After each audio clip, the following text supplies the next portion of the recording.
Ladies and gentlemen, welcome back. It's been a struggle, okay? Okay, I don't want to be blamed for anything that's been going on. I was trying to get a nice multi-stream going where I stream to both dual streams, shorts, and I stream to the horizontal viewers, but unfortunately, that's not gonna happen. And so we're stuck. YouTube didn't want you to see this short. YouTube didn't want you to see this stream, but through perseverance and human ingenuity, I was able to bring it to you. And let me tell you, it was no small feat, ladies and gentlemen. I had to schedule my stream. I usually never have to do that, but this time I had to schedule my stream, and so obviously that was a little different than what I normally do. And then after I scheduled my streams, my like for the dual stream, it just immediately stopped working. So I have no idea what the viewability on this is gonna be. No idea if I'm just going to time would be down.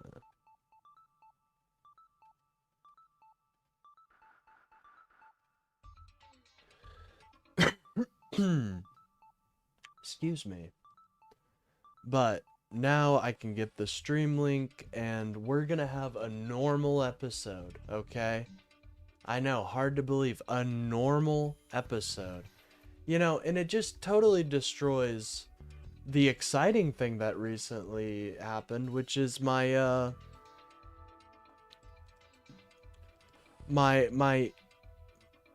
what's it called, changed.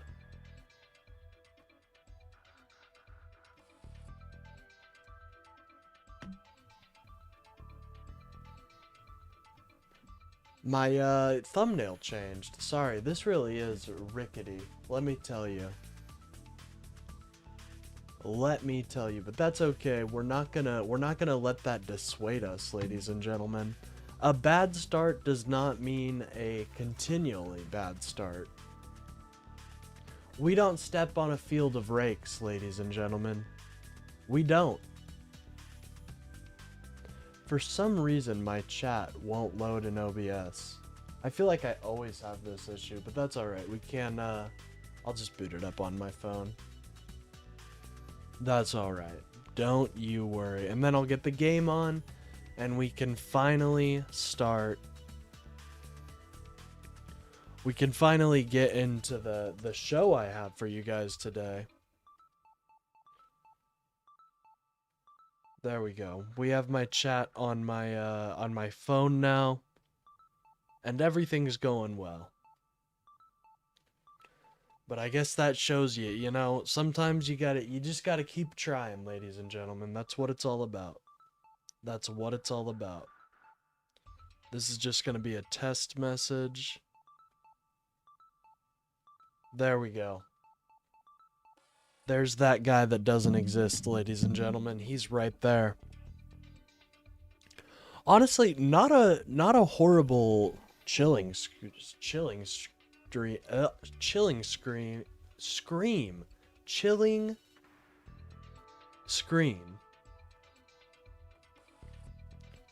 Anyways, we are going to be going over a lot today. I wanted to talk about a lot of things, but that just kind of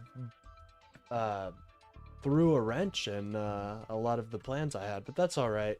Like, the reason I don't have the face cam today is because I was actually planning to do the dual stream, and my computer just doesn't have the power for that. But it's January 6th, ladies and gentlemen. Can you believe it's the day? It's the day that a bunch of scumbags tried to take over our government. A bunch of loser scumbags tried to take over our government, and we didn't let them. We didn't let them. They said, I don't believe in the results. Actually? They tried to actually democracy. And I'd say that's pretty embarrassing personally. Anyways, guys, if you guys are new to this stream, please remember to like and subscribe. It really helps out the channel. Really boost the views out there. Alright, one moment. Let me go to my lives. Sorry, I'm just looking at my current stream settings. It's very strange. Not gonna lie, you couldn't do any better. What is that supposed to mean, Bobby?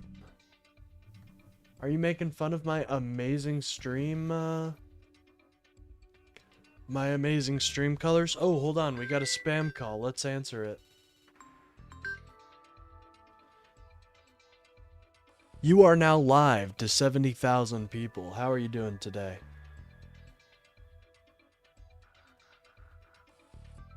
Hello? You have 70,000 people listening live to you right now. Oh. That recent uncovered credit card companies and major banks have violated consumer protection laws, such as the Fair Credit Billing Act and Fair Credit Reporting Act. Because of this, you may be a victim of illegal credit reporting practices and predatory lending. Yeah, that doesn't sound too bad. Anyways, what's up, guys? How are we doing? I'm pro-Trump. Well, I hope to change your opinion on that, because I think Donald Trump is a absolute scumbag. Just an absolute stinker. Hey, 1770K, those are basically the same thing. You know that, right? They're basically the same number. I just rounded up, basically. That's kind of how it went down there. I wanted to do 1 million, but I thought that might be a little hard to believe. You know what I mean? I just got this phone, by the way. I know this is all for the person who previously had the phone. And they sound like they're in a lot of trouble. I'm not gonna lie. They do not sound like they're having a good time relating to things like debt, relating to things like mortgages. They just don't sound like they're having a good time. Sorry, I know it's kind of going out of the screen for you guys. I apologize for that. For some reason, the video game section I had right here wasn't showing, but that's all right. We got it there now.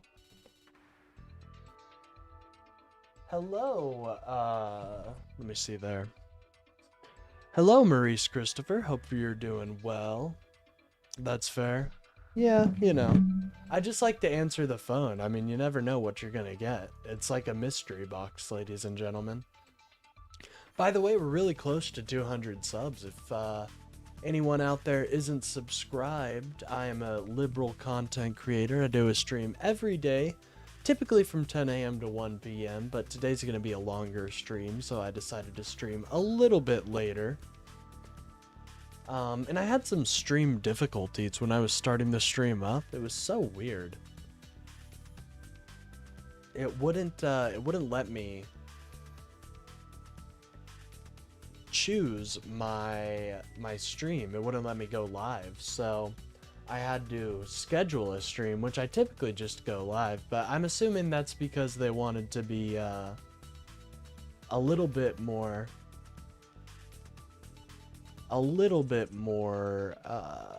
restrictive, so they make sure I'm not like some weird streamer or something. I'm a leftist. I subbed and liked. Well, hell yeah, dog. I won't lie. I'm a lib, you know what I mean? But I actually really appreciate our leftist brethren, because they're always pushing the goal forward, and I love that. You know what I mean? Our coalition wouldn't be what it is today without them. The Democratic Party coalition, you know what I mean? We really wouldn't be. And so I value the input a lot of more left people have to say. Now sometimes, you know, there are certain people that can maybe push the goal a little too far, you know what I'm saying? But for the most part, I'm actually very happy to have my leftist brethren. All right, I'm going to share the link and then we will get started. Again, so sorry for the late delay. I really was trying to experiment out here, but we were adding too many features at once. We were adding the face cam, and then we wanted to do horizontal plus vertical stream. You're asking too much. You know what I mean? You're asking too much. So YouTube didn't want you to see this stream. I think that's a good title for it. What do you guys think? Unfortunately, I won't have my face cam on today, but I will have it tomorrow. So today's just going to be more of a typical long stream where we enjoy the rest of the conduit video. We sit back, relax, watch some right-wing YouTubers clown on them. It's just going to be your typical stream, because after that huge headache with getting everything set up, I don't know if I want to do too many things that are going to cause brain strain. You're a liar, says Sean Cope. Your last name is literally Cope, bro. Your last name is literally Cope. I mean, I don't know how you do that. How do Republicans have such funny names? Sean Cope says, I'm the liar, ladies and gentlemen. I showed Seed, Mr. Beast, Calvular, Candace Owens, Venezuela. Are you talking about the people on my thumbnail? The people on my thumbnail are a couple interesting folks. We got Tim Pool, Benny Johnson. We've got a whole slew of content creators on my thumbnail today, folks. Anyways, we're gonna let a couple more people file in, and then we will get started on our video. Our PBS News Hour, and then we'll dive into some other things. I've been wanting to set up some debates, so if you guys disagree with me, please join the Discord in my bio. And if you need a link, I will send it real quick. Let me go to Kalinda's library. Again, if you guys are wondering why the name of the server is Kalinda's library, I share a server with my dear friend Kalinda. She is a fellow content creator in the loner sphere, and we occasionally... Oh, algorithm comment? Hey, shout out, dude. Just naming popular things. I appreciate it. Hey, what's up, Sans? Good to see you. Good to see you. Sans the legend, ladies and gentlemen. Shout out to G-Man too, by the way. He is or they are, I should say, are helping me out with the algorithm. Apparently Netanyahu reached out to Putin and said he doesn't plan on attacking Iran soon. Well, that's interesting. I'd be interested to see what that means for America, because I know Trump has been really positioning his rhetoric in a way that seems like he wants to strike Iran. So I say Iran different every time. It's either Iran. It's like my my vocal cords can't make a decision. Which is okay. It's fine. Alright, I think we can get started now. Today's January 6th, though obviously I kind of wanted to start off with something that talks about it a little bit. Iran is having a major unrest right now. Oh yeah, oh yeah. Well, cause my name is Man. Yeah, I know. I just, you never know. Somebody might be feeling a little freaky. But, yeah, I made a short about how with the strikes in Venezuela, could this mean something for the protest and unrest in Iran? And Donald Trump made that statement that if any harm was to come to the Iranian protesters, that there would be hell to pay. And as of right now, there has been no hell. It has been heaven all the way. So I'm interested to see what kind of happens there. I hope the people of Iran get a democracy that truly represents them. But I also don't know how I feel about American imperialism. Anyways, or I don't know. I don't like it, I should say.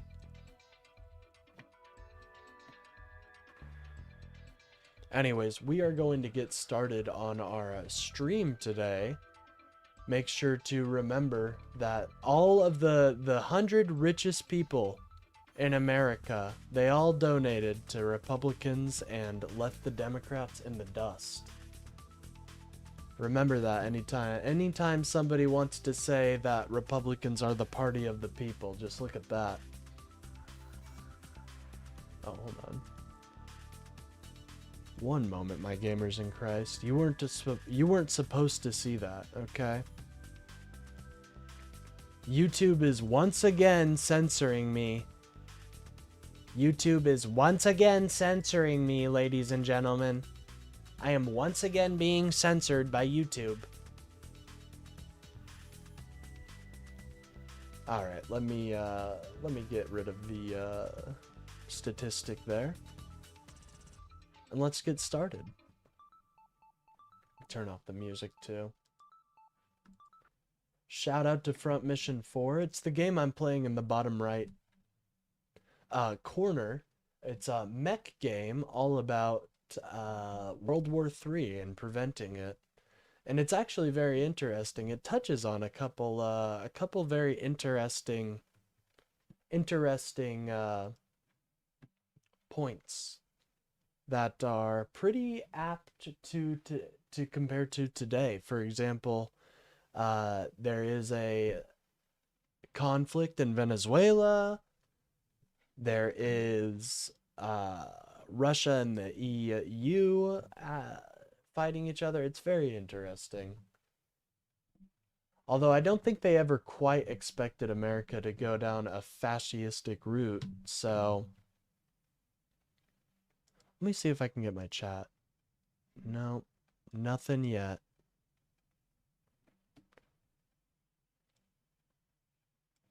Not yet. Unfortunately, it's saying, nope, you don't get your chat today. Which is okay. I'm okay with that. I can just use my phone. Alright, ladies and gentlemen, let us begin into the PBS News Hour. Anything else important that I didn't really hit at the top of the hour? Is there anything I'm missing? I don't feel like it. I feel like since the Venezuelan strikes, the whole world has been kind of captured there. But even now, I feel MAGA is just getting bored of it. I really do. It's almost like Trump lies. Hold on now. Hold on, Chase. That's called strategic mistruthing. Good evening, I'm Amna Nawaz. And I'm Jeff Bennett. On the News Hour tonight. By the way, if you guys are enjoying the stream, please remember to like and subscribe. It really helps out the channel, gets me boosted out there. Opposed Venezuelan President Nicolas Maduro appears in federal court after being captured by U.S. forces. We get views from on the ground in Venezuela and in neighboring... Now, to be quite honest, something I have seen on the left a little bit, and I don't exactly, it's not like I didn't expect this, but Maduro was a bad guy, okay? I remember when it was called alternative facts. Strategic mistruthing. I like that one. But, let me go back a little bit so I can kind of... Tonight, deposed Venezuelan President Nicolas Maduro appears in federal court after being captured by U.S. forces. We get views from on the ground in Venezuela and in neighboring Colombia. Massive snowstorm hit Europe. It's probably not as important, but it will probably cause wide disruptions and affect the Ukraine war. Oh, geez. Well, I hope everybody. I know I have a lot of European viewers, so I hope everybody in my all of my European allies are doing all right out there. Never good to get hit with a big ass snowstorm. And it seems like we took all the sun, you know? It seems like we haven't had any snow here, but it's been a whole lot of sun. Then a top aide to opposition figure and Nobel. Oh, this is what, okay, I kind of want, I'll touch on this when it comes to it, but Donald Trump is making a major strategic misstep in this war right now by not advocating for her to become the essentially next leader. FJB forever. FJB? Am I missing? I'm trying to think. FJB. Who could that stand for? The Federal Jail Bureau. I'm not a fan of the Federal Jail Bureau. I know, kind of stupid. Nobel Peace Prize winner Maria Corina Machado, who's been sidelined by President Trump. What is the future of Venezuela's leadership? Plus, the CDC cuts back on the number of vaccines it Yeah, recommends why for children. is Trump sidelining her? Why is Trump doing that? She literally dedicated her Nobel Peace Prize to the guy, and now he's just ignoring her. Despite pediatricians' objections. It's really based not on any kind of science or evidence, but simply a political ideology. Oh, I reported. I made a short about this recently, about how the CDC is removing massive restrictions or recommendations for many vaccines.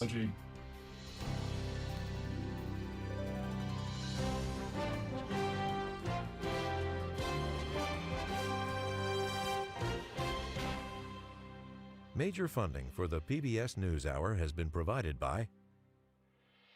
On an American Cruise Line's journey, travelers can experience the coastal heritage Oh, and of I the recently heard that, I wanted to make a short about this actually, that a group that is responsible for providing PBS with funding voted itself out of existence. So now PBS is going to be in even more dire straits, as a group that was dedicated to supporting public broadcasting votes itself out of existence.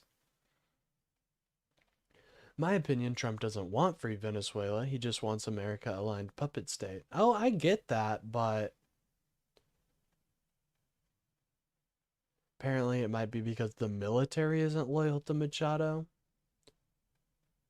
I don't know. I don't know. I think this was a horrible situation to get in, and now that we're in it, we don't really have a plan on how to safely get out of it. Southeast U.S. and the Gulf Coast. Aboard our fleet of small cruise ships, travelers can explore the historic towns like Charleston and Key West, while experiencing the local customs and cuisine that define the Southeast Coast. American Cruise Lines, proud sponsor of PBS NewsHour. You know what?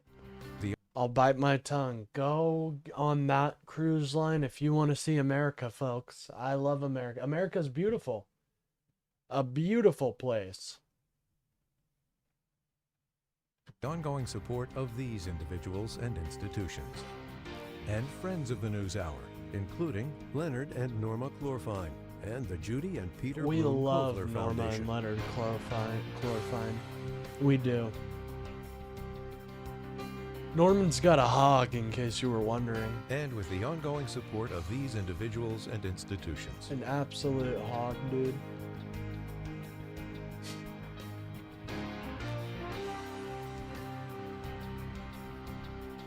Alright, so we can skip ahead a little bit. We don't have to Possible watch by all the of this. contributions to your PBS station from viewers like you. Viewers like Thank you and me, ladies and gentlemen, we're what make it possible. Appeared alongside his wife before a federal judge in New York today, saying, quote, "I'm innocent. I am not guilty. I am a decent man, the president of my country." Maduro and his wife, Celia Flores, were taken by American forces early Saturday on orders of President Trump and flown to the U.S. Maduro also told the judge he was, quote, kidnapped from his home in Caracas. His lawyers are expected to argue he was illegally arrested and is immune from prosecution. Tonight in Washington, Trump administration officials are briefing members of Congress who were not notified before the Saturday operation on what will come. I wonder what's going to come from this. Bro probably contributes nothing to Earth. I don't know about that, man. I'm on Wik, I'm on Snap, and I'm contributing facts and knowledge to the people. So I don't know what you're talking about. I'm contributing a lot with my stream. I'm contributing a lot. What are you talking about? And as a matter of fact, you're paying for my dream to be funded. You know that, right? You're paying for my dream to be funded. So obviously you believe in me a little bit because your taxes are going to me.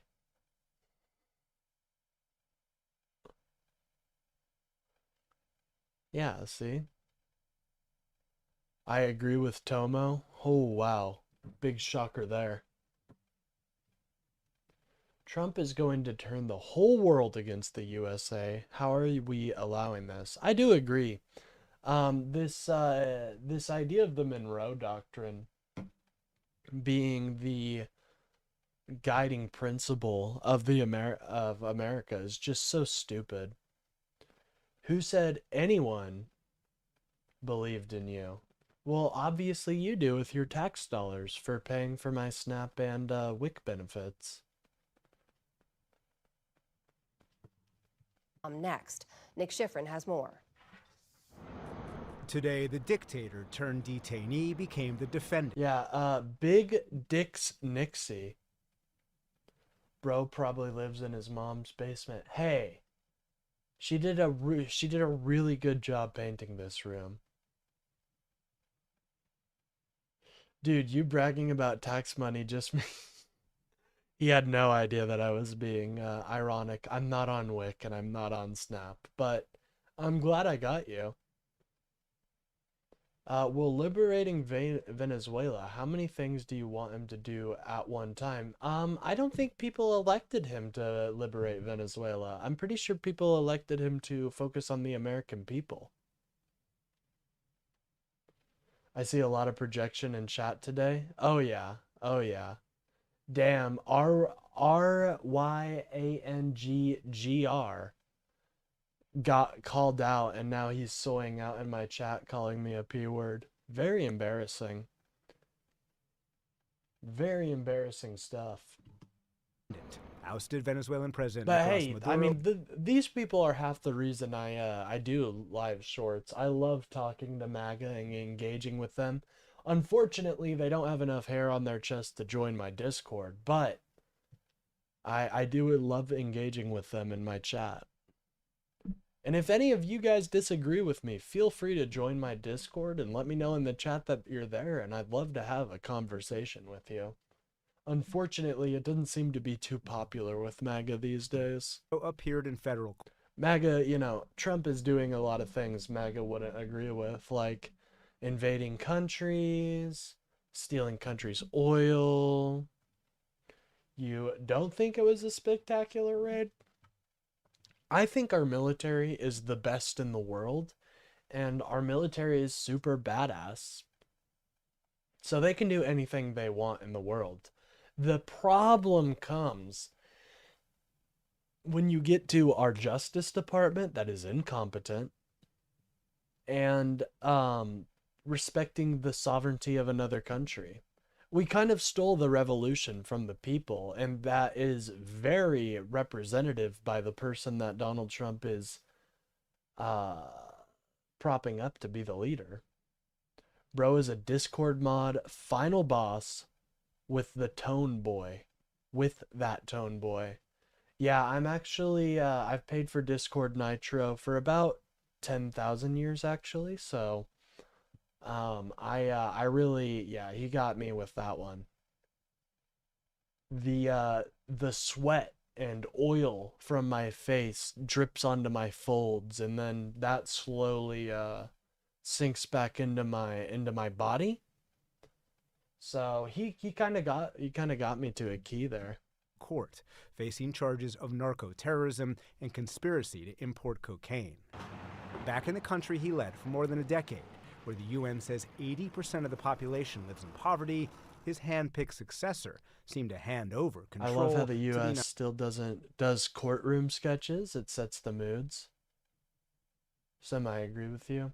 Yeah, I mean, I think a lot of people that were much more America first are not totally happy with this strike. You know what I mean?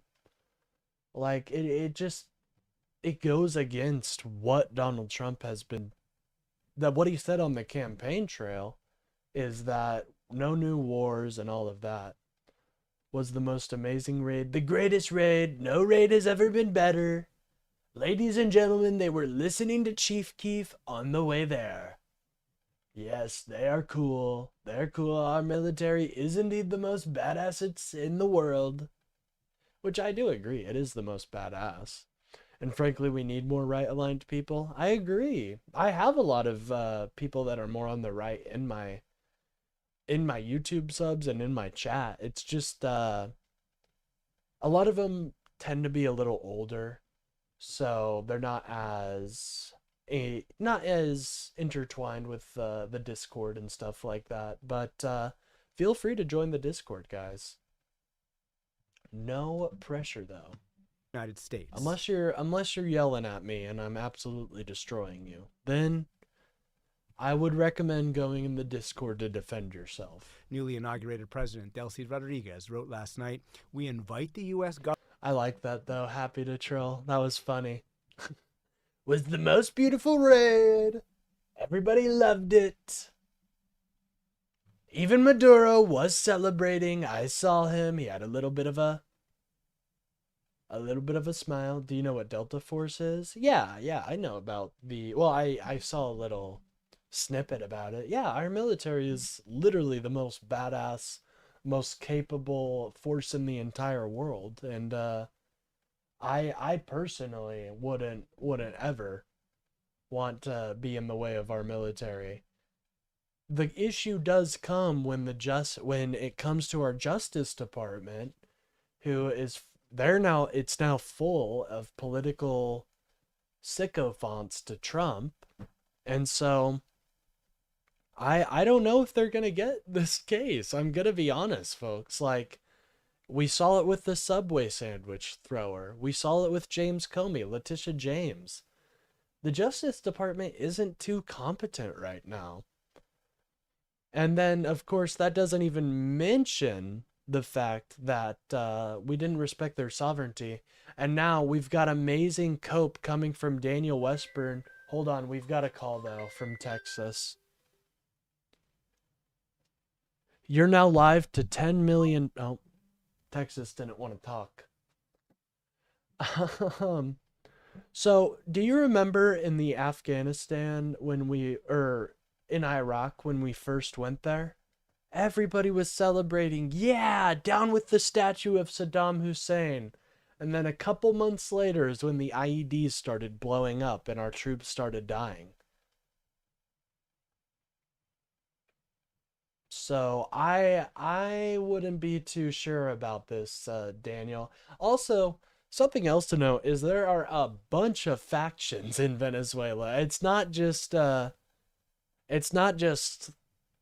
one faction. It's not just the regime. You got the drug cartels, you got guerrilla forces. Like, Venezuela is by no means a stable place. Why do you think we invaded it? Why do you think we took out Maduro? you know. It's not like it's going to be a walk in the park. And I really am afraid that this may lead to service members being killed unnecessarily. Accidents happen too, you know. Our military is the best in the world. And I really do mean that. The best, most capable in the world. And yet, even we can make mistakes, you know? They take but this is for the Delta Force, I'm assuming, Jomac. But this is, they take the best Marines, the best Air Force PJs, the best Green Berets, and the best Navy SEALs, and then mold them into a group. Yeah, it's super cool. Like I said, our military is super capable, and I am proud of it as an American, and, you know, so I have no issue with our military. I just think the reasoning for the action is sus, and I think the plan moving forward is non-existent. Which, no, not on stats. You're not. I have no idea what you're talking about. This is Delta Force. Let me, it's gonna go, the screen will go black for a moment, folks. I apologize.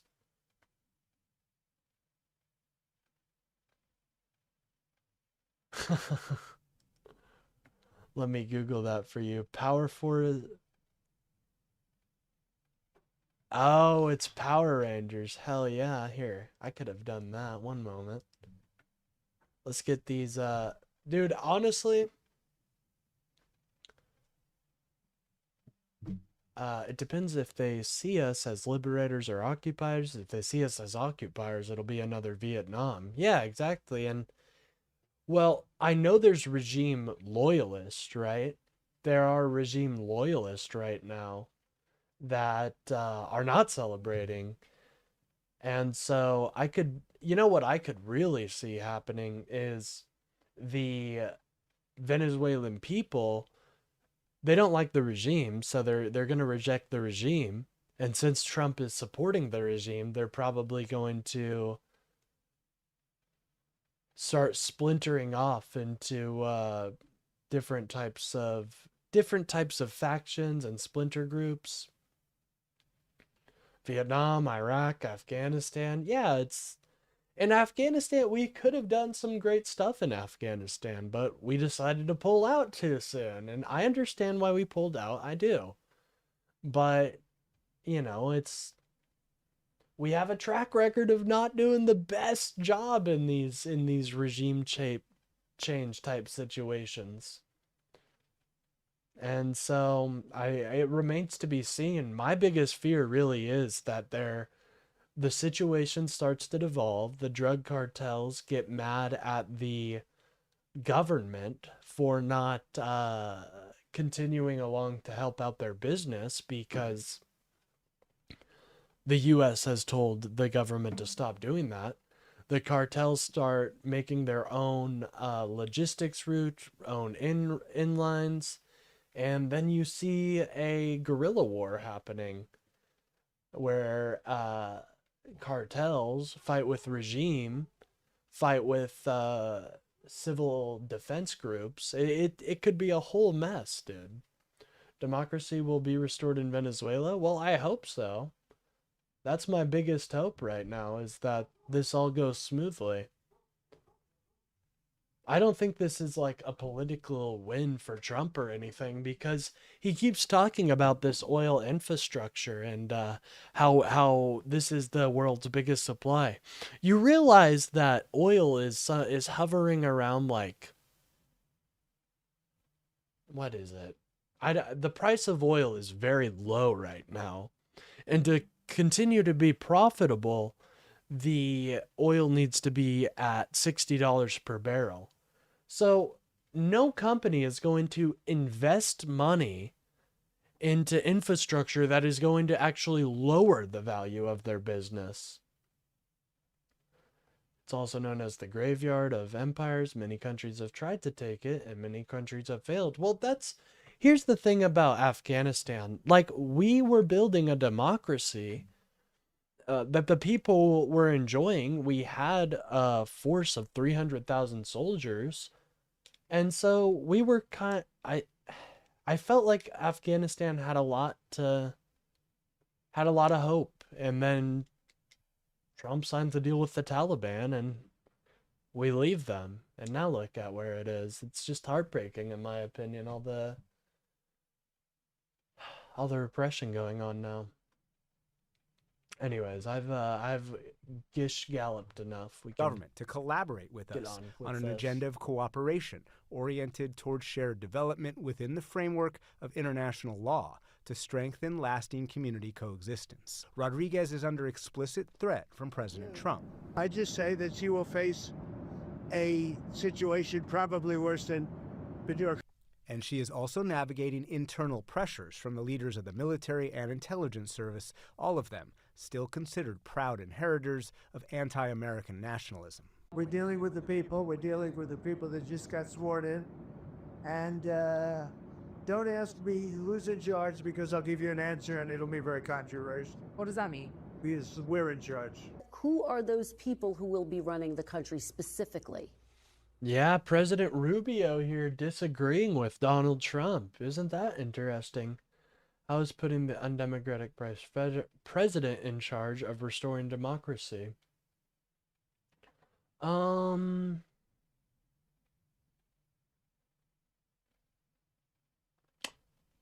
get back to you on that one.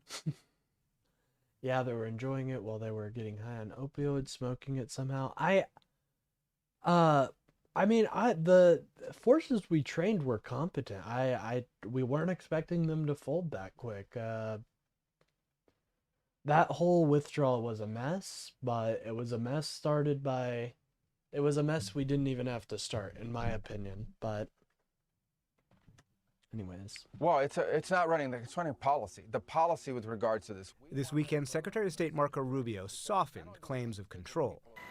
U.S. officials make clear there will be no occupation force, only gunboat diplomacy, what Rubio called the largest armada ever assembled in the Western Hemisphere. That's enabled 30 strikes on what the U.S. calls narco-terrorist drug boats, as well as the capture of 2 sanctioned Venezuelan oil tankers and the chasing of a 3rd tanker, which requested Russian protection, and Russia asked the U.S. not to seize. There's a quarantine right now in which sanctioned oil And we just respected that. Oh, nice, Trump. Really projecting that American dominance. So there's a boat, and that boat is under U.S. sanctions. We go get a court order, we will seize it. That remains in place. And that's a tremendous amount of leverage. Like, this that whole will thing is continue to be in project place. American dominance, right? Like, this whole thing is to project American dominance, and then we let our adversary have something like, no, yeah, we're not gonna. Until we see changes that not just further the national interest of the United States, which is number one, but also that lead to a better future for the people of Venezuela. President Trump's made clear the number one U.S. interest is Venezuela's oil. We gotta get that sweet crude! Venezuela has the world's largest oil reserves, which the U.S. helped develop exactly 1 century ago. But former leader Hugo Vernon, you have no evidence of that, man. You're just doing vibes. You're just doing vibes-based politics. You have no evidence that there will be an election that she'll be in place for 3 months and then elections will be called. That's just vibes, man. Hugo Chavez kicked out some U.S. and other foreign energy companies, and today the industry produces a fraction of its capacity. The oil companies are ready to go. They're going to go in, they're going to rebuild the infrastructure. You know, we built it to start off with many years ago. They took it away. You can't do that. When is the U.S. nation building now? Is that This isn't a country that's on the other side of the world. This isn't a... Also, way to fill the American stereotype that we only care about countries for oil. Do you guys like that image of American power? Of just hungry, oil-sucking leech? I don't. A country like where you have to travel 24 hours in an airplane. This is Venezuela. It's in our area. The Don Roe Doctrine. The Don Roe Doctrine, embracing the early 19th century declaration by President Monroe to block foreign colonialism in the Americas. And in that sense, the middle-of-the-night assault on a foreign capital. No, he's right. In fact, Trump will be in place for 6 months. Trump is America's commander-in-chief. Thank you for... Would you like me to point out how green grass is? maybe how blue the sky is today? The military capture and public humiliation of a foreign leader is a new day of American regional domination, complete with explicit threats across the region against Colombia's president. He has cocaine mills and cocaine factories. He's not going to be doing it So forever. there will be an operation by the U.S. and It sounds good to me. Cuba. Yeah, look, Oh, great. Yeah, let's threaten our regional allies in Colombia. Good idea. Havana and I was in the government, I'd be concerned. Mexico. Mexico has to get their act together because they're pouring through Mexico, and we're going to have to do something. And even Greenland, an autonomous territory. Even the newscaster said Dunrow. Yeah, dude. This is so stupid. Such idiocy, guys. Territory within NATO ally Denmark. We need Greenland for the We need it. We need it. I want Greenland. It's not. Oh my gosh. Here we go. Major Cope incoming. 3, 2, 1. It's not just about oil. Drug smuggling. British international drug money banking. I think you're on a conspiracy binge, brother. Yeah, where is Don Jr. going to get his nose candy from? Why am I being difficult? I'm not being difficult. You don't have any evidence that there will of what you just claimed. You're just doing things based off of vibes, man. I'm not being difficult. I'm just hitting you with cold hard facts. Of national security, and Denmark is not going to be able to do it, I can tell you. You know what Denmark did? But no, if you wanted to say drug snuggling, that's what Don Jr. gets up to at night.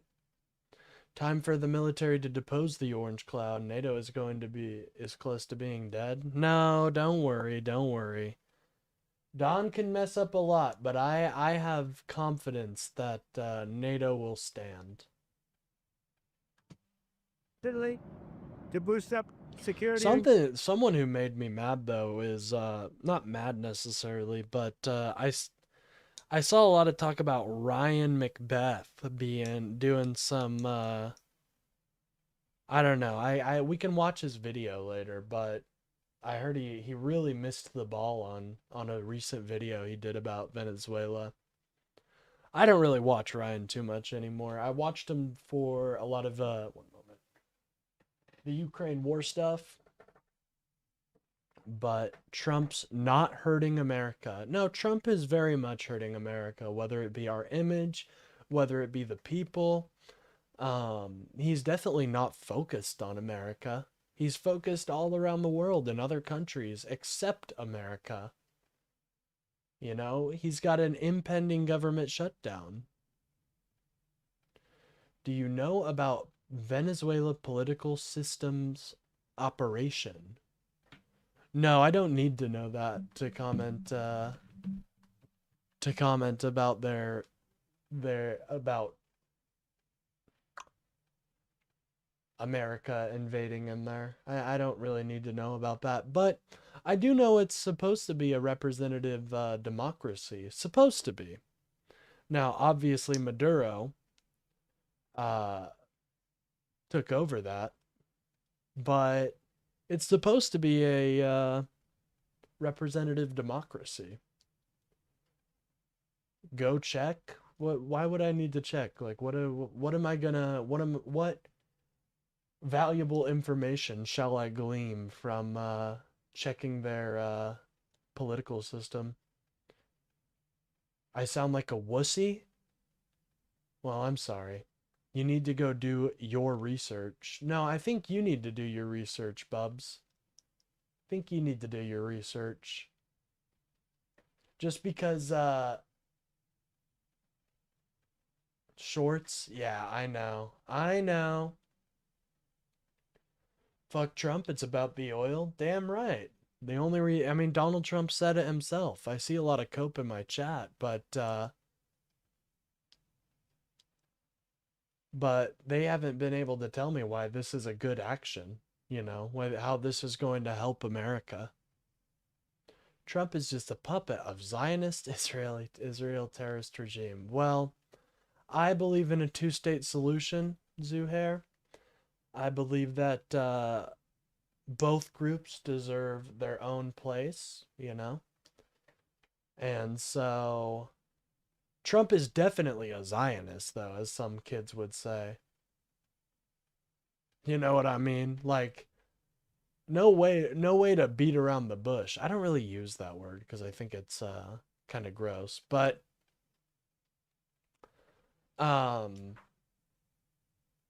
Trump is the most sympathetic person to the Israeli regime, as you would say. You are the problem, host. No, I think I'm actually the solution against disinfo losers like Nick Shirley and stuff like that. It takes a chorus of your average person to speak up to drown out the BS from the right wing. So I'd say I'm the solution, but I'd love to hear your opinion on that. Who needs to let you know anything? You sound sus. How do I sound sus? Is it because I have such a beautiful and euphoric voice? I know not many people in your life you have had comfort with, and so the feeling of comfort may be a little strange to you, but I promise you that this is a normal feeling. Don't drop an uncensored L-bomb. Oh yeah, YouTube will snipe me instantly for that. You do not want to drop the uncensored L-bombs. Oh, I almost said it. Oh god. Oh jeez. Greenland, they added one more dog sled. By the way, Toby, good to see you. I didn't say what's up. Good to see you in the chat, gamer. Sean Price, I don't think Trump is hurting America at all. Well, why not? I think Trump's hurting the American image by invading a sovereign nation, wonton. I think Trump is making it seem as though America is only interested in land grabs and oil, something that is deeply un-American. Donald Trump isn't advocating for the democratically elected individual to run Venezuela, which goes against the American ideal of freedom and democracy. So I really do wonder how you think Trump isn't hurting America. Canada next? No. No. We love our Canadian brethren. Honestly, I am super proud of them voting liberal to kick out the conservatives. It's true. Wow, really? No, I just made all that up. Last night, Greenland's Prime Minister Jens Frederik Nielsen posted, "This is enough. No more pressure. No more innuendo. No more fantasies. I'm not about good for annexation." the environment. Well, I'm sorry. That's it. That defiance echoed today by Mexican President Claudia Sheinbaum. Where are you getting your information from? Because you sound like a true Democrat, where you're just talking out of the side of your neck. Well, I am a true Democrat. I love the Democratic Party. I think the Democratic Party is full of typically public servants, whereas the Republican Party is full of con men and thieves. And I believe the Democratic Party is truly the party of freedom and liberty right now. Maduro is my president. That's not good. I don't think Maduro was a good person, to be honest. He was a bad dude. He repressed his population and really hurt the people of Venezuela, but I don't support these strikes, and I don't support how we did it. Democrats are useless. Wow, really explains a lot about you. This is cope right now. You're not engaging with anything I'm saying. This is just cope. You know that, right? Oh, geez. USA needs to be free from the Zionists, and every year $1.1 trillion goes to defense, which is corruption. Listen, you know, I don't think the world is run by like a Zionist cabal. I think Israel was just a very convenient ally for the United States, and now they're becoming much more, well, they're becoming extremely right wing, and they're hurting America's image. So, but I don't think that that doesn't mean it can't change or anything like that. I saw how useless they were when they started Russia crap. Well, what contention do you have with the Russia crap? Because a Republican-led investigation found that there was indeed not collusion in the fact that Donald Trump talked to the Russian government, but the Russian government wanted Donald Trump to win. Venezuela is cheering American. Where are you seeing that? And also, I'll remind people, in the Iraq War, they were cheering on America too. Just a couple months later, the IED started exploding. You are wrong, bro. The USA is controlled by Zionists from see, that's just not true. If you search enough for one thing and go down a rabbit hole, you can find yourself really going into some dark places. Israel doesn't control us, guys. You realize that we are the most strong and powerful country in the world. And for some little country halfway across the world to be controlling us is America anti-exceptionalism, I guess. I don't know. It is necessary to reaffirm that in Mexico, the people are in charge and that we are... Yeah, I am paid by Soros. He directly funds my bank account. So just remember that next time you guys talk about Soros, please mention my name. Free, independent, and sovereign country. Says the guy watching PBS. PBS is a publicly funded station. What are you talking about? It's a waste of time to listen to this guy. He doesn't know what he's talking about. He's a useless tool. Lots of cope in the chat today, ladies and gentlemen. Not quite. I don't see anybody coming into my Discord, but lots of cope in the chat. Here, maybe you guys got confused. Here. I know MAGA isn't the most technically minded individual, so if you guys have a disagreement with anything I say, please feel free to come in the chat and cope. Or come into the Discord and cope. Just let me know you're there in chat, and I'll get on top of that. Yes. But you can continue coping in my chat. I actually enjoy the cope because it allows me to see what Republicans are taking. Yeah, I know. Taking shots at PBS? Like, what the hell? Poor PBS, dude. What did they're just trying to provide you with some information. It's okay to be gay, my guy. I know. I've slept with both men and women, so I get that. No. Do you want to be LGBTQ? That's fine. Well, thank you. I actually have an LGBTQ pin on right now. And what isn't mentioned with the Democratic mule on it. Fun fact. Like your mom taking back shots. Whoa, we got him, ladies and gentlemen. In the Don Roe Doctrine, democracy. Or the thousands of Venezuelans who this weekend celebrated the end of Maduro.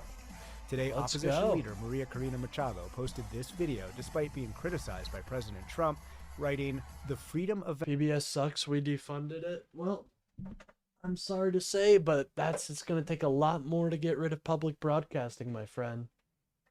Venezuela is near, and soon we will celebrate on our land. We will shout, pray, and embrace as a family because our children will return home. How that home will look and who will be in charge, still unclear. Just you wait, guys. You guys seem to forgot about the Iraq War. Wow, I just admitted it? What did I just admit? That I have incredibly large hands? I know I do. By the way, if you guys are enjoying the stream, please remember to like and subscribe. It really helps out the channel. I love PBS as a kid. Watched Doctor Who, Benny Hill, Pee-Pee Longstocking. Yeah, hey, shout out, Misa. It's good to see you. But yeah, PBS is amazing. That's where I tell people to start if they actually want to get a decent news report and one that gives both sides. Dude, stop it. Sean is just mad that he doesn't have a YouTube channel and he's not smart enough to figure out how to stream. So, unfortunately, he's got to really cope in my chat a little bit. It's okay. My kids hate Trump for cutting Sprout all on their own. Oh, that's sad, dude. I'm really sad to hear about that, actually. Yeah, this is, Trump cutting these news stations cutting funding to these news stations does a lot more than just get rid of the money going there. When this is stressing you out so much, you can do something else. Really?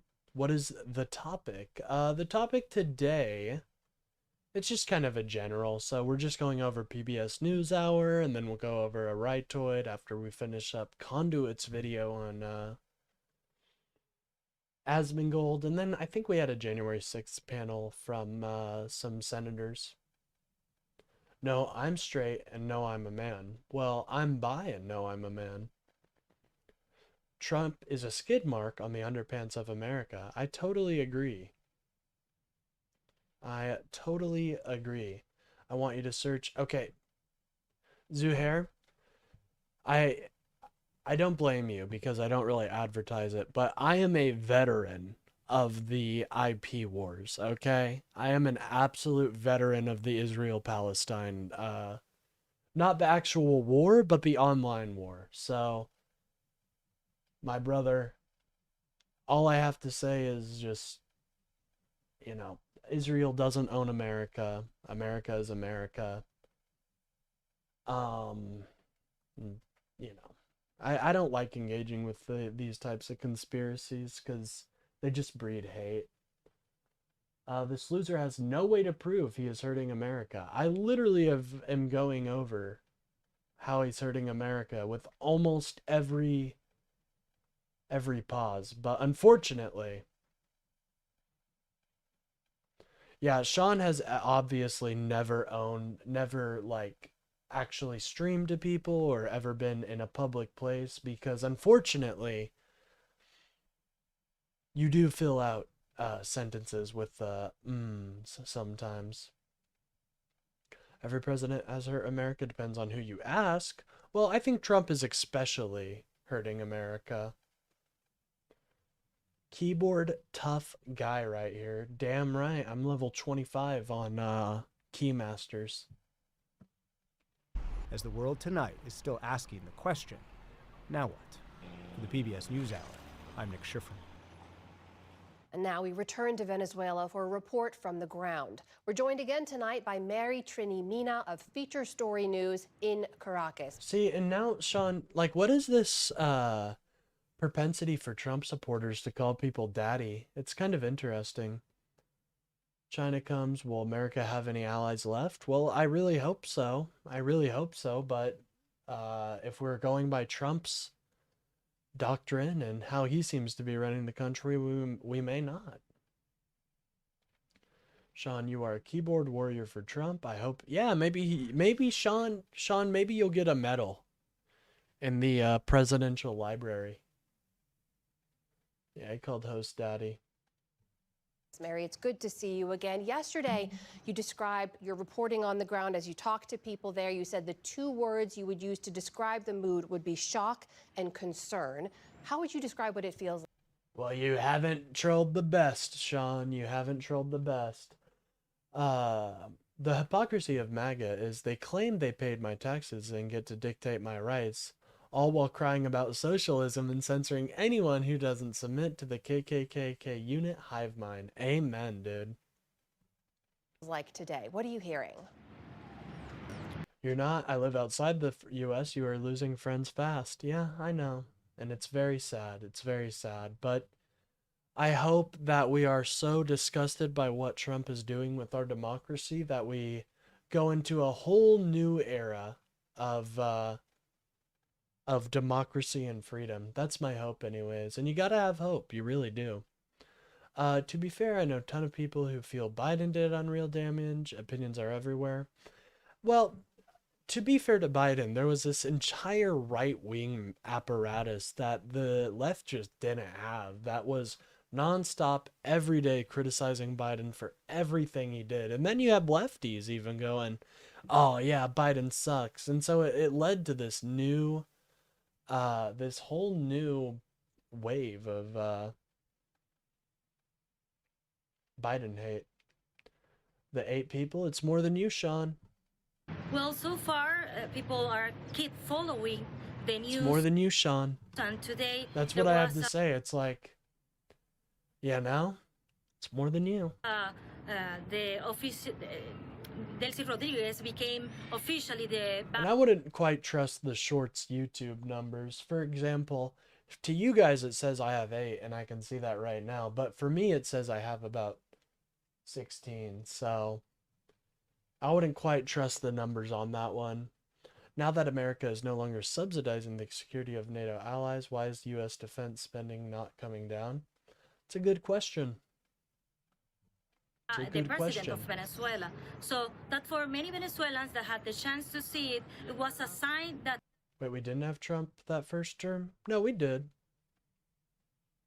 Dude, he got major The country is moving on to a new era, even though there are. Oh, poor Sean. He's got his feelings hurt. He got his feelings hurt, ladies and gentlemen. Now he has to soy out in chat. These are the same faces that they have been seeing for the That's okay. That's okay. We love to see a decade, soy out in because chat. many of the members of this new government are loyalists to the government of Nicolás Maduro. Delcy Rodriguez, when she was sworn in, Appeals to she said populism that are she the basis received of authoritarian communism. Again, maggots are authoritarian communists pretending to... Well, I think they're just fascist, you know what I mean? At the end of the day, they're just fascist, you know? Like, if you look at what the Nazis did, and then you look at what Trump was doing, it's very similar. And people like Sean, unfortunately, will never be able to look it up because it really disagrees with his narrative. Corn baseball. That sounds like a really interesting children's story about a corn that grew up to be a Major League Baseball player. this presidency with pride and pain. Mary, how much confidence is there in people that things will be any different with Delcy Rodriguez as president, who, as you mentioned, Yes, he was did. Maduro? Yes, he did, Toby. I agree. He brings it on himself. He kind of does, but that's all right. Vice president. Well, I believe this is a country that... Democracy, I'm going to ignore the first part because I vehemently disagree with you, but democracy will never allow a president to invade others and take their presidents. It's totally illegal, and it is a terrorism. I mean, yeah, I don't know if imagine if this happened. Imagine if somebody flew in, took Donald Trump, and then flew out. Still a leader, right? Who elected Harris? Well, that's not quite the same. I'll be honest. Because everybody knew Kamala Harris was going to run if President Biden stepped down. And it was unprecedented, you know? It was a very unprecedented time. It's the same thing called accusations in a mirror. MAGA is a very similar to Bolsheviks and Stalinists too. Bolshevik literally means majority and appeal to speaking for a silent majority like MAGA. have sustained a Cry harder? long-standing political... Well, I'm trying to, but unfortunately the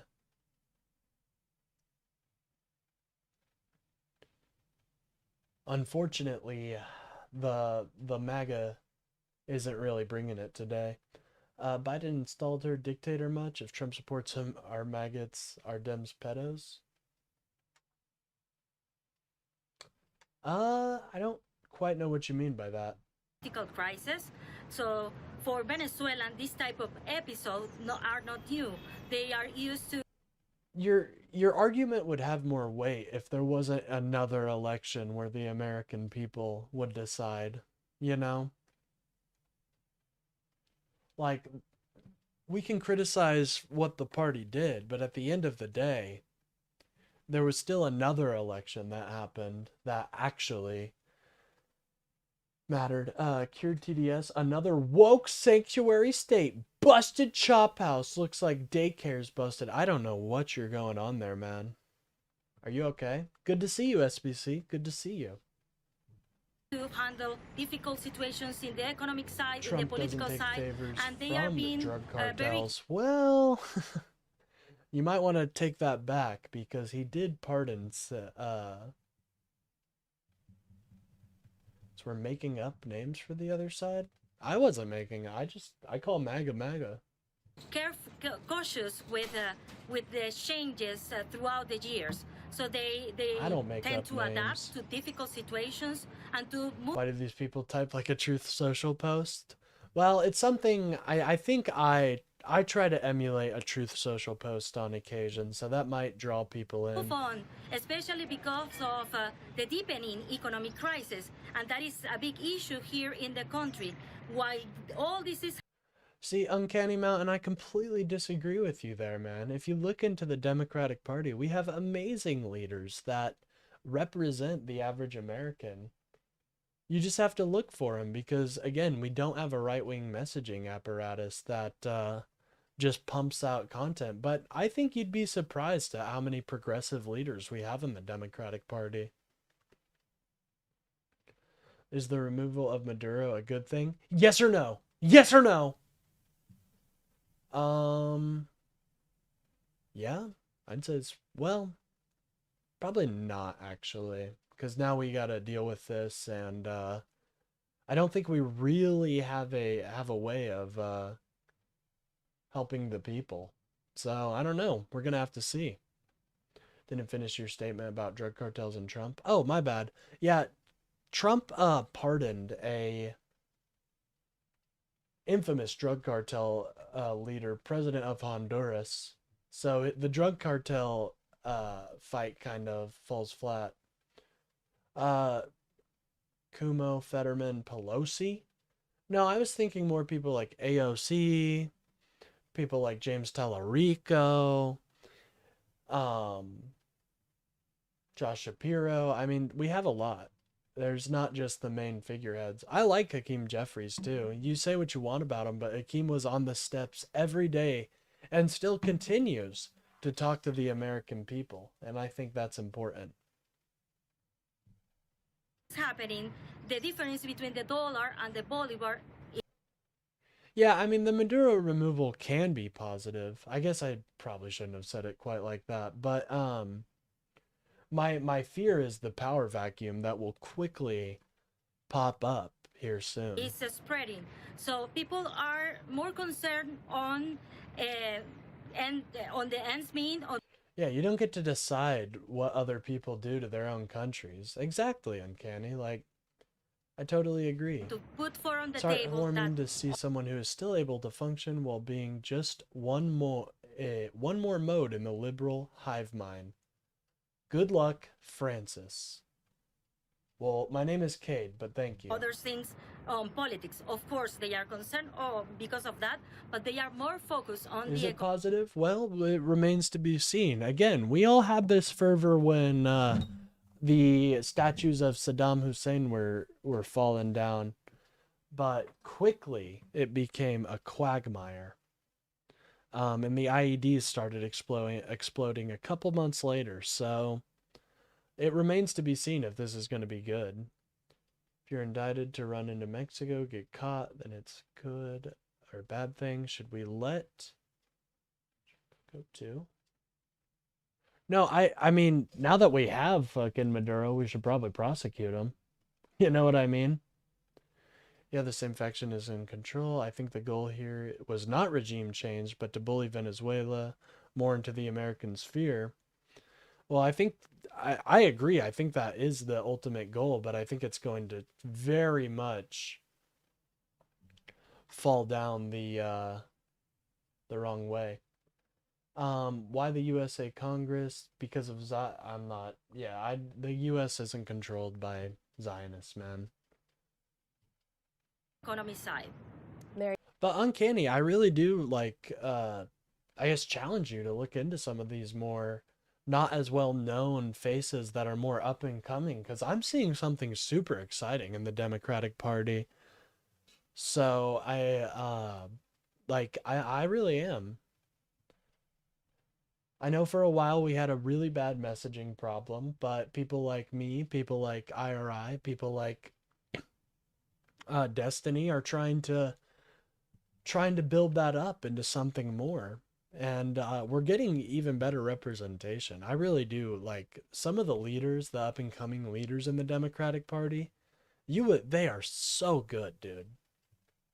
They're so good. So don't lose out hope. You know what I mean? Prosecute him for what? There's no evidence Maduro committed any crimes. I mean, I guess we could prosecute him for the drug stuff. I don't know. That's why I say, like, I think our military is incredibly badass and has this shit down to a T, but I do not think our justice system is up to the task.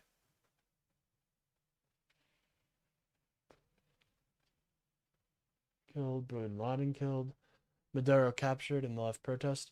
Well, what I would say to that is, did you, at the end of the day, are you happy that we engaged in the Iraq and Afghanistan wars?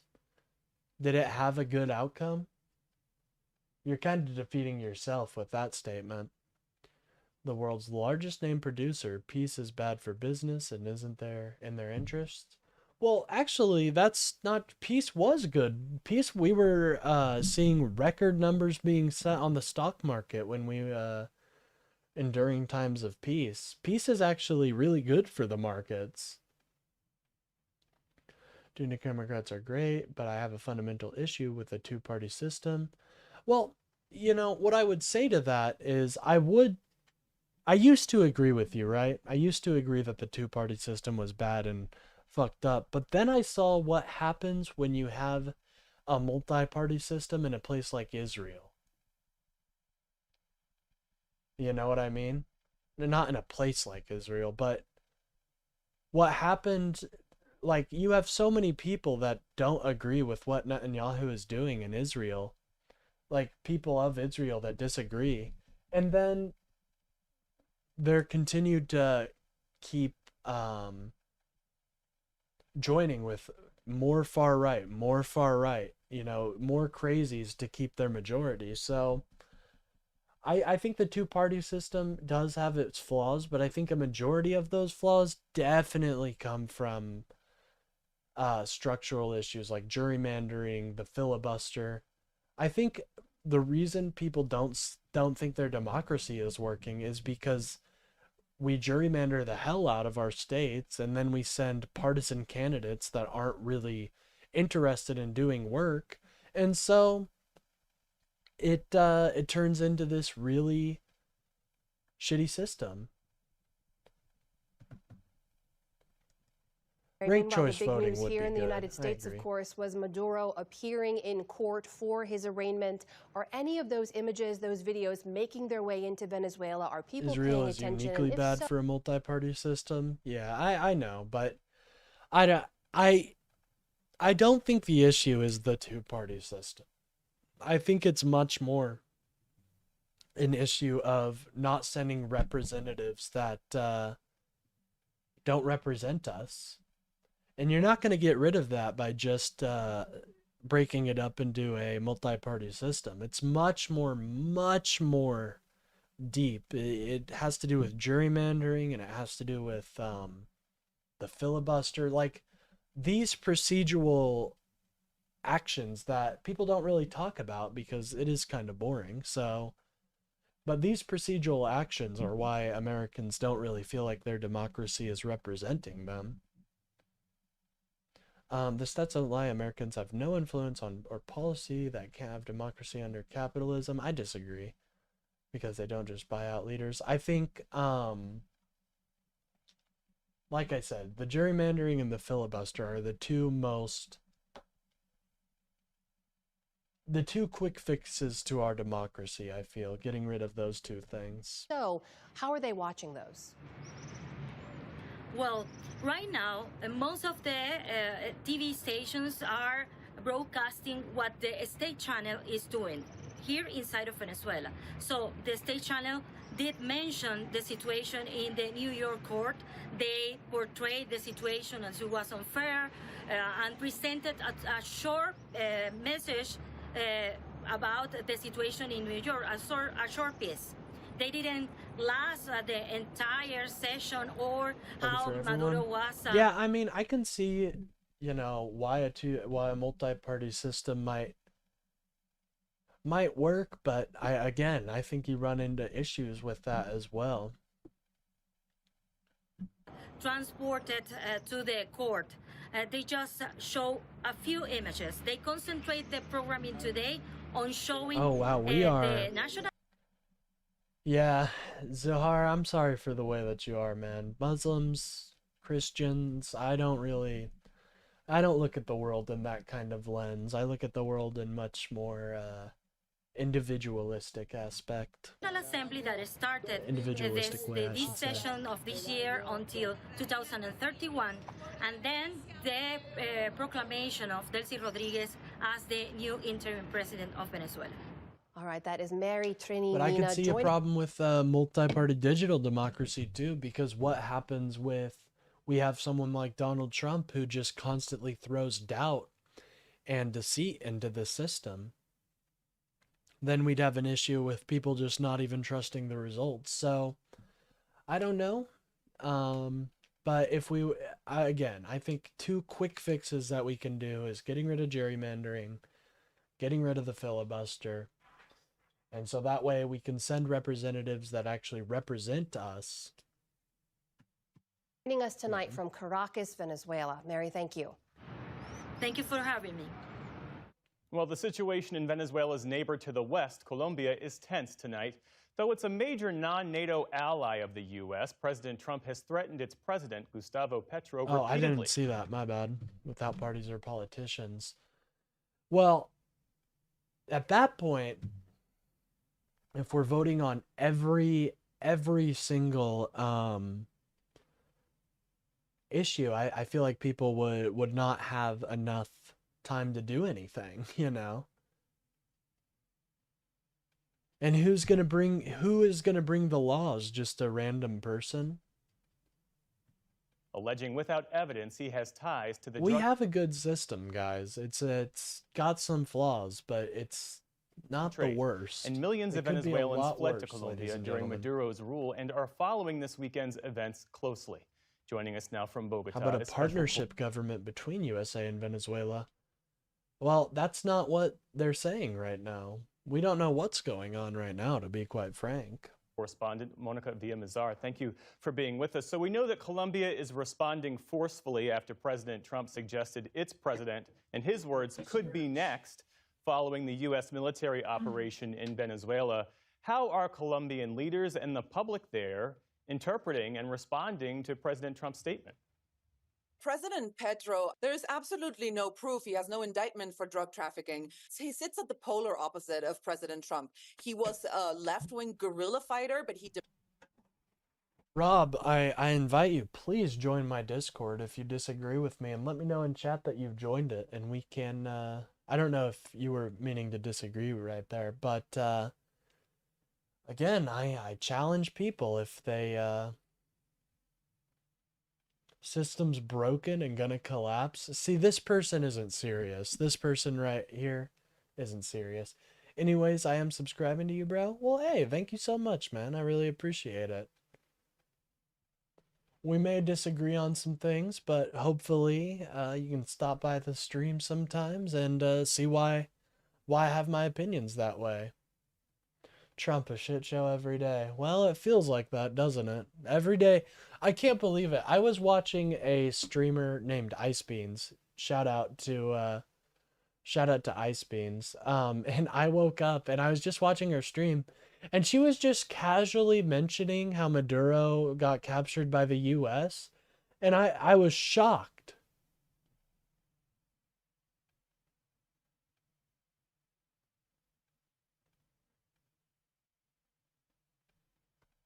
demobilized with M19 guerrilla group in the 90s. And I say this because today he said he's left. Seemed like a reasonable fella. Got my sub. Well, thank you so much, man. I really appreciate that. Arms back in the 90s, but he is willing to pick them up again and ready to defend his country if it is attacked. So very strong words from the president and the government. They have been very critical about what happened in Venezuela as well. And, like other Latin American leaders, they stand by the claims that, this is against international. Give this beta a tampon. Well, I don't need a new one. I just changed it recently. So thank you for the offer, though. Law and the country's sovereignty. As for the Colombian people, likewise, many people here are thinking this is a colonial attitude. The United States Latin America has been sort of the backyard for the United States, and people are not happy. Well, hey, I also have a Discord if anybody wants to. Blatant interference, Wants like to join and talk. It doesn't happen too often, and I understand. Going in front of like a couple people is pretty nerve-wracking. He was not a popular. I still have issue with going on my Planet Loner Boxes stream. I get all nervous on the inside, and Loner's dope as hell. One in the case of Venezuela, but also very right-wing Colombians are growing, I must say, increasingly worried about Petro, and they say he has Not shocked enough to give him the presumption of innocence. Yeah, that's the thing. It's a little weird, right? How we're doing this exactly. I know we've done something similar with Panama, but I am kind of concerned to see how this is playing out. Yeah, imagine if Russia kidnapped Starmer. Exactly! Imagine, dude. Tendencies that are showing that Exactly. he is increasingly Imagine, populist bro. and may perhaps want We'd be to going remain insane. in power. There's upcoming elections May 31st, so there's a lot going on here in Colombia as well. Well, give us some background on the Trump-Petro relationship. Where did this tension begin? Absolutely. Like I said, they sit at polar opposites, right? Petro is a very left-wing leaning president. They started having frictions back when the mass deportations started taking place. If you remember, Talk to the the oil companies before he talked to Congress. Hey, for real though. Well, here's my issue I have with this whole oil infrastructure debate. Is that USA pretty much bought Panama? I need to research the history a little more, but I know that the USA was vital to building things like the Panama Canal and stuff like that. But I don't know if the oil companies are going to invest money into this infrastructure, because think about it, the price of oil is already super low. It needs to be $60 per barrel to be profitable. So what does that mean? Are these companies going to invest money to make their business less profitable? I don't think so. With Colombians, undocumented, arriving here shackled, and Petro said this is not acceptable, this is not dignified. To be fair, it would be a that's good when laugh. it all started. And then the sort of highest point Maybe. was back in September at the National Assembly in New York. Petro criticized the drug policy of President Donald Trump and the White House, and then he joined a rally in New York. In the streets, he took a megaphone. It was a pro-Palestinian rally, I think. And he started saying, I call on the U.S. soldiers to disobey their commander-in-chief. And that obviously caused a lot of rage in President Trump and the American government, obviously, in general. The 90s. All I remember is them blasting rock music outside that church, trying to get Nerida to turn himself in back in the 90s. I miss that. I'm going to have to check that. That sounds pretty funny. Trump is saving America. How is he saving America? What is he doing to save America right now? All I see is him focusing on other countries during a potential government shutdown. Placed them on what we call the Clinton list, colloquially. It's basically they removed his visa and he cannot conduct any. When I said I'm the solution, I was being a little, joking, but I do think I'm the solution in, you know, my types of channels are the solution to the right-wing media apparatus. It takes average people letting their voices be known, you know? And I don't mean, I hope I'm not sounding too self-masturbatory there, I really do, but it does take your average people letting their voice be known that they're not okay with this type of stuff. Transactions with individuals. But no, I don't think I am wholeheartedly the #1 defense against right-wing propaganda. It's going to take a choir of voices. Are companies that use the American financial system. Colombia hosts the world's largest Venezuelan diaspora, millions of people displaced by the Maduro government. What are Venezuelans? Oh, Bill, living he's in saving Colombia American telling you oil right now? companies. That's a great. And that's another thing as to why I don't think Trump really knows what he's doing here, because anybody would tell you that these companies probably won't invest this money because of the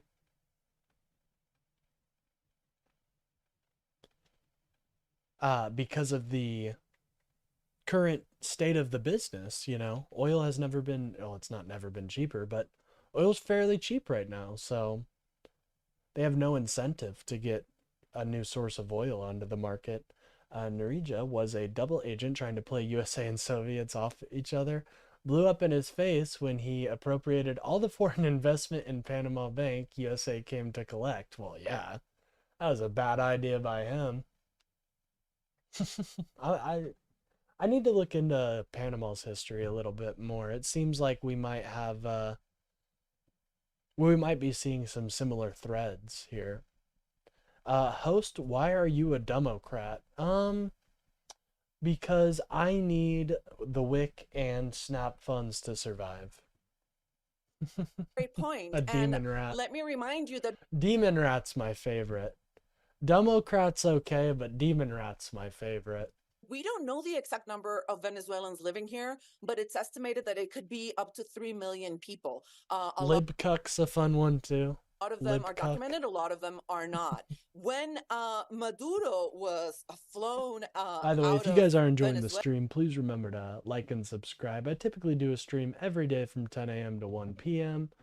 where I talk about the news and politics, and typically I argue with my chat a little bit. It's fun. I like arguing with the chat. It gives you guys a little bit to engage. I'm clueless. Absolutely. I can tell you, I heard people honking their horns in the street. Yeah, more silly right names. Well, pedocrat. That one's good. underneath this rooftop. I heard a friend telling me that her neighbors were screaming, "We're going to pack our bags and we're going to return." But I think those attitudes have been much tempered recently because, as our correspondent in Caracas said, people are now wondering, wait, was there a regime change? Can we go back? A lot of people see Delcy Rodriguez and her brother Jorge, who is Hey, I'm not in my clown I'm not in my I'm not in my clown suit today, okay? I don't even have my camera on. How would you know that I'd be in my clown suit? What are you talking about? Assembly, let's remember, as a continuation very much of the Maduro regime, which is a continuation Who wants an echo of the chamber? Chavez I agree. Bolivarian Revolution, I like put in place in 1999 stuff. when Chavez modified the constitution. Yeah, Vernon knows what's what. Yeah, I don't know how, but he found out about my clown suit. Hopefully he doesn't find out about my floppy shoes or I'm done for. Special correspondent Monica Villamizar joining us from Bogota tonight. Thanks again for your time. Thank you. The White House seems to be working with the remnants of the Maduro regime after Saturday's raid. But for decades, there's been robust opposition to the governments of Hugo Chavez and his successor, Nicolas Maduro. Among He the is principal Vernon. He leaders does of that know opposition a now is large Nobel amount. Peace Prize I winner remember Maria studying Corina about Machado. And Vernon's one of her top aides intelligence, is actually. David Smolensky, who joins me here in the studio. Thank you for being here. Thank you for having me. So, as you saw in our report there, obviously Maduro's former vice president, Delcy Rodriguez, has now been sworn in as acting president. You heard President Trump also say Their name we, is meaning Toby. the That US, is true. are in charge of Venezuela. Is it clear to you who is running the country right now, Rodriguez or President Trump? Well, first of all, I have to say that what we're seeing today in New York is something that Venezuelans wanted for years. Grew up in a town called 9 of Vernon 10 in British Venezuelans, Columbia.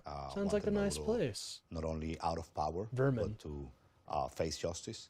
I have to say that this country is guaranteeing rights to Maduro and his wife, like, for example, having an attorney, something that Maduro never did. Maduro illegally detained 20,000. Oh, damn. It sounds like there's some criticism about how Trump's handling this. Innocent Venezuelans during the last decade, and most of them were physically tortured, psychologically tortured, didn't have a right for attorney or a family visit or something.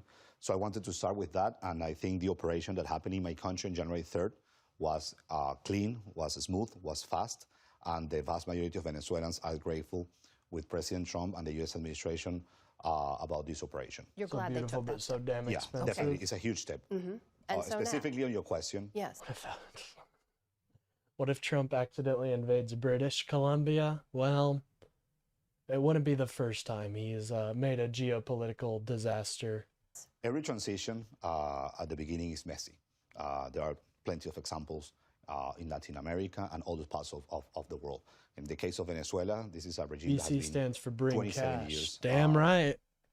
Bring that cash in here. power, not only committing crimes against humanity and human rights violations, but also they All right. destroy. It's weed time. Get excited. I need to have like transitions for my. We've got pill time and then we've got weed time, but we need some more. Completely. The Says economy, and Colombia is almost sending 9 too much million people, cocaine, invades Canada. fled Venezuela. Exactly. The legitimacy and the credibility is on Maria Corina Machado. Days, and a lot of us in President-elect Alberta are really excited about all this annexation talk. Western Canadians interests are better going in the USA. I don't know. I feel like sovereignty is important, and if you guys just like had a public vote and you voted to become part of the USA, then we'd love to have you. But I don't believe in wanton invading our neighbors. You know what I mean? If Trump invades BC, would anybody notice? No, you know, same shit, different day for British Columbia. Mundo Gonzalez, not once but twice. Maria Corina Machado won a primary election with 93% of the vote. She was illegally banned for running. She endorsed President-elect Mundo Gonzalez. He was elected with 70% of the vote, despite it was a not transparent election. We proved we won. Those tallies, by the way, are today preserved. I think there's just Panama, a lot of and I don't have build-up any doubt. anger that the liberals have been in power for so long. Not a popular, but Alberta is. Well, you know, I believe in the will of the people, and if there is a public referendum to join the U.S. and become the 51st state, then hell yeah. But until then, we're gonna have to wait. That's why I'm, you know, I want Puerto Rico to be a state, you know. I think we should probably focus on the places we have already before we start integrating new ones. You know what I mean? Greenland's a bit, you know, if we decide to buy Greenland somehow, it's going to be taking like 100 years to get them statehood. That Maria Corina Machado and President-elect Mundo Gonzalez A lot of are going released to anger. lead the rebuild of Venezuela. Delcy Rodriguez is a thug. Delcy Rodriguez is sanctioned here in the U.S., is sanctioned in Canada, she's sanctioned in the European Union, she's part of the Sons cartel. She was one of the masterminds to open Venezuela's doors to Iran, Cuba, Russia, and China, and she's not trustworthy to work. I hear you saying Machado has support on the ground, but when President Trump was Hey, asked... don't be hey, all I'm going to say is that just because you're not in the States doesn't mean I believe we should be treating our allies exactly like they're in the States, you know?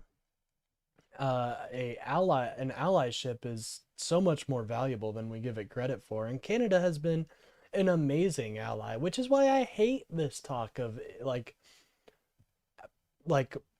using rhetoric like we're gonna invade or some shit.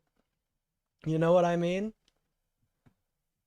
Like, I like our specifically allies, about dude. her They're leadership. sick. As you well know, For real, a lot of our allies are super cool. he dismissed her. He said she I doesn't wish we taught about more of them in school, to be have the honest. support within or the respect within the country. She's a very nice woman, but she doesn't have the respect. Why do you think he snubbed her that way? On that regard, and with due respect with President Trump, I have a disagreement on that point. But do you think she needs to Yeah, win Trump his already confidence treats to be blue able to states lead like Venezuela?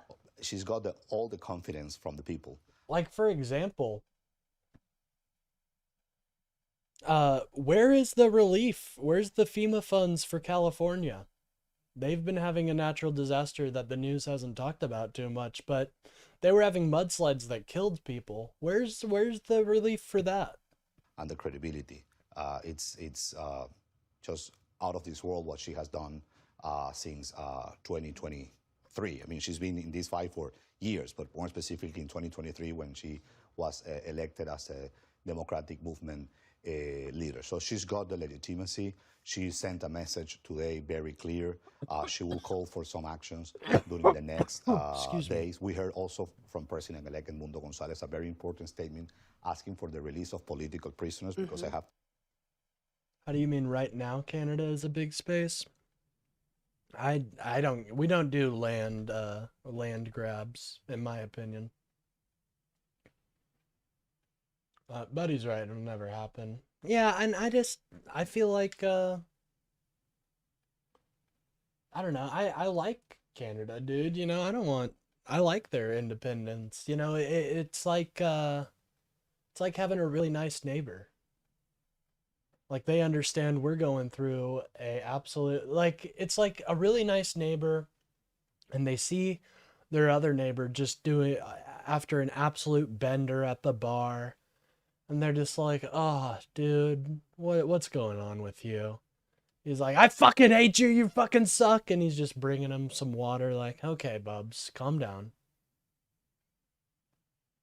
Meanwhile, America's, I'm gonna fucking invade Venezuela. I'm gonna fucking invade Colombia.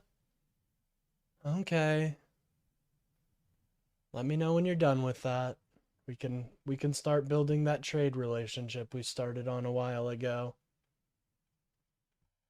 To remember that there are more than 800 political prisoners in Venezuela that, as we speak, they are psychologically tortured and physically tortured. And this is something that we're speaking with the administration. And this is something that we're speaking in Congress. And we're By the way, guys, you guys are absolutely killing it with the likes today. We're up to 19 likes, which I think may be like one of the most for a live stream. So good job. You guys are absolutely kicking butt today. And I really appreciate you guys sticking around and listening to me. In the world, because I want to remember that there's a global coalition supporting the democratic movement in Venezuela. In Latin America, there is Argentina, I think Ecuador. Toby says something pretty true, where it's like, you want to get Canadians to hate America, do what we're doing, you know. Paraguay, Panama. Hey, shout out to the tappers out there with the party streamers. We love it.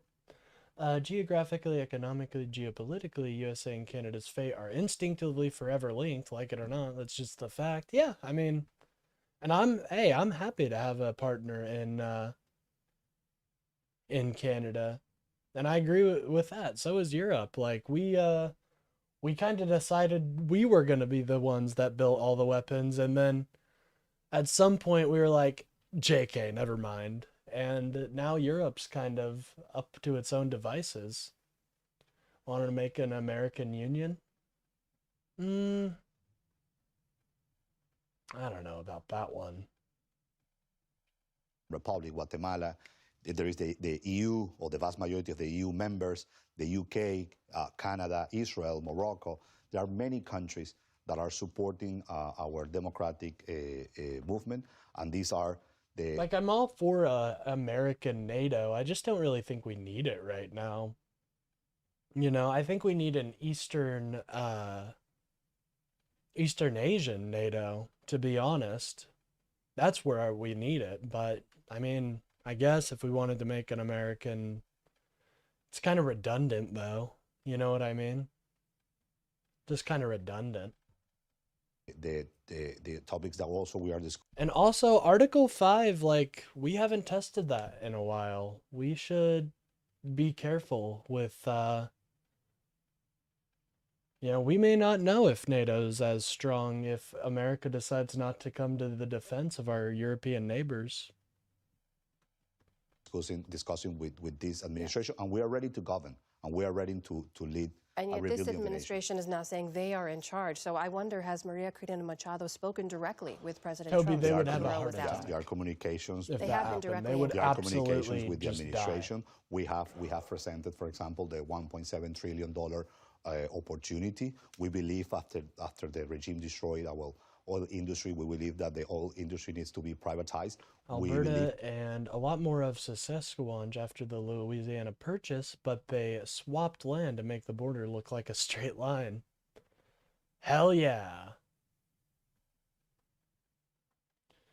Well, yeah, there is like a trade union. Yeah, I was about to mention that. We have trade unions, and we have, like, the NAFTA was really something to behold. And trade unions are part of it, but it would have to be much more like, I guess it would have to be a lot more solid and concrete. believe in private property. We believe in private companies. We believe in free market. We believe Yeah, that the don't have a currency. All U.S. could be our best ally on energy because we want to have U.S. companies working in Venezuela and Western Hemisphere companies working in Venezuela. So you support President Trump when he says we want to invite U.S. companies into Venezuela? Well, because in the case of Venezuela, that has the largest oil reserve in the world, when we talk about energy and democracy are not excluded. I mean, U.S. oil companies in Venezuela have been in my country for Okay, I thought you over a said century. exclusive. So this is not for us something new. So it's not something that goes. Yeah, exactly. Some American thinks it's cool to own Canada because of like plundering their resources. A, that's not what we do in America. But B, you guys realize if we incorporate Canada, it's gonna be like America will turn into a liberal cuck dream overnight, right? Distant from democracy, and we don't. And by the way, I mean the damage that Iranians and Russians and Chinese and even Cubans have made to specifically the oil industry has been very profound, and that needs to change. And we need a more reliable ally on that. As we saw, President Trump, when he first announced the arrest, said we're going to run the country until such time as we can do a safe, proper, and judicious transition. He's also just told NBC a short while ago that he does not see new elections happening in Venezuela for at least 30 days. So yeah, this is something else that kind of scares me. Like, we're not going to have elections? What do you mean? There's several mutual defense attacks between the U.S. and Asian nations. Yeah, I think what is the mech robots on screen? Oh, that's a Front Mission 4. It's a game all about mech warfare and stuff. And usually I'm playing it by now, but I've been so intrigued with the news and chat that I've just been kind of engaging with them. But it's a game I played as a child and never beat, and I've dedicated the stream to beating it. I think the visuals are super cool also as just like a fun thing to look at while you, are just watching the screen. how do you see this playing I'll out? get started on it though real quick. The elections already happened. Thank you. We won. The vast majority of Venezuelans You don't believe there elected. needs to be a new election? Well, now? that's something that, again, when that transition happens, the beginning are messy. Obviously, there needs to be a transition. Nothing in the way Trump talks about Canada makes it seem like he wants to do anything but occupy Canada. Yeah. Just, this isn't what America does, dude. This isn't who America is, the America I grew up is all about freedom, liberty, and sovereignty. And that's not what Donald Trump represents. A government, and then, because according to our constitution, need to call for an election. But what is important here, and I want to remark, is that there's no doubt for the overwhelming majority of Venezuelans within the country and outside the country that the legitimacy is on Maria Corina Machado, and the president-elect is Edmundo Gonzalez. And we're working very hard to keep increasing that global alliance that we have built for these months. And that's how you see that not many are, crying that Maduro is now facing justice. Yeah, like one of my biggest fears this game actually perfectly represents, because in this timeline, the United States has basically captured like Mexico, Canada, and they've formed like a giant state. And there's problems, you know what I mean? Now, it's obviously a video game, but it's just one example of why this Monroe Doctrine stuff is BS. Trump's not a politician. He's a show business guy. He doesn't deal in politics. He deals in speculate. He says the crazy agitated for headlines and it works. People eat that shit up. Well, that's my issue, is that he doesn't really, a politician cares about the American people. I know, hard to believe, but I believe in our institutions, and I think it's shitty to have a president that just does stuff for the headlines. New York, because the world knows the atrocities that he committed. Let me ask you how worried you might be that the U.S. government will just continue to work with Delcy Rodriguez if they find her leadership. Like, don't lie, Greg. Wouldn't you see more benefit in a unipolar world where the U.S. is the only dominant power? That game reminds me of a game from my childhood called BattleTech. Well, I actually wanted to get into BattleTech because it sounds really fun. But yeah, I played it as a kid, was never able to beat one level. I finally defeated it as an adult, and now I'm playing it out. I wasn't even halfway through as a kid. I was not a professional gamer, as you might say. Anyways, let's get back to the video. To be compliant, which is the word we keep hearing from this administration, and will continue to sideline Machado. She won't be able to deliver that. Mex are badass. Amen, dude. I love Mex. Poor Colombia now have to deal with 2 collapsing nations on their border. Yeah. Well, I'm hoping what happened. I hope Venezuela, I hope the people get a representative government and it doesn't devolve into chaos. It doesn't look like that's what's going to happen, but my hope is that they have a free and fair elections and the government that loves representation and loves the U.S. But I just don't see that really happening. In Venezuela were humiliated by the impeccable operation that the U.S. did on January 3rd. She's not trustworthy. As I said, she's illegal. She's individually sanctioned in Canada. I'm just waiting for the Mex, dude. Once we get Mex, it's over. I'm going to become a rich millionaire, buy a mech, and I'm just going to live in it, dude.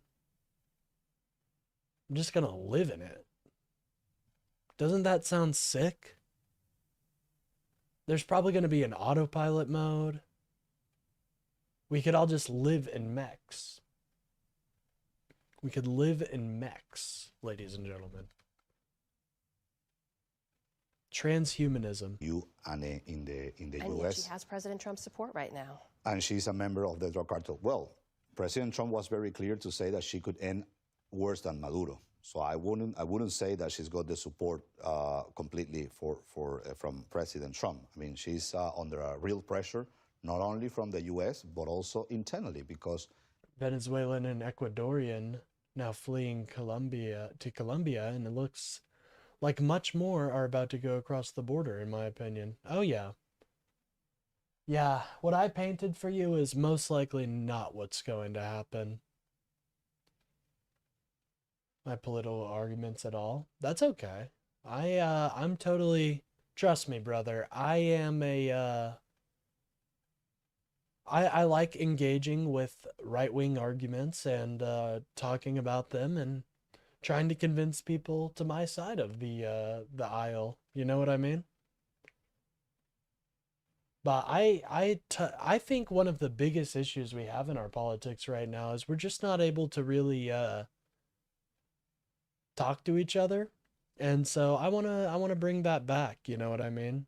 I know that's the typical right-wing thing where it's like we can't talk to each other, and then like 5 minutes later they're talking about how how Somalian culture is horrible. Like people in Fallout having power armor. Amen. I love Fallout, dude. I actually just re-downloaded Fallout New Vegas, so. You mean cyborgs and augments are woke? Oh no. Yeah, dude. I can't wait to wear. I want robot arms. That's my biggest once I get robot arms and a mech, I'm good. Honestly, if I could just put my brain in a jar. Well, let me think about that for a moment. I don't know about that one. I don't know about that one, Chief. The regime right now, it's I don't want to become a Robco robot. After what happened on January 3rd, they're completely demoralized. The armed forces didn't have any capacity to respond on this operation, and it was proven, by the way, something that we denounced for years, that the security of Nicolás Maduro and his wife was run by the Cubans, which is not something small to say. My wife and I are totally into this so much she had to start playing the game. Hey, that's super great. I love to hear that. Fallout New Vegas, believe it or not. I tell this story, but it's, well, not really a story. This little lore bit. But Fallout New Vegas is one of the reasons I'm a liberal today, and I believe in liberalism. Truly. It is, you know. You had to make a tough decision for the people of New Vegas. And, you know, as a kid, when I was playing that so much, it weighed heavily on me on what political system would be the best. I typically ended up NCR because I thought the structure of because I always think the structure of a democracy, no matter how bloated it is always better than just wanton chaos. But I also believed an independent New Vegas could be a good outcome as well. We were already. I haven't watched the show yet, though, or I've watched season 1. I'm waiting to watch season 2. So no spoilers, but it looks like it's going to be really good. I've seen a lot of shorts that have like references and stuff, so. I'm actually probably going to play New Vegas as my next game I play on here. I think that would be fun. A nation invaded by foreign actors, and in this specific case of Cuba, when this relation started with Chavez and Fidel Castro. Well, as you say, messy for sure, very uncertain. We hope you'll come back and continue this conversation. But to kind of talk about this a little bit, yeah, I'm just really afraid of like, my biggest fear right now, I always went, yes, man. Hey, and that's understandable. That's an independent New Vegas is definitely a New Vegas that is good for a large majority of the people there. I never got into Fallout before. I was more of an Elder Scrolls gamer, so I'm still catching up on the lore. They did a good job with the show. Yeah, that's what I've been hearing. I was a little afraid in season 1 when they started messing with the New Vegas lore, because so much of that game really is just your choices and how the choices impact. But I hear they're doing a good job with it, so I'm excited to see the outcome. Yeah, I think Fallout is a great setting, great lore. It is Smolenski. Good to have you. It's a great area to explore humanity's flaws and characteristics. Season 1 was cute, just the right balance between self-importance and hamminess. Yeah, I agree. I liked it a lot, dude. I've been setting up some mods for a New Vegas run. The scene updated quite a bit since the last time I modded New Vegas. Same. There's a lot of new quest mods like the Long 15 and Drywells Springs, I believe it is. Yeah, I'm excited to get into them. I was a bit disheartened when I saw that Fallout the Frontier was a furry nightmare. A furry erotic nightmare. But apparently some people were able to scrap what was left of it and turn it into something at least decent. But I'm probably going to stay away from it. Here. Thank you for having me. Now to a different view of the American capture of Maduro and the apparent wider regional ambitions the president outlined. For that, I spoke earlier with Jorge Castellano. Looks in the new TV show. I liked it. Oh, hold on. We're getting a call, ladies and gentlemen. How many services did this guy who owned my phone before me sign up to? Hello, you are now live to 70,000 people. What do you have to say for yourself? Hello? 70,000 people are waiting for you to say something. Don't get nervous now. You're the one that called into the show. Ma'am. Sir. Oh, they hung up on me. No new friends today. Castañeda, who served as Mexico's foreign minister in the early 2000s and is now Distinguished Professor of Politics in Latin American and Caribbean Studies at New York University. He spoke with us from Mexico City, and a note that the connection was unstable. Yeah, I don't know what he I keep presuming their gender. They signed up to a lot of services. Started by asking him what he believed. By the way, if you guys are enjoying the stream, please remember to like and subscribe. It helps out and it boosts the channel out there. The U.S. priority is in Venezuela right now. I said hi. I'll let him know on the next time. I think the primary one was the Frontier was pretty good for vids taking the rip out of it, so I'm happy enough with it. Yeah, the vids making fun of it were funny. Oh, it was such a mess, dude. And it sucks because I actually was so excited. I was telling people that weren't even into New Vegas, weren't even into mods. As like, I remember this being announced when I was like 16. So I was like, guys, you guys aren't ready for what's coming. The Frontier's going to make New Vegas a brand new game. And then I fell out of New Vegas, came back, and I saw what it became.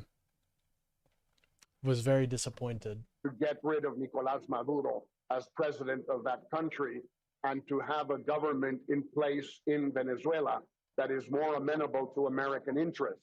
Those American interests being geopolitical in terms of having Venezuela less close to China, Russia, Iran, and Cuba. They are resource-based, access to Venezuelan oil and other minerals, and they are also in terms of obtaining perhaps some form of compensation for oil companies that were... That reminds me, I don't mean to divert, but I did want to see if there's any updates on the Iranian protests right now, because this is a major story that the news really hasn't been talking about too much because of what's going on in Venezuela. Iranian security forces clash with protesters at Tehran's Grand Bazaar.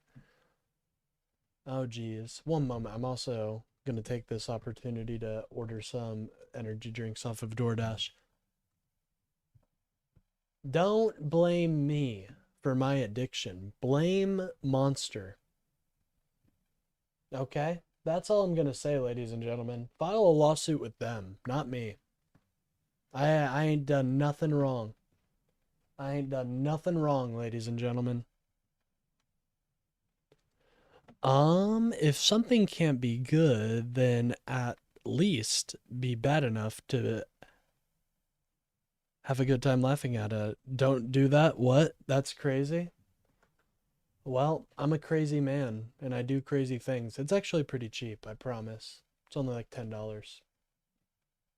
It's a steal, okay? It's an absolute steal. I'm losing money if I don't order the DoorDash right now.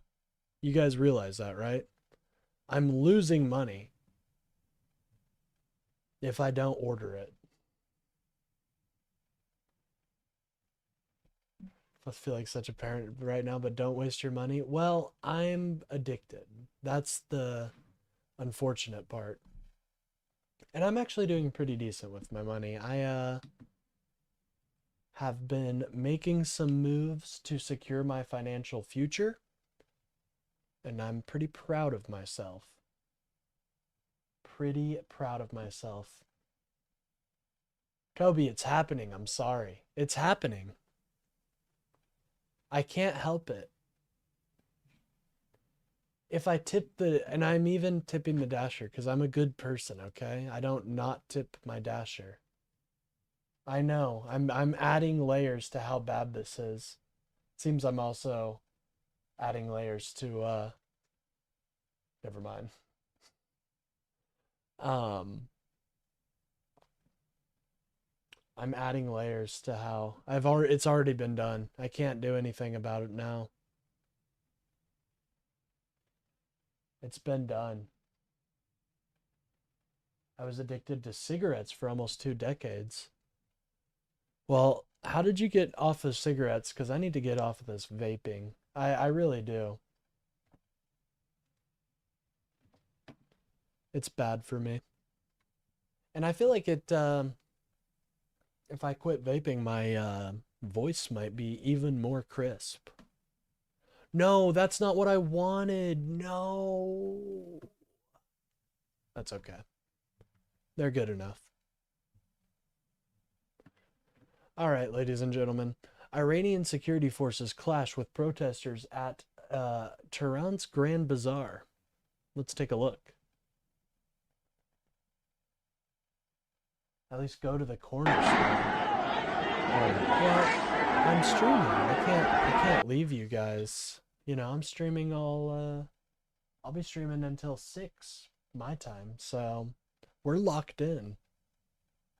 We are locked in right now.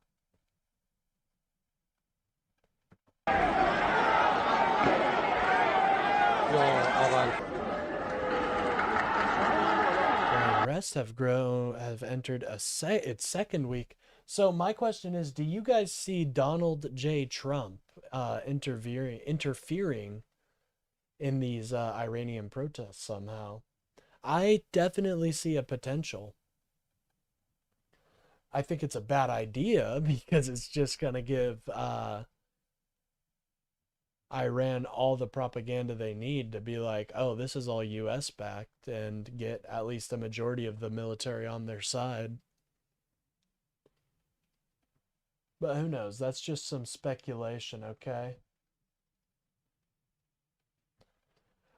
So I agree with you, Bill, that the point of this should not be the point of drinking an energy drink, but unfortunately they've captured me in their devious little hooks in me, and now I am absolutely addicted. So trust me.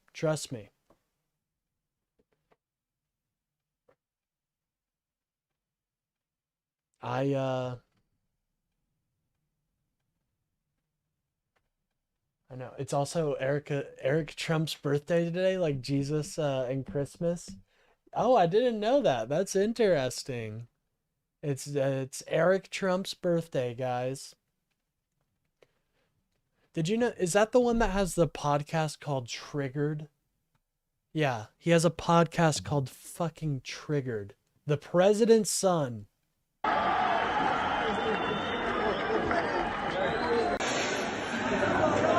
Whoa, did you guys know that? At least 35 people have died in the protests so far. That is way up from the 15 I remember seeing. It's weird how Eric Trump is somehow the smartest Trump. No, the smartest Trump is Jared Kushner.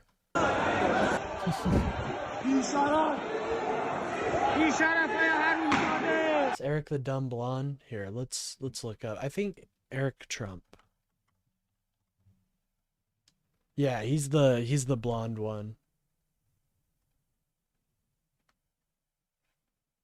I don't know, dude. There's not a thought going on in this man's head. I don't know, man. There ain't much going on here. Look at these two. They're always together. You notice that? I feel like they have that weird trope of like celebrities that are like gay lovers and their brothers, like royalty. You know what I'm saying? I don't know. I feel like they're inseparable. They're two sides of the same coin. Were expropriated 10, 15 years ago. Those seem to be the immediate objectives. I don't take the drug trafficking charges seriously. Now, in a broader sense, this seems to be what President Trump himself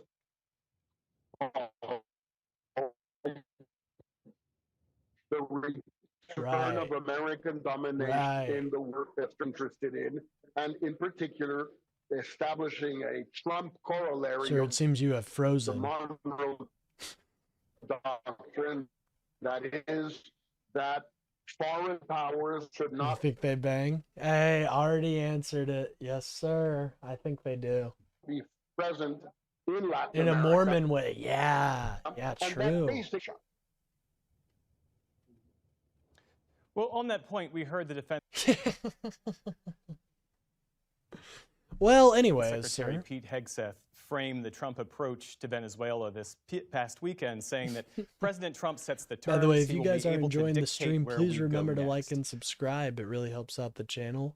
Gets me boosted out there into some new faces and gets the lib message spread.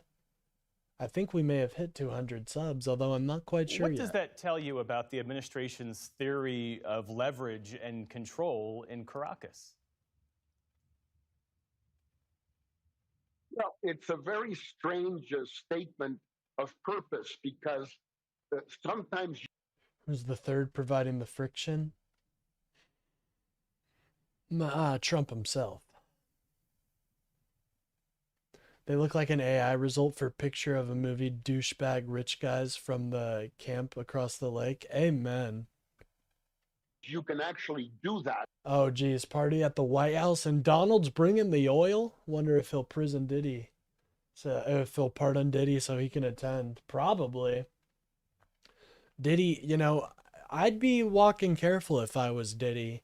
You know how the USA is about their oil, and it seems like he's got a really good supply of oil. So I'd be walking careful if I was Diddy. But most of the time, you have to have troops on the ground in order to enforce what you are requesting.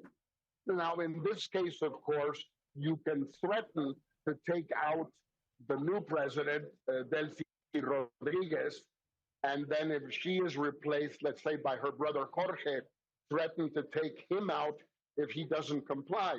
But at some point, you can't keep doing these operations.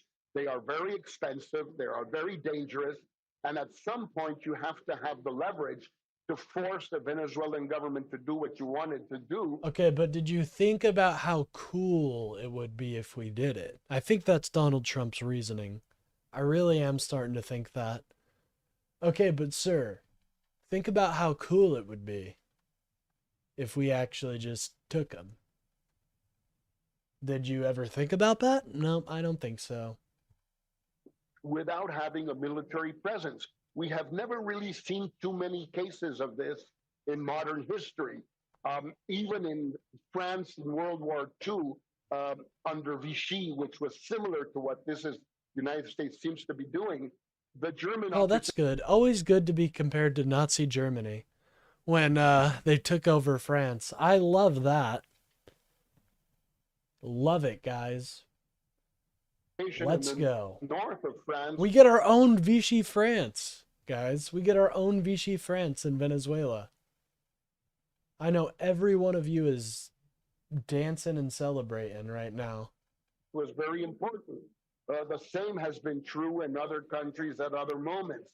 It's kind of governing Venezuela from Washington by remote control or on the web.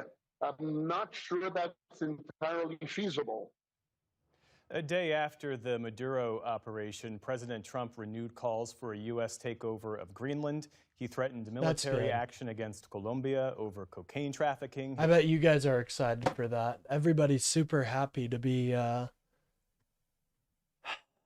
threatening Greenland, a NATO ally in Norway. Why are we doing this? I don't understand it. I really don't. We're taking a step back from the world stage, allowing a multipolar order to take root. And for what? What for? Like, don't people like American dominance? Isn't American dominance good? Don't we want that in the world? I do. I want America to be the #1 fucking country making the decisions. I don't trust Russia. I don't trust China. But it seems like this administration wants to let them take the reins, and I think that's BS, dude. Like, I want America to be the most badass set and the scariest force around the world. I don't get it. His Secretary of State warned that the communist It really government... feels like somebody played Forever Winter and just really liked that game, or read 1984 and said, that's a good idea. in Cuba, in his words, is in a lot of trouble. He said that Mexico has to get its act together. How do you interpret this burst of interventionist rhetoric, and what does it... Dude, and I swear, people read 1984 and missed the point entirely. Or they don't even read it. I think it's an amazing book against authoritarianism and collectivism and all this. And yet people just heard communism bad from the book, and that's all they took from it. It's much more complex. It's about the erasure of your identity, you know, and replacing that for a state identity. It's you know, gets rid of personalization and liberty. You know, it's so much more. And that's definitely what the Trump regime's all about. I really don't. Americans are very stupid. I will pick any nation of the EU over America to make the big decisions. Nobody reads 1984. I love it, dude. It's such a good fucking book. It's one of the reasons I advocate so much for publicly funding education, because I would have never read it if it wasn't because of my English teacher. He insisted, and this was during when everything was going down with Trump. He insisted that we read it because he felt it was apparent. And this dude was a complete hard ass, you know. I didn't think he was, I thought he was a douchebag, but I read it and God, I am so fucking thankful I did, because I see a lot of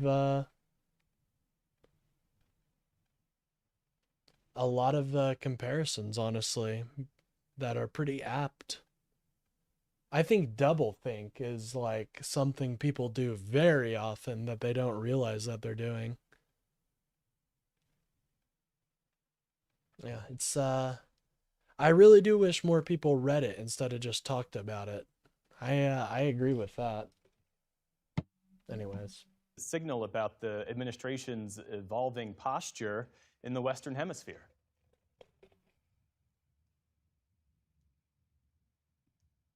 Well, I think the first thing is you have well, to...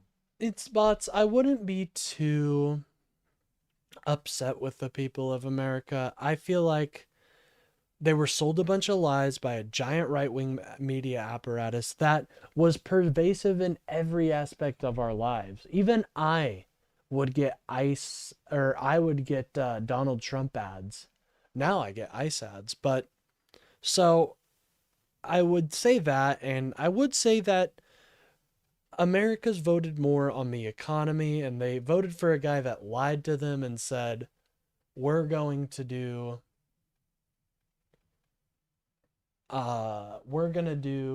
what we need to do to get the country running again.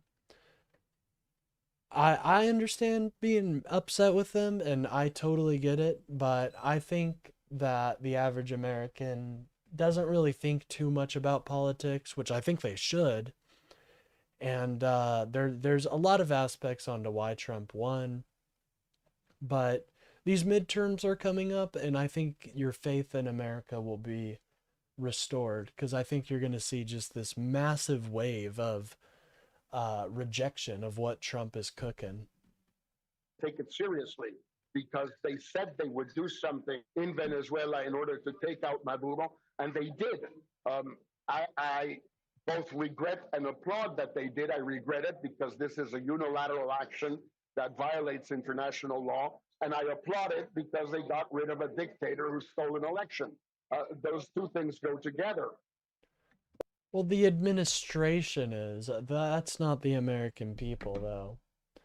Again, I'll remind you guys, only 1/3 of the American nation supports this war, which may feel like a lot, but in a country of 330 or 40 million people, the other two outweigh them.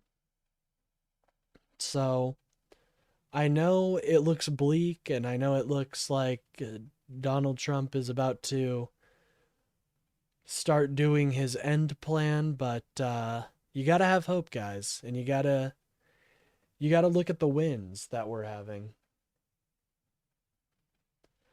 Right, but they put them in power not to do all this. What Donald Trump campaigned on and what Donald Trump is doing is very different. Like, I don't think that a Trump supporter from 2024 would support an invasion of Venezuela.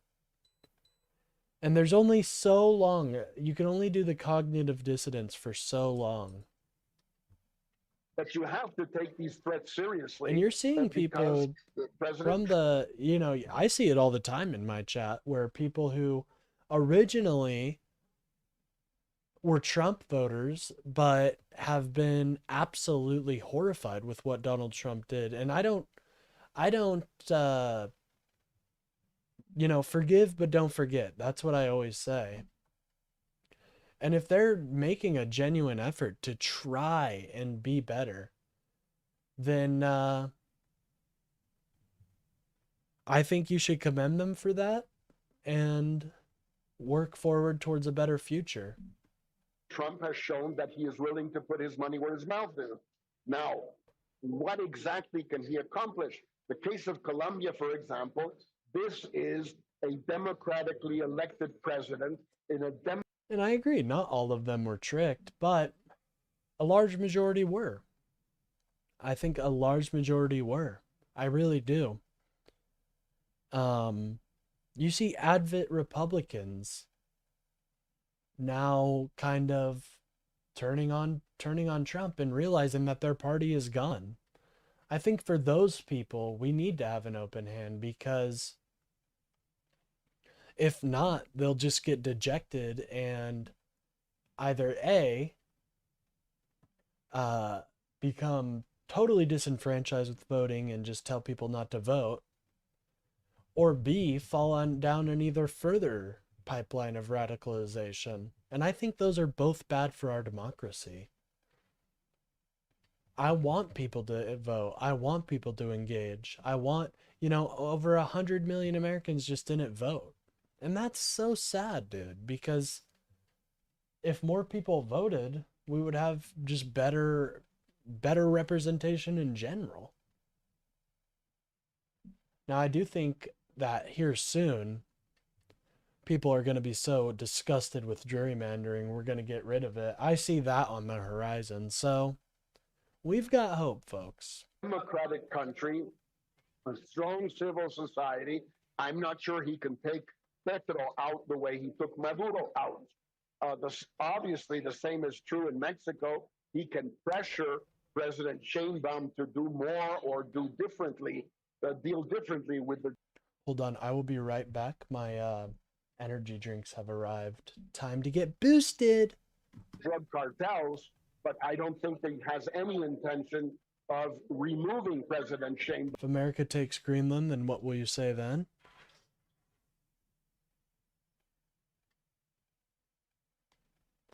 Well, I'll probably be protesting on the streets at that point. I'm not totally okay with protesting on the streets because of Venezuela, because we don't know how it's going right now. But if American soldiers start getting shot, we got to go out there and protest.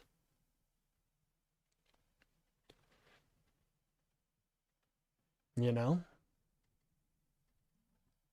Or unilaterally taking military action in Mexico. But we have to take all of Yeah, I'd probably say, dang, that sucks. this seriously. I'll be honest. Because, unfortunately, No, I'd protest. Like, that's a disgusting fucking use of our power and something I would not stand for. I don't care if I'm the only one there. That is disgusting. Using our power like that against our own allies. President Trump has proved that he actually No, at that point, we're getting this dictator out of our fucking office because he's disgusting and using the awesome power of the president for perverted reasons. occasion does what he says. Jorge Castaneda, thank you for your time this evening and for pushing through with these technical issues and our connection to you. We appreciate it.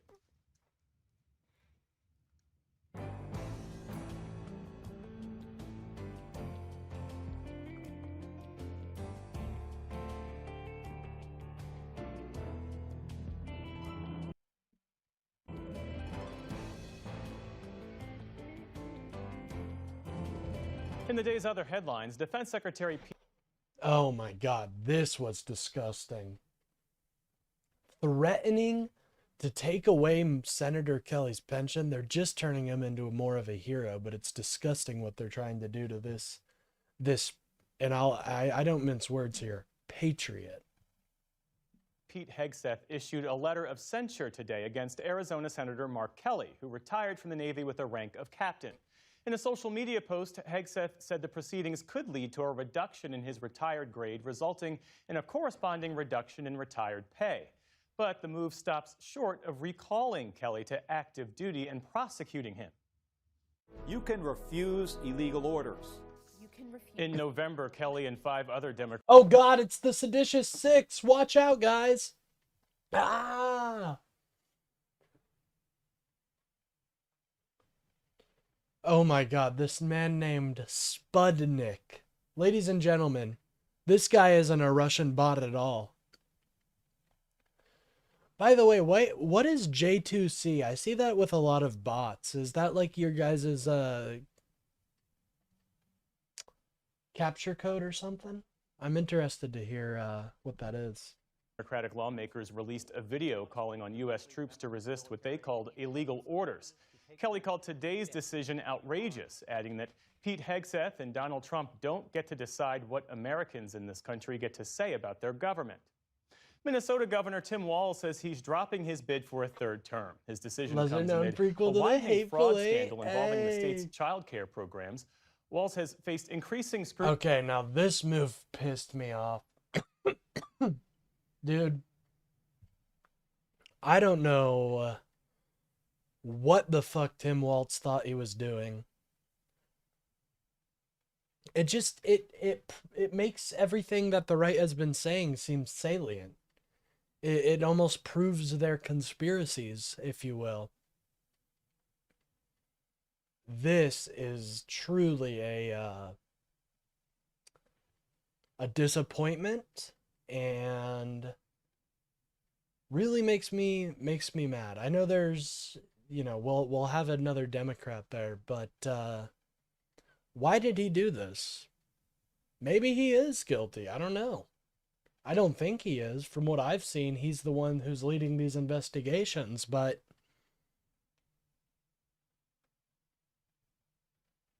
I think he was just tired of the bullshit. Well, you gotta think of more than just yourself in this situation, you know?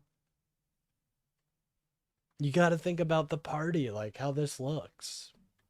Scrutiny from President Trump and other top Republicans over his handling of the investigation.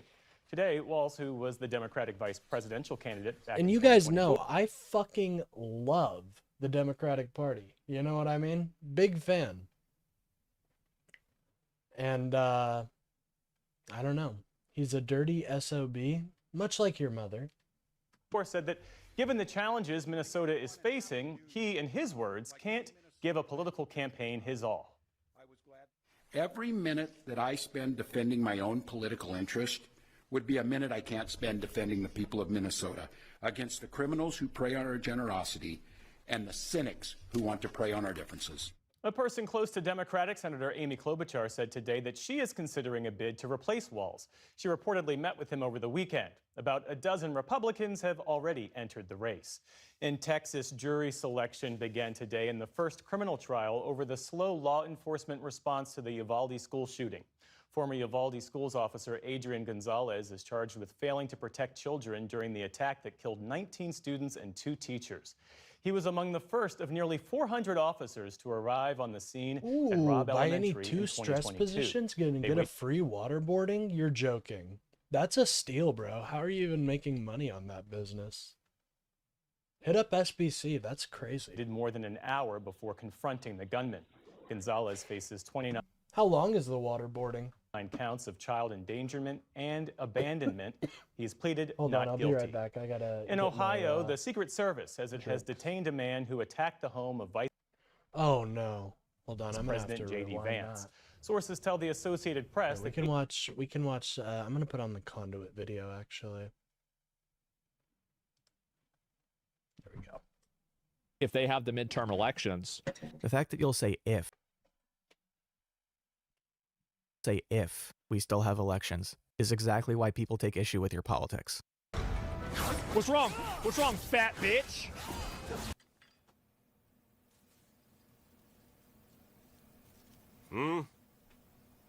Oh no. I drink what I want when I want.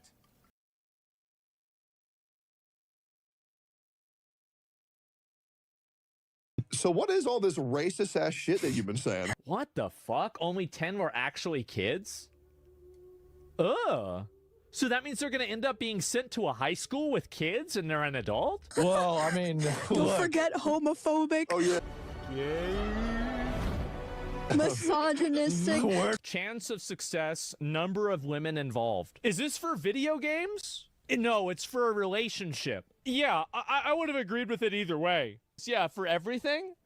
It seems that way, doesn't it? Transphobic. Trans people are like 0.6% of the population, but if you look at media representation, you'd think that they're like 10 or 20%. Fat phobic. You guys notice there aren't any fat people in this game? Poor people. And I would reduce foreign aid by about 80%. I would even take people that were residents of the country if they were not net positive tax. Ban seg? Why are we banning segs right now? What's going on? Ban segs?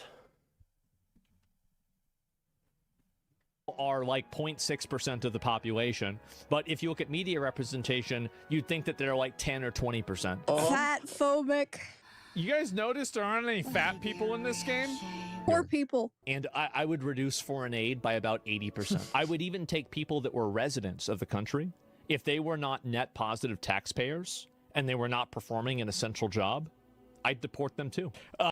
Oh, so just your typical Asmon delightfulness. This is just normal for him. Little tame, honestly. You know, I'm surprised he's not advocating to put them in labor camps. You know, there are just some... Anyways, let's get back to PBS. We'll finish that after this news hour. agents heard a loud noise around midnight and found a person who had broken a window with a hammer and was trying to enter the house. Oh my God. Well, that's good that they, you know, glad to hear the president's okay, or the vice president's okay. Not doing them though, not doing anything, but yeah, good to hear he's okay. A Secret Service vehicle was also damaged. Court records show a 26-year-old from Kentucky is set to be arraigned tomorrow on misdemeanor charges of vandalism, criminal trespass, and others. Vance and his family were not. By the way, ladies and gentlemen, if you're enjoying the stream, please remember to like and subscribe. It helps out the channel and gets me boosted out there. So, turning overseas now, Swiss police say they've identified all 116 people who were injured in last week's New Year's Eve fire in the resort town of Kranz. You guys ready to hear that crisp opening of a can? I dropped it. Oh my fucking God. Montana. More than 80 of them are still in the hospital. It comes a day after authorities said they had identified all 40 people who died in the blaze. In Milan JD's gay today, the lover. bodies of some Yeah, of the that's what we 6 should be Italian saying, victims right, guys? That's exactly what the right did to us, but luckily I'm not a giant piece of shit, so. The tragedy returned home. It blows my mind that the one half the country has TDF. We left Obama. Hey guys, listen to this one. Black Jesus alone when he was in office. No, you fucking didn't, you giant liar. No, you didn't. There were videos of people having protests every day hanging effigies of Barack Obama. What are you talking about? Swiss authorities say they've launched a criminal investigation into This fire pissed me off. I have a kind of anxiety obsession with fires in small spaces and human crushes. Yeah, that it's a real tragedy what happened. They face charges of involuntary homicide, among other charges. On Wall Street today, stocks ended higher amid hopes that U.S. energy companies will soon be able to access Venezuela's massive oil reserves. The Dow Jones Industrial Average jumped nearly 600 points to close at a new all-time high. The Nasdaq added around 160 points. The S&P 500 also ended higher on the day. And Eva Schloss, Holocaust survivor and the stepsister of Anne Frank, has died. Schloss was born in Vienna in 1929. After Germany annexed Austria in 1938, she and her family fled to the Netherlands, where Schloss became friends with her neighbor, Anne Frank. Their families both hid from the Nazis, but were eventually captured and sent to the Auschwitz death camp. Schloss and her mother were the only survivors in her family, a reality she was, quote, never quite able to accept. Schloss reflected on her personal tragedies in 2019. I realized that it is important that people should never ever forget what has happened and how it came about. We have to learn from the history, the mistakes we have made, and try to make a safer, better world for everybody. After the war ended, Eva Schloss's mother married Otto Frank, Anne Frank's father. In her later years, Schloss lived in the UK with her husband and 3 children and became a prominent Holocaust educator and author. In a statement today, her family called her a remarkable woman. Here, Spudnik, I'd like to show you an example of people leaving Obama alone, if you don't mind. Could you mind if I do that real quick? Sorry, it's gonna go black for you guys. Just give me one moment. Oh, for some reason it didn't open.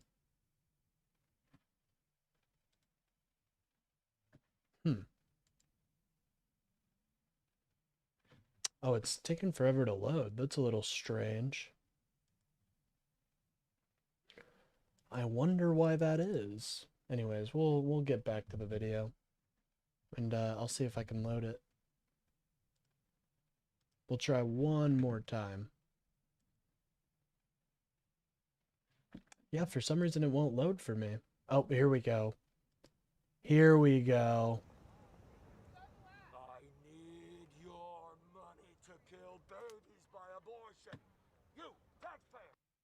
Oh yeah, this is perfect.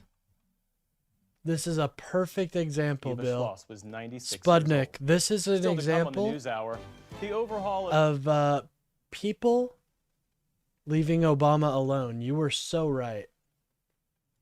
You were so right. It's kind of crazy that you were this right. They were super kind to Obama. You're right.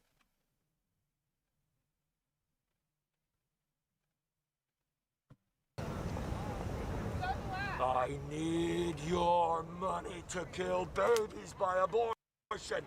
You, taxpayer, give me your money to pay for baby killing. No, I don't believe in abortion. I don't care. Render to Caesar what is Caesar's. Give me money to kill babies. All right, I'll pay you. Give Don't me hit the me money. anymore. Please, please, kill my baby. Kill my baby. You, kill that woman's baby. Yes. Yes. Yes.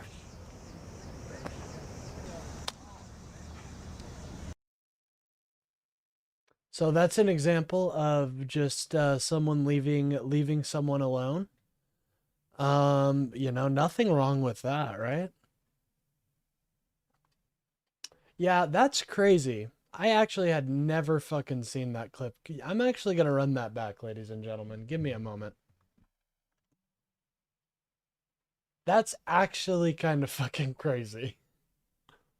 We're gonna run that back. Give me a moment. I need your money to kill babies by abortion. You, taxpayer, give me your money to pay for baby killing. No, I don't believe in abortion. I don't care. Render to Caesar what is Caesar's. He's really whacking her, honestly. Like, I feel bad for that woman. He's really hitting her hard. Look at that. Give me money to kill babies. Jesus, bro, you're slapping the hell out of her. All right, I'll pay you. Give Don't me hit the me money. anymore. Please, please, kill my baby. All right, I'll do it. Oh, gee. Kill my baby. I need a boob job. Kill him, please. Baby, kill my baby. You, kill that woman's baby. Yes. Yes.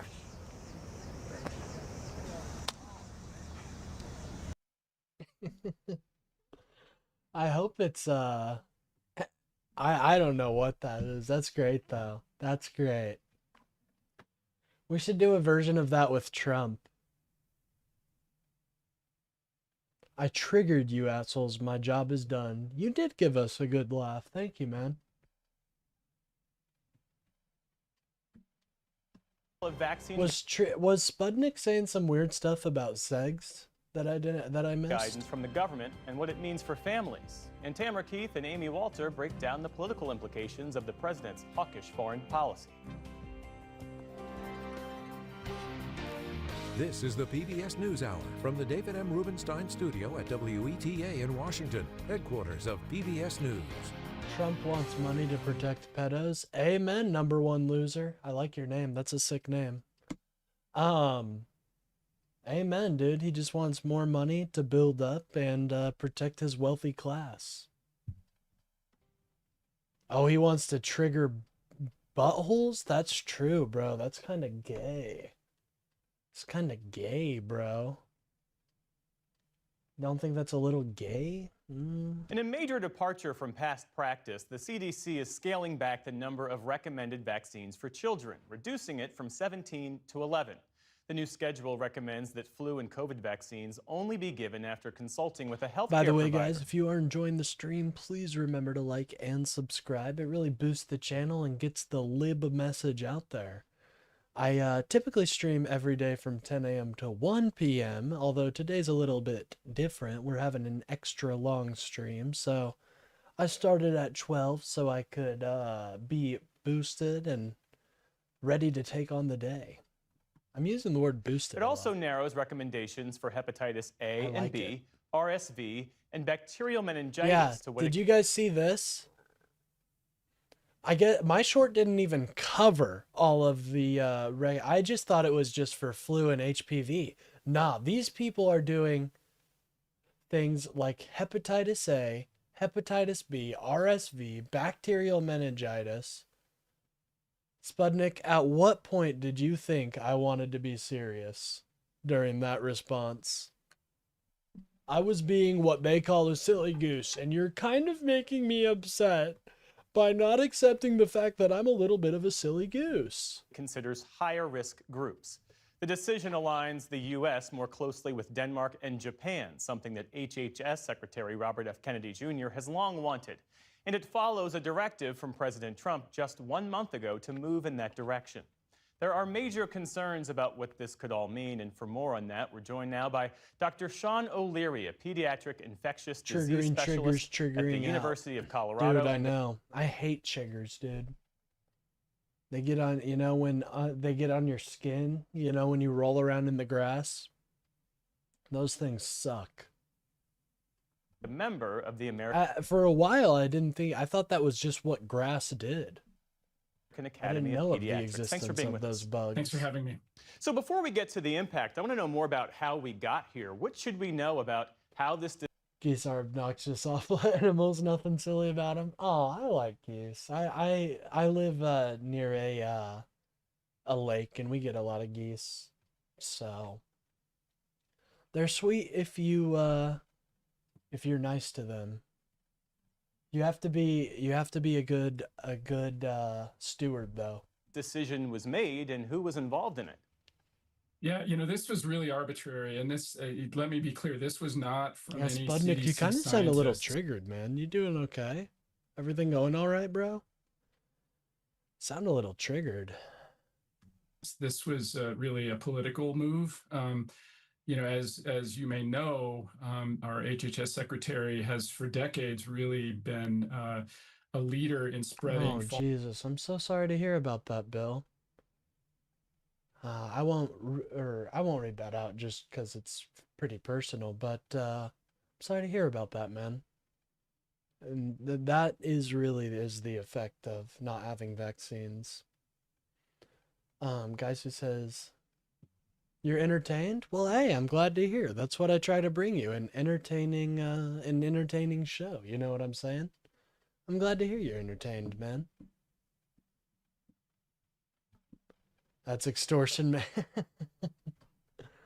The geese do run a pretty big racket, I've heard. So you got to be careful. But if you know their customs and you know the way they roll, you can get in good with the geese. I promise. Falsehoods and frankly, you know, lies about vaccines. Yeah, honestly, Sputnik is a huge fan. He's entertained. I'm glad to hear that. And Jesus Christ. I look away from the chat and I just see this plague bringer of a man. Oh my God. Holy shit. Oh my goodness. Mortarian couldn't even compare to this man. Look at that. How do you even get a face to look like that? He's got a giant pimple just right there. Just right in front of your face. You couldn't have taken care of that, man? Oh, God, it's gross. Holy. Okay, one moment. I did want to address Bill. I'm really sorry to hear about that, man. And 2026 will be a good year for you, I'm hoping. I know it will. I know it will. You know, life is all about cycles and all that, so it'll be a good year. You got to keep your head up in these times, you know? You know, now he's running our healthcare system. And so this, what we saw today is just one more step in his ongoing. Yeah, this is the, this guy. What we saw today is hold just, on. you know, This guy is the picture. Oh, why is his eyes looking like that? The pimple is a worm escaping. Oh, bro, that's so gross. Did I tell you guys I used to have a huge fear of worms as a kid? I read this book called The Troop. Lost his oh, okay, my bad. I thought you were talking about the chin. My bad. But yeah, I agree. It's never fun, but the people that are in your life would definitely want you to keep strong. It's called age. That giant pimple right there, that's called age. I don't know. My grandpa, he's got a big gut. He looks healthier than this man right now. This is age? What's happening to his eyes? It's a beef tallow and century of inbreeding? Yeah, I guess. Guess you're not wrong there, but that's bad. And also, when I started getting this, I just shave it, man. I just shave it all off. I'm bald. And I'm proud of it. Some men will never shave it all off. The sun fucks your skin up? Well, then use some fucking SPF 50. That shit's good for you. Everybody should be using like SPF 50 lotion every day. The sun is your enemy. Our healthcare system, and so this what we saw today is just one more step in his ongoing dismantling of the U.S. vaccination program. So what's the potential impact of narrowing the vaccination Joe Biden schedule? was old? That's terrible. Trump and RFK are old? They can still beat you up. I don't even think Sputnik's gonna say Trump could fuck me up. You know what I'm saying? Trump isn't looking too healthy. He looks like Darth Sidious. Trump is a gold-plated cunt. Amen, dude. And he hurts America's image. He really does. What has pediatricians so concerned? SPF 50 was around back in the day. That wasn't exactly a new phenomenon. You know what I'm saying? Now you can say, hey, I will agree with you on the fact that the sciences have been more updated, but you know, like, did RFK never get a sunburn and just think, I wonder if there's anything that would protect against this? Trump is why America can't have nice things. Amen. You know, he really hurts our image in more ways than one, whether it be because our lenience on authoritarian dictatorships, or whether it be his blatant disregard for our Constitution. He really does hurt our image. If you're still getting a fist fight in your 70s, you may not have made a lot of good life decisions in your lifetime. Yeah, that's true as well. Luckily, I don't think RFK has reached the point where he's just going around and fighting random people. He hasn't reached that point yet. When he reaches that point, that's when he's at like Kennedy. That's a Kennedy level 5, and we got to go in the bunkers.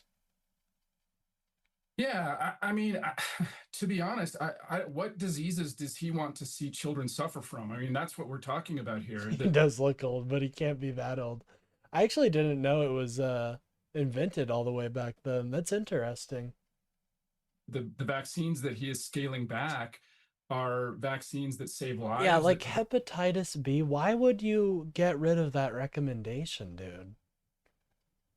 That is such a useful vaccine. Like, we need to just teach better biology, dude, so people actually understand how vaccines work. It's not that complicated. It really isn't. You kill virus, take dead virus, put dead virus in body, now immunity against virus. Because cells know how to fight virus. It's not that hard. Maybe it's so simple that people need like a better explanation. Not like a better explanation, but they need like something more convoluted. They're like, it can't possibly be that simple. But it is. It's what your body does. After it kills the virus, it takes little bits of it and it uses it to become stronger. It's like I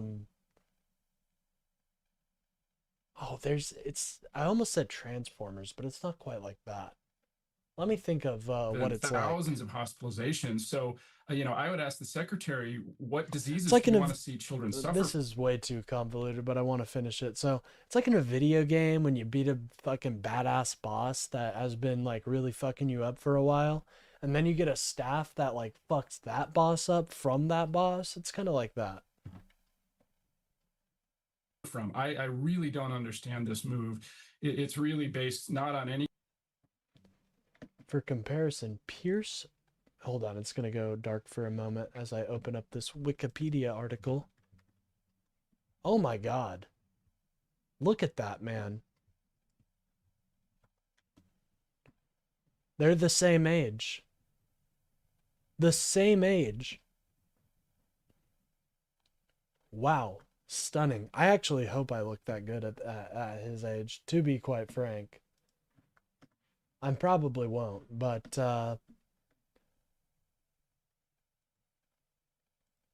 that's my hope anyways. I probably won't though. I'll probably look, I don't know. Who knows? I might be a rad roach by the time this shit's over. By the time Trump has, he's launched the nukes at a ladybug that called him a piece of shit. And you may be saying, well, ladybugs don't talk back. Yeah, but Donald Trump has entered into an interesting state. Jan 6, never forget when Donald Trump attempted a coup in the United States. Amen. Oh, Jesus Christ. A gust just entered into my house.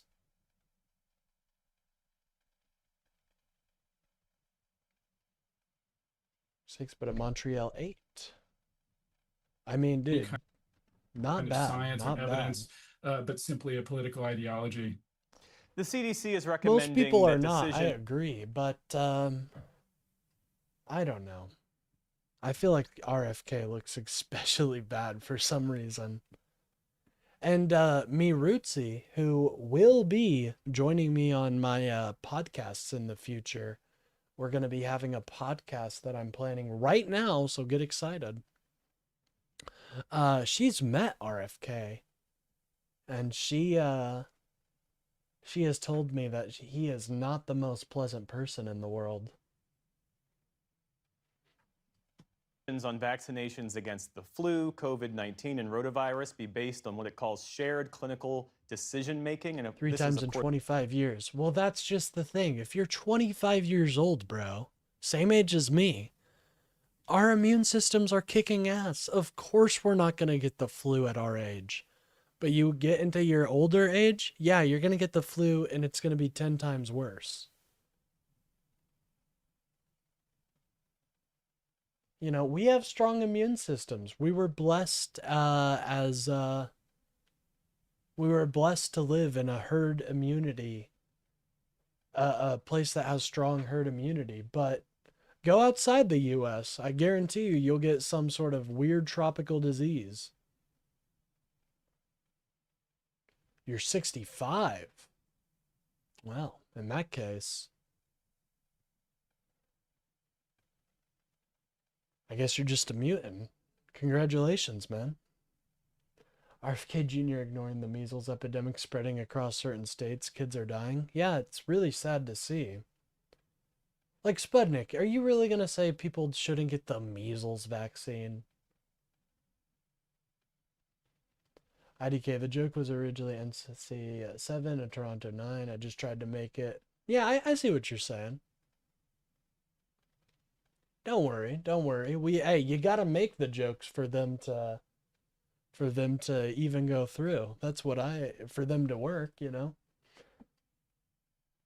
Of course, coming amid a sharp increase Yeah, in flu Sputnik, you cases. should listen to your doctor, bro. It's not like they have it out for you. Honestly, we need more doctors, so I'd value your doctor's opinion because right now we're at a severe loss of doctors.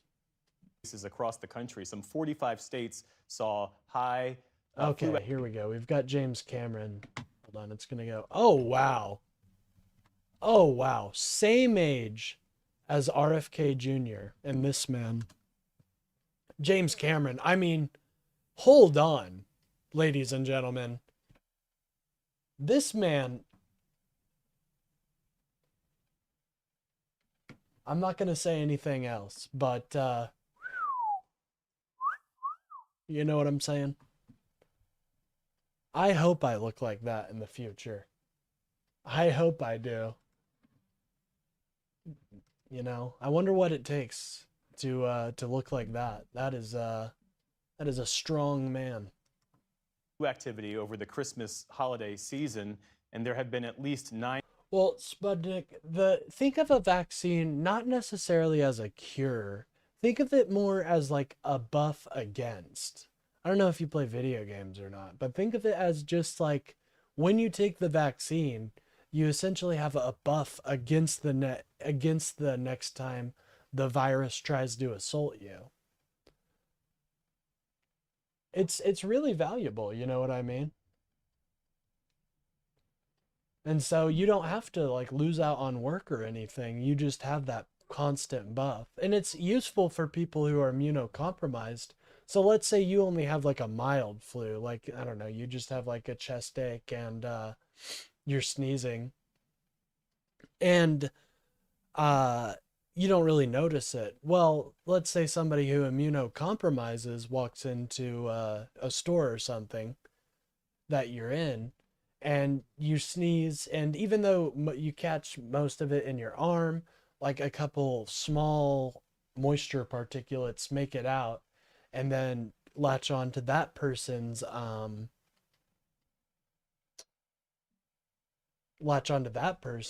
then they get the disease, and it's much, much worse.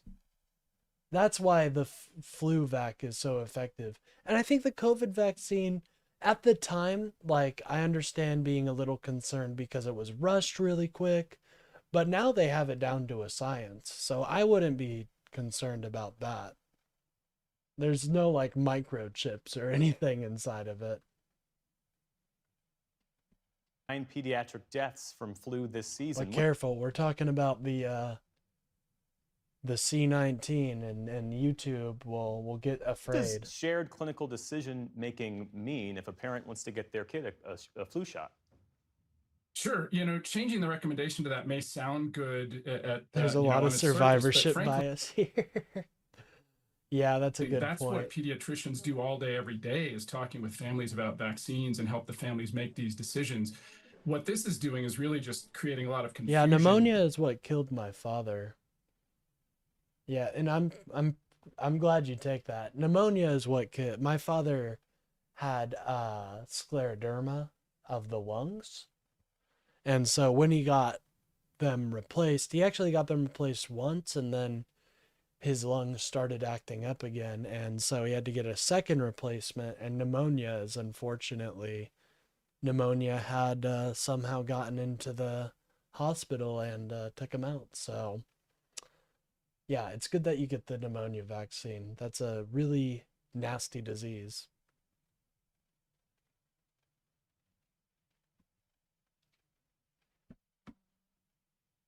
Anti-flu vaccine. Creating different tiers for vaccine recommendations and that are going to be confused. This year it's a little interesting because I still think you should get the flu vaccine, but the variation of the flu this year actually mutated away from the vaccine. That's the issue with these types of viruses. They just mutate so fucking quick. It's crazy. But yeah, it actually is insane how quick they can mutate. But anyways, so a lot of the receptors that this flu vaccine targets are just not as effective. There's still some protection. Obviously, you'll have the base protection of your your system at least knows what type of virus it's fighting and what it should be prepared for, but it just doesn't have the exact it doesn't understand your body won't understand the exact mechanisms of how the flu is going to get there. So it's still valuable, but unfortunately it mutated very rapidly this year, and they're not really sure how that happened, but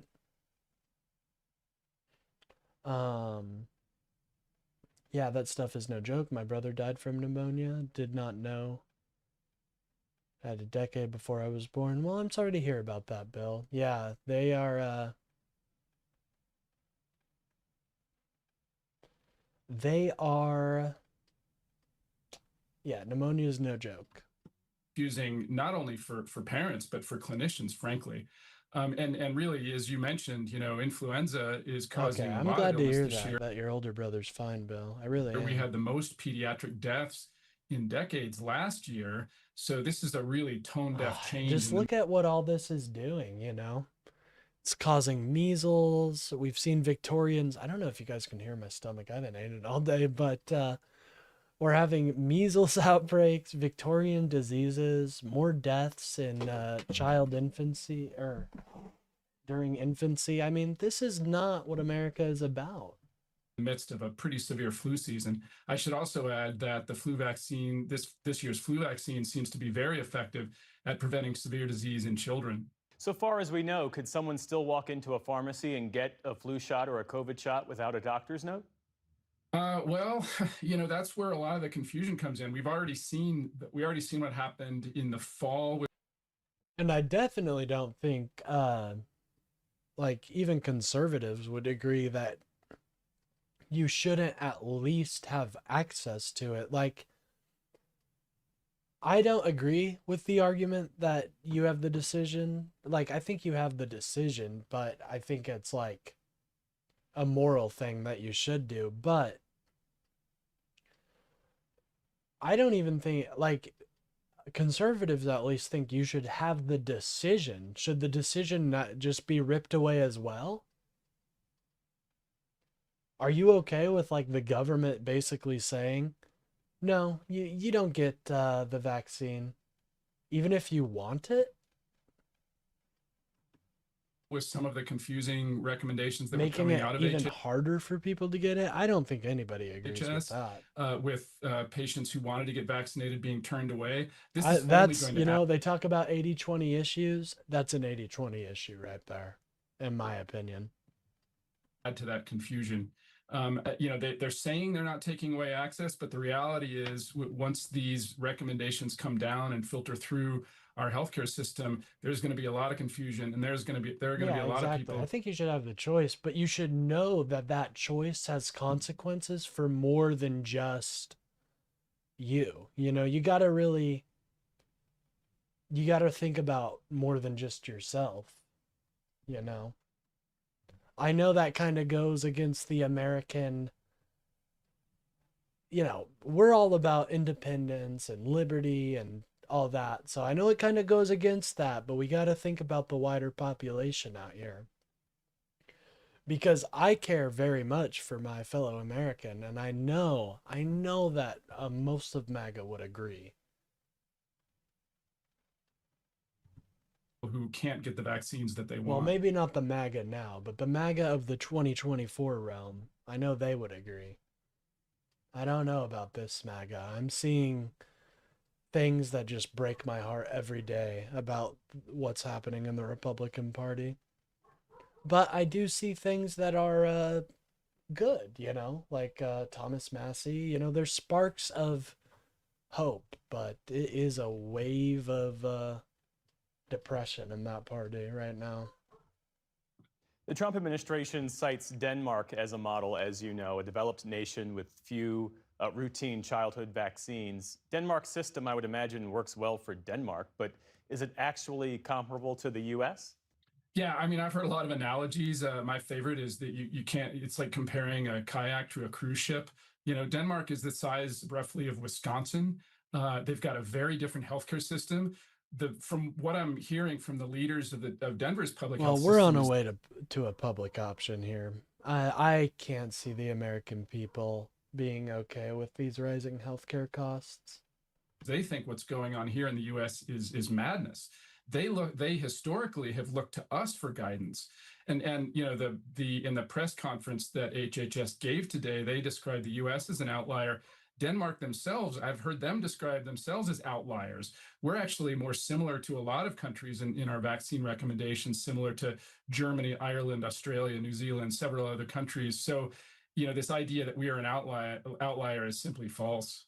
You mentioned that HHS statement. I want to read more from it. It says, the U.S. is a global outlier among developed nations in both the number of diseases addressed in its routine childhood vaccination schedule and the total number of recommended doses, but does not have higher I think vaccination rates. this might be a little bit of American exceptionalism at play in the fucking Department of Health and Human Services.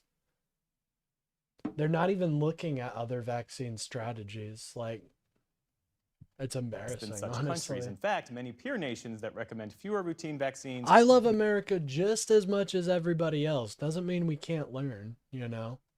I think America's sick as hell. You guys might have missed my military glaze, but I think our military is the most badass, the most effective, you know? So. Maintain high vaccination rates through public trust and education rather Danes than are crazy when it comes to kids. They just leave kids in strollers in the street because in the cold weather is good for them. That's mandates. insane. What do you make of that argument? Yeah, it's it's a really disturbing irony. I'm going to be honest. I trust this guy. You know why? Number one, cool posters in the background. I don't know what it is, but they look cool. Number two, one singular book, not a bunch of books. And that might be the Bible. I don't know. One singular book rather than a bunch of books. He has a microscope. He's got a microscope, ladies and gentlemen. And he's got pictures of his family. And he's got little stuffed animals in the back. Isn't that cute? Come on.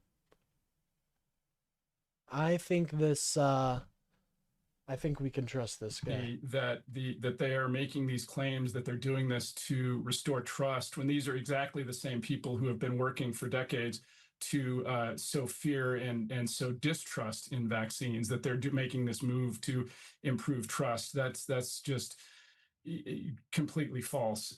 The HHS secretary himself has been sowing distrust for decades. So I don't buy that argument at all.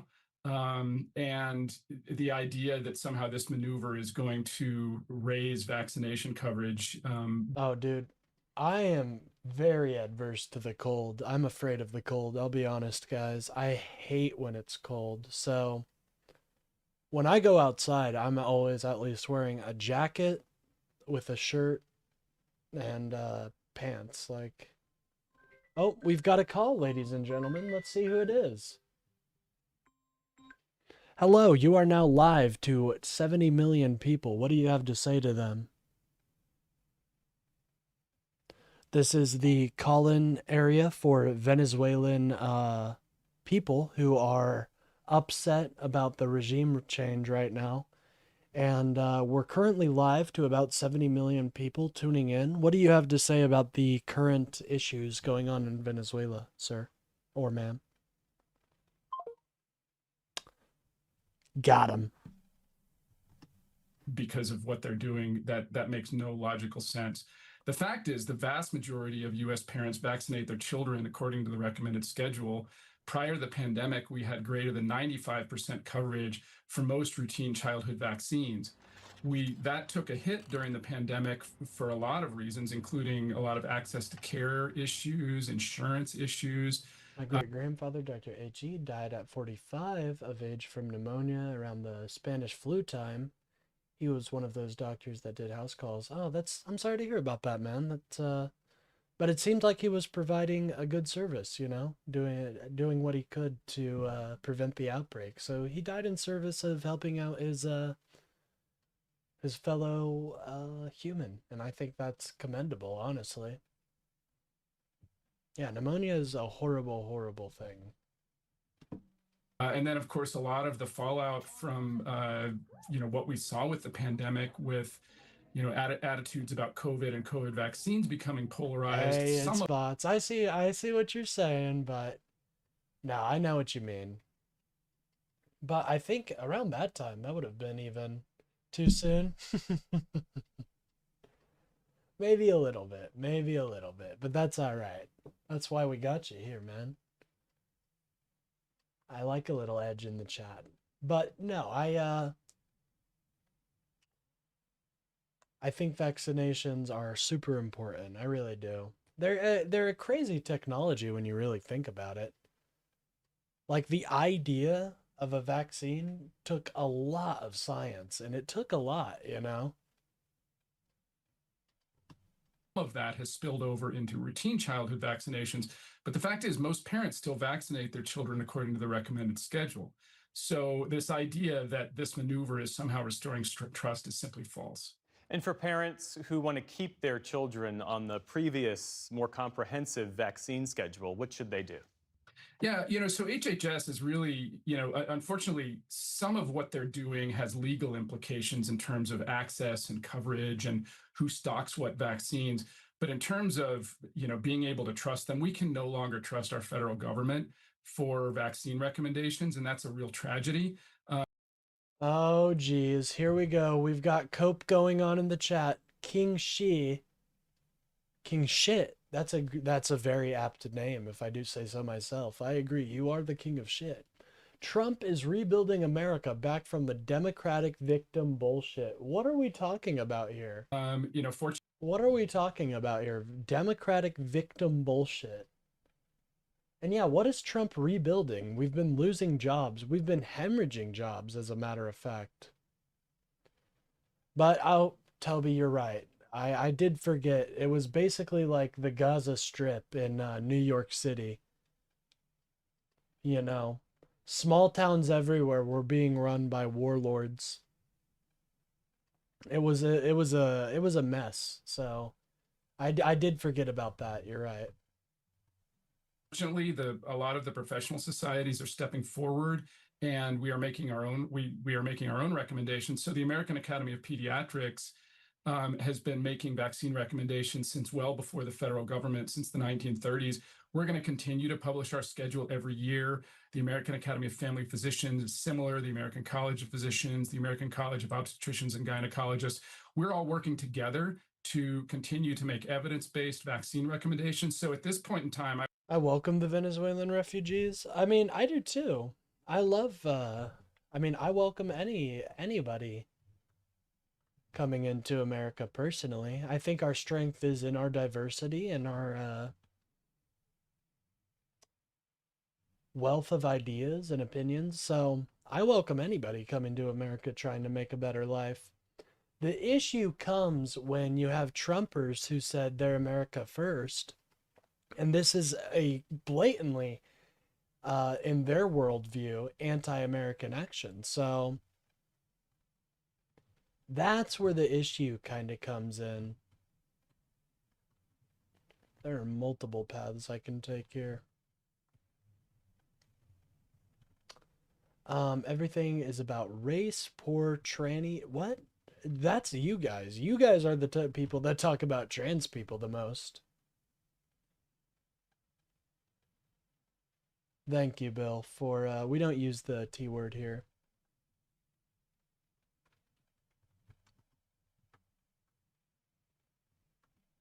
Yeah. I would say trust your pediatrician, trust the professional societies. Do not trust the federal government about vaccine recommendations. Sorry, we don't like to, Oh, it looks like he's come back. Oh, just for 10 seconds? Got you. Just a warning shot. A warning shot across the bow. Don't be saying mean things.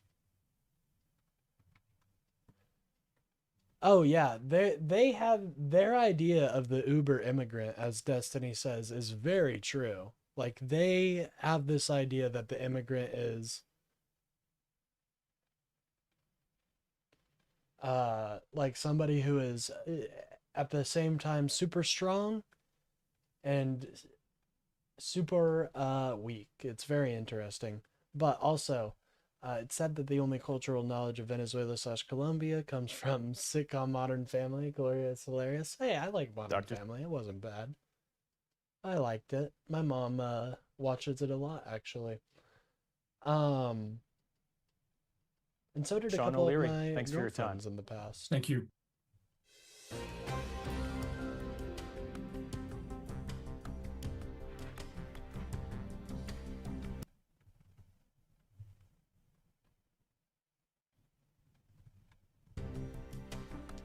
Well, Well, lawmakers returned to Washington this week, facing the fallout from U.S. military action in Venezuela, as well as a shutdown deadline and a health care fight ahead. Destiny got C-worded by his girlfriend. Well, if you would only see, if you would see the world through Donald Trump's eyes for just 5 seconds, you would be thinking Destiny is a saint.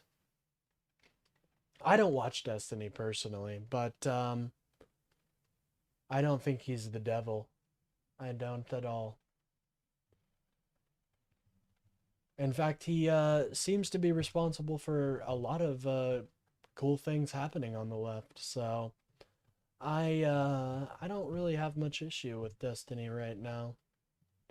I do think his Charlie Kirk stuff, I mean, I saw his idea, but I don't know if it was really effective. You know, I saw what he was going for though, but I just don't know if it really worked out too well in the end. I don't think people understood it. To discuss that and more, we are joined by our Politics Monday team. That is Amy Walter of the Cook Political Report with Amy Walter and Tamara Keith of NPR. Tamara, I want to begin with you, and I want to start with Venezuela, which of course we've been devoting most of this show to. You now have the former President Nicolas Maduro brought into a court in Manhattan earlier today, or rather in Brooklyn, after a U.S. military operation. I didn't catch your message. My bad, Greg. I'm not too concerned about people saying mean things in chat. I just don't particularly like that word, and a couple other ones. So, and it's not, and I want to make sure everybody kind of feels included here. And I know that word for trans people really is, so I try to not let it go on too much. Damn, did my game just crash? Oh, jeez. Grabbed him from his home, arrested him, flew him to America to be tried. You see President Trump now saying the U.S. is in charge of Venezuela. And as we've been reporting, threatening action against Cuba and Colombia and Mexico and Greenland. This is the man who ran on America First. One moment, I'm opening up my task manager. Yeah, and I folks. spent a good part of today Conducting going back through the archives of all of the things that President Trump has said over time. That are destroying in 2016, in 2019, in 2020.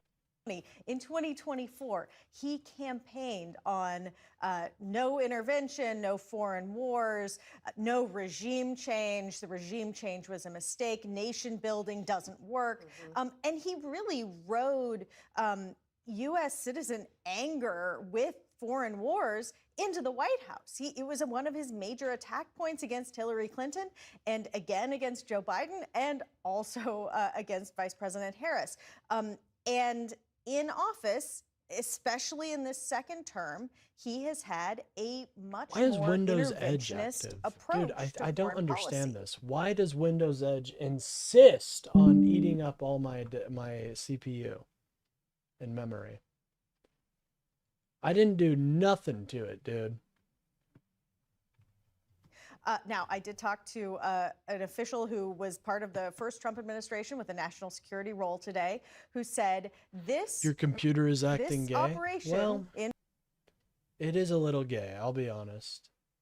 It's a little fake and gay, as Candace Owens once said. But I'm a little fake. Well, I'm not a little fake, but I am a little gay, so I guess it's fitting. Venezuela was, quote, extremely MAGA. And one moment, I folks, gotta was like, switch okay, over. really? How so?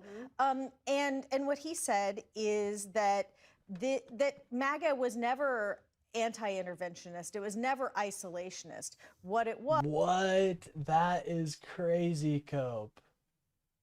Crazy, crazy, Cope. Slur, I wouldn't take anything I say too serious. Oh, no, I don't think you said a slur. It was the other dude. Yeah, don't worry about that. Is that it needed to be in the U.S. interest, and that Iraq and Afghanistan were not clearly in the U.S. interest in the way that this operation was, tying it to immigration, tying it to drugs, and also a real emphasis on this hemisphere. You know, President Trump's Don Roe doctrine of the Monroe doctrine. Well, I can think of one person who disagrees that this is a MAGA kind of policy and move. That's Congresswoman Marjorie Taylor Greene. Amy, I'll turn to you on this. Oh, shoot. MTG coming in. MTG coming in from the top rafters. Oh, good Lord. I know there's an update for this system, so I might need to update the emulator. I want to play for you a little bit of sound from Marjorie Taylor Greene, because we know is marking her last days in office. Obviously, we expected Democrats to oppose the military action in Venezuela, which they have, noting that Congress was not notified. There was no congressional approval for this. But Marjorie Taylor Greene also came out against this move by some chatters, like, you know, if you're just joining the chat, yeah, hit Control Alt Window Shift L. Don't actually do that. Do not do that. Oh, a gay woman? That's huge DEI right President there. Trump. Here's what she had to say. This is the same Washington playbook that we are so sick and tired of. Dude, why does she look like that? Actually, she's starting to look more normal. It's as if the MAGA is decaying off of her face and she's blossoming into a flower. That doesn't serve the American people. An anti-Semitic, transphobic flower, but a flower. But actually serves Delete the big System 32. corporations, the banks, That thing just and the takes oil up too much executives. too much We don't consider Venezuela storage our anyways. neighborhood. You Our don't need it. neighborhood is right here in the 50 United States, not in the Southern Hemisphere. Amy, what do you make of this new Trump doctrine and also that reaction from Marjorie Taylor Greene? By the way, if you guys are enjoying the stream, please remember to like and subscribe. It really helps out the channel, gets the lib message out there. I do a stream every day from 10 a.m. to 1 p.m. and all the love and affection really helps. I really do appreciate it, guys. You guys have been killing it today, so... Yeah, well, it's notable that she really has been the only person in And it's Congress taken us on the 3 Republican hours to get through PBS NewsHour. side Think to come about out and that. publicly criticize this action. We saw votes taken actually right before the holiday break in the House. Hey, also ZJM, how are you doing today? Good to see you. calling on more congressional oversight in Venezuela. She was No hi one for of Marjorie. just 3 Republicans who poor voted her. with Democrats on this. So there is not a big faction of Republicans right now, those who call themselves MAGA or America First, who see what the president did as something that is not within that lane. Part of it, Amna, has been that MAGA and America First isn't necessarily an ideology. Just chilling. Hey, that's what we're doing out here. Just having a nice long chill stream. Honestly, been talking a lot to the chat today. It's been active, and I love an active chat. I really do. I like a war zone, you know, of different ideas It's not a set filing of in. really clear. Unfortunately, not many people have taken me up on the Discord offer. That's hashtag sad. Capital letters, sad. But that's all right. Principles or policies. It is what Donald Trump makes it to be. He is America. I got to prove myself in debates, you know. I want to go on a WIC panel, but first I want to get some reps in, you know what I'm saying? And I don't really debate leftists because we agree on like 90% of things. And I don't think most of them are serious. So America First is him. And he said such. oh, it's always Zed? Okay, bet. ZJM. I apologize. I didn't know we were doing it the British way. ZJM.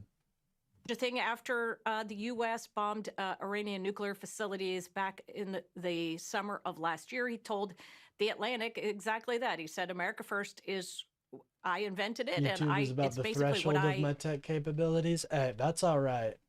You may have missed it earlier, but I was struggling with setting up a dual stream until I just said, "Fuck it."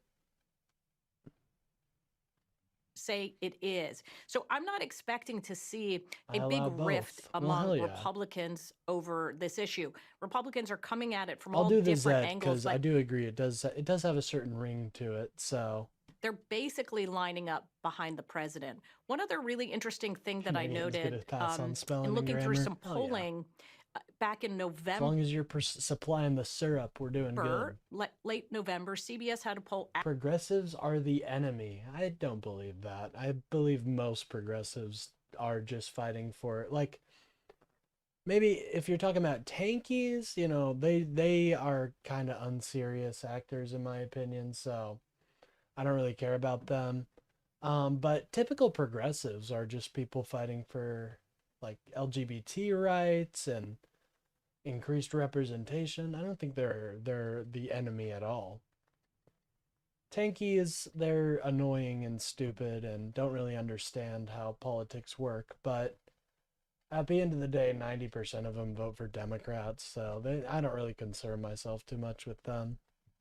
Asking about I have a couple in my chat, actually. military intervention in Venezuela. Not in my chat, but in my subs. And they broke it out among Republicans by those who identified as MAGA and those who And a lot in my Discord. identified not as MAGA. And to Tam's point about this being a very MAGAfied sort of operation, a significant majority, something like 66% of those who identified as MAGA said they would support a military intervention.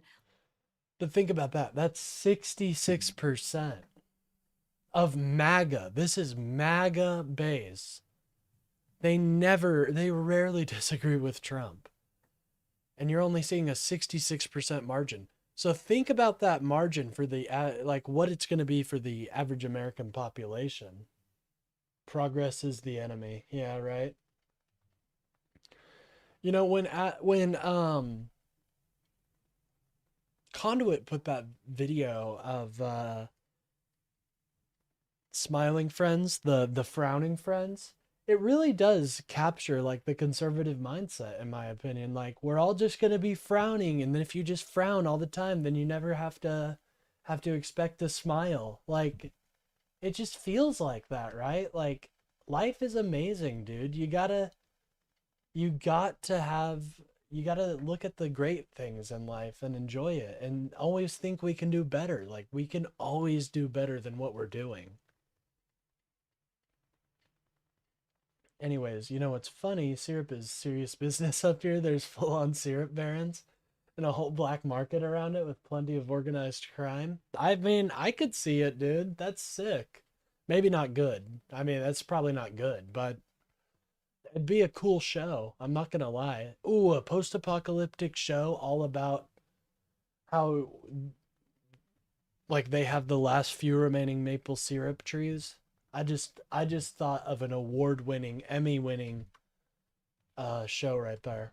Less than half of the non-MAGA thought the same thing. So I don't see this. Call it toxic drip. Oh my God. Even though Marjorie Taylor Greene has come out very strongly, I don't see a lot of Republicans who will follow suit. Meanwhile, back here in Washington, D.C., as lawmakers are returning. Well, Tam, all as you need know, is the federal syrup stockpile.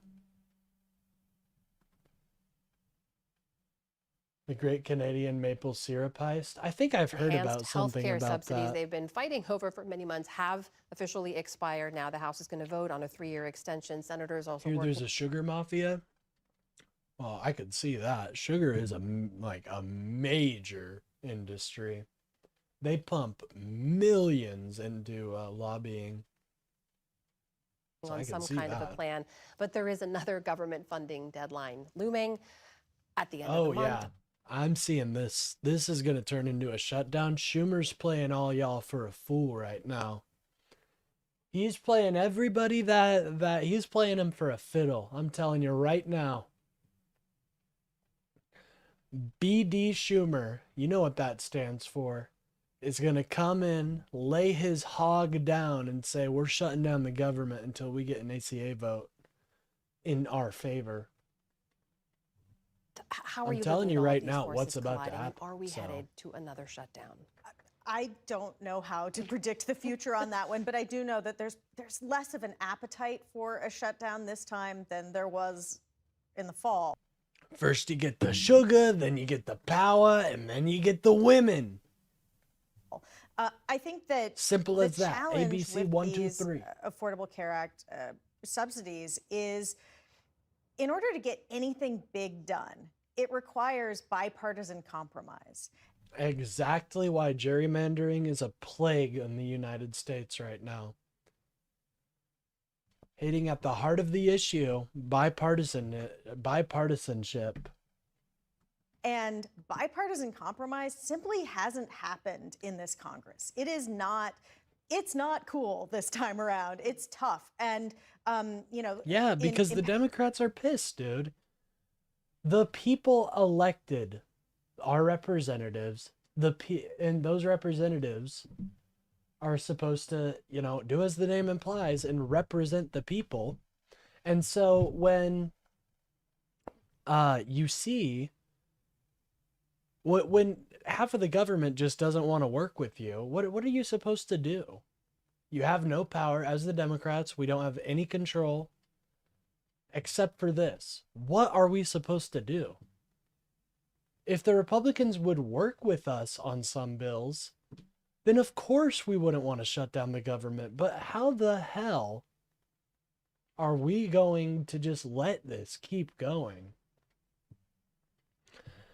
Like, we need independent councils. I really do think this would be the quick fix to our democracy. Independent councils for each map, and getting rid of the filibuster so people can actually put forth policy.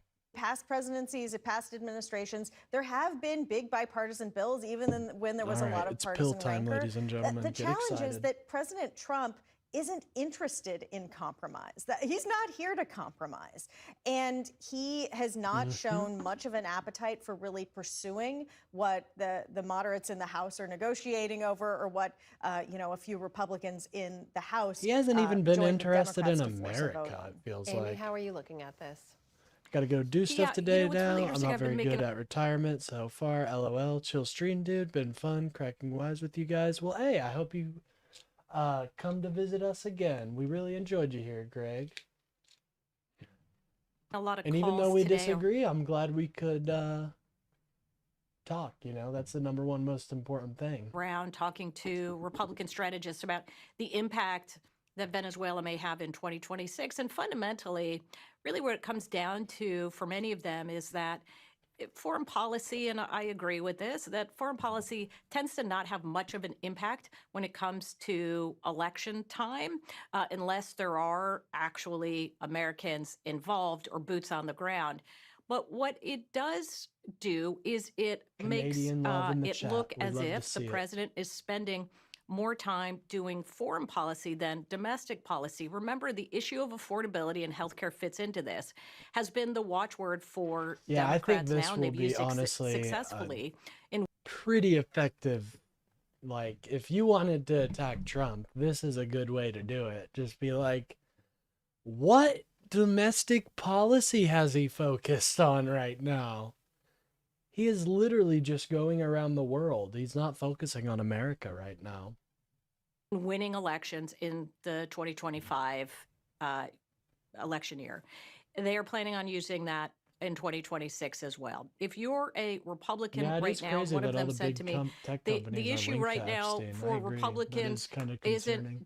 isn't necessarily what happened in Venezuela, but it's the lack of tangible economic wins that people can feel week to week. It's the Epstein president- files too, dude. It really is. Give Trump a break. Did people give Biden a break when he was in office? Did people stop crying about what Biden did every second of every day? I don't think so. So that holds no water. Hold on. Christmas Cloder. That's an interesting name. 2189. Yeah, I don't remember Joe Biden. Hey, me and Toby linked up out here.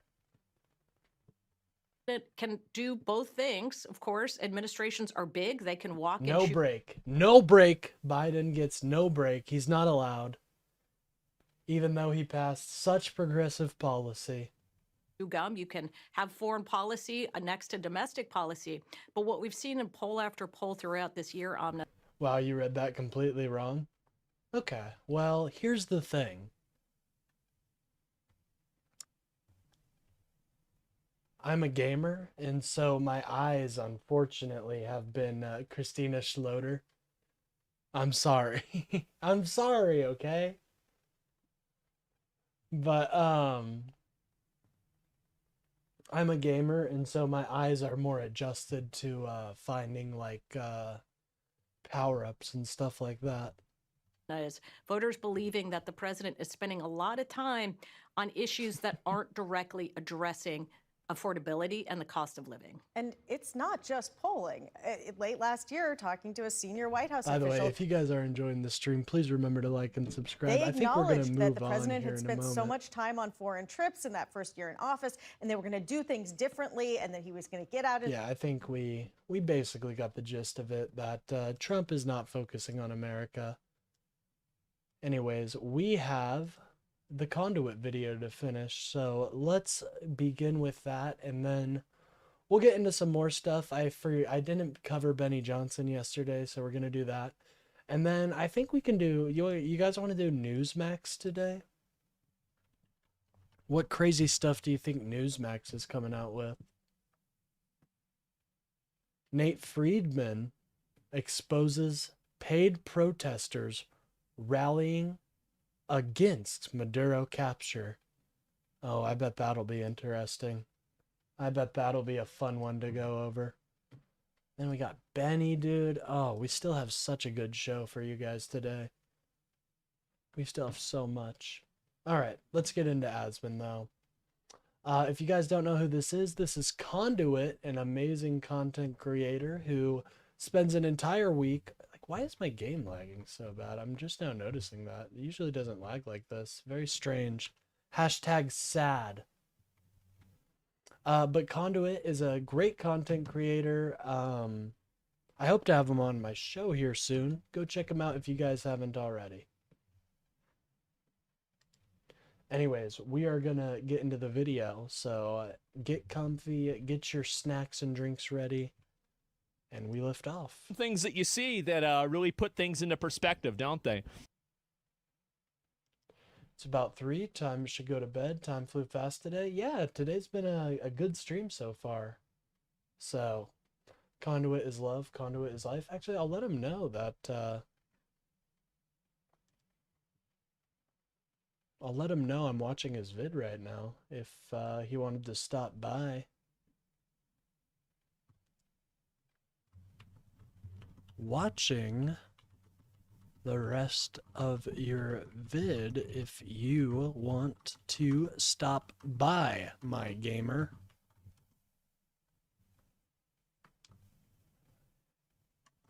In the chat, my gamer in Christ. There we go. All right.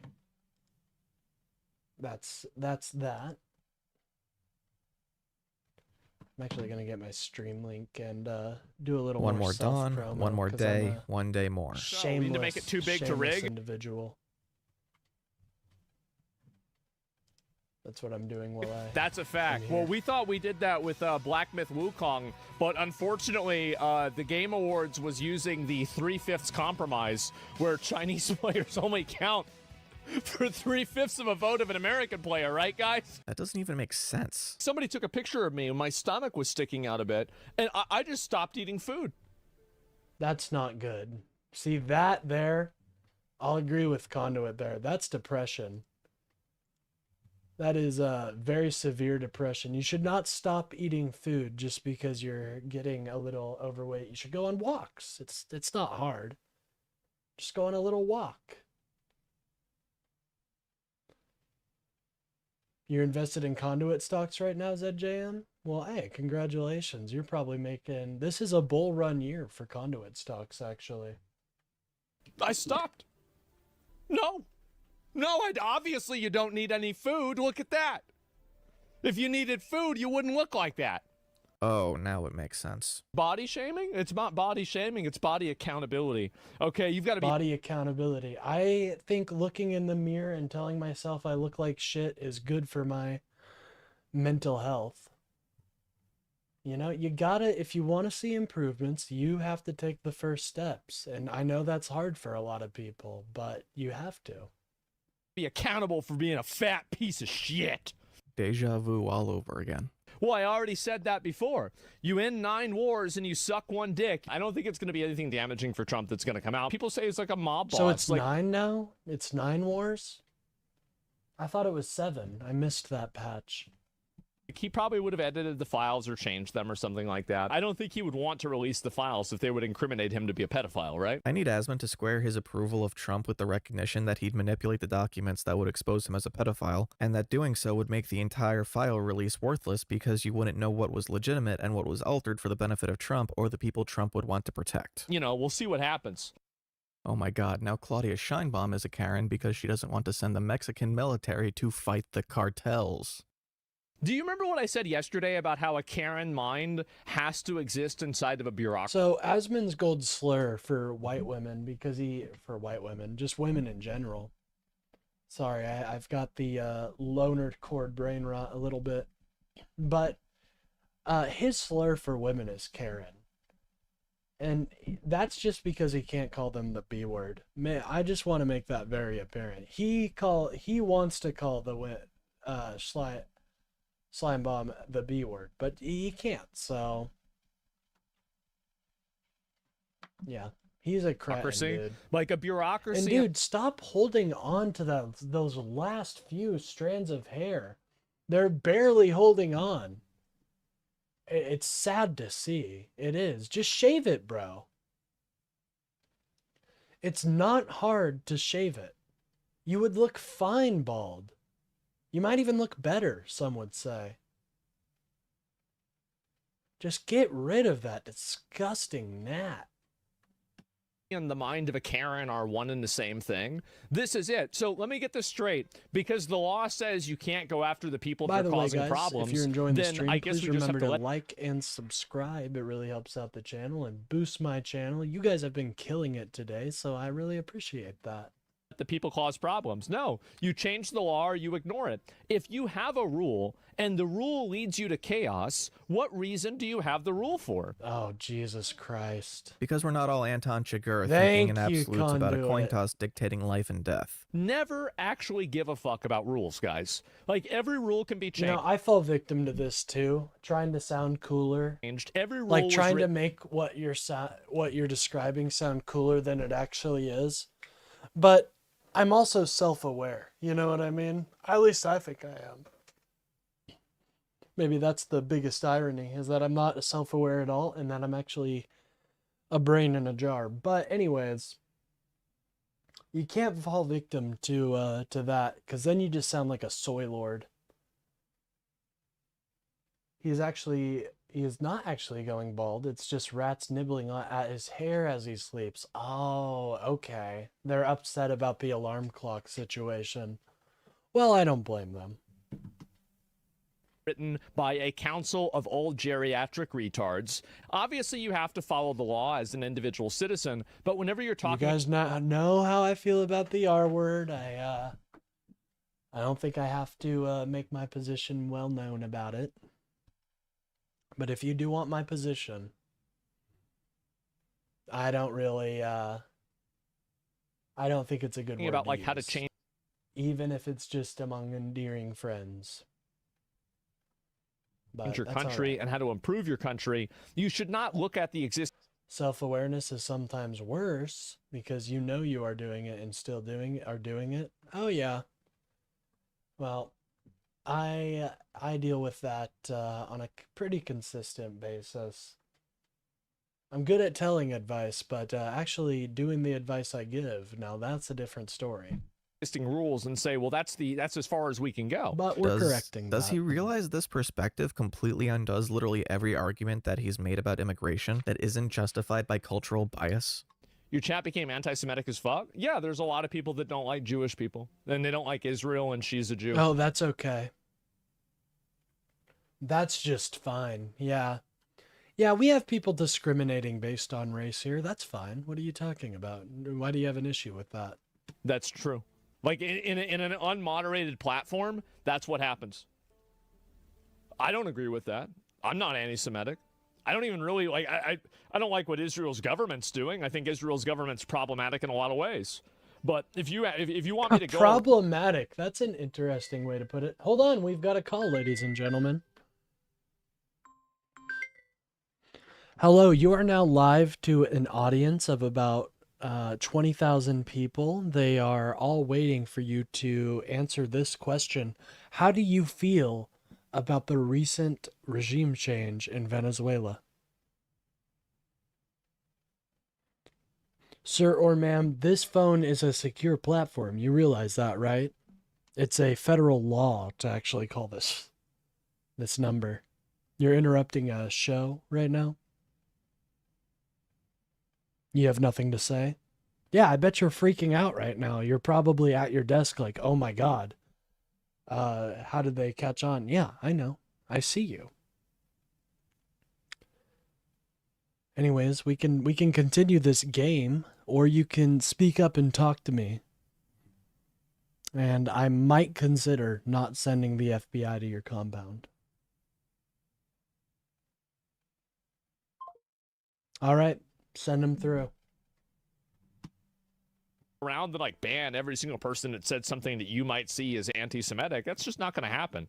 Like, if you think they're saying something bad, just report them. And the crazy stuff does get banned. I don't want to hear this. I don't care about this. The words mean nothing to me, okay? Like, don't waste my fucking time. You're not personally anti-Semitic, but you're not willing to actually do anything about anti-Semitism within your sphere. Yes, that's right. So if you kill the people that are being violent, then you're just going to have more violence. No?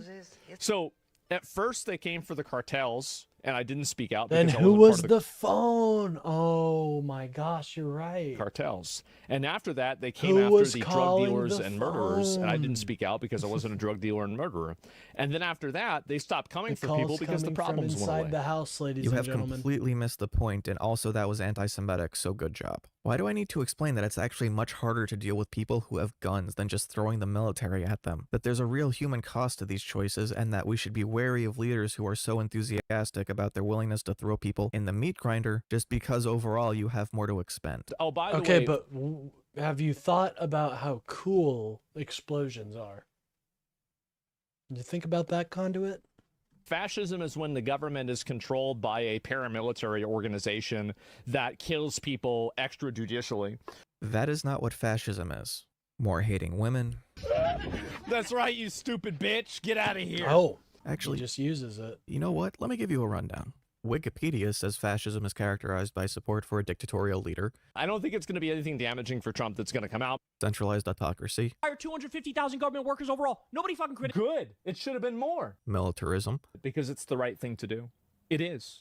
I don't think I am bigoted, therefore bigotry doesn't exist. Absolutely. Blow up the boats. True. forcible suppression of opposition, I have a fucking, like a directive, a mandate by God, okay?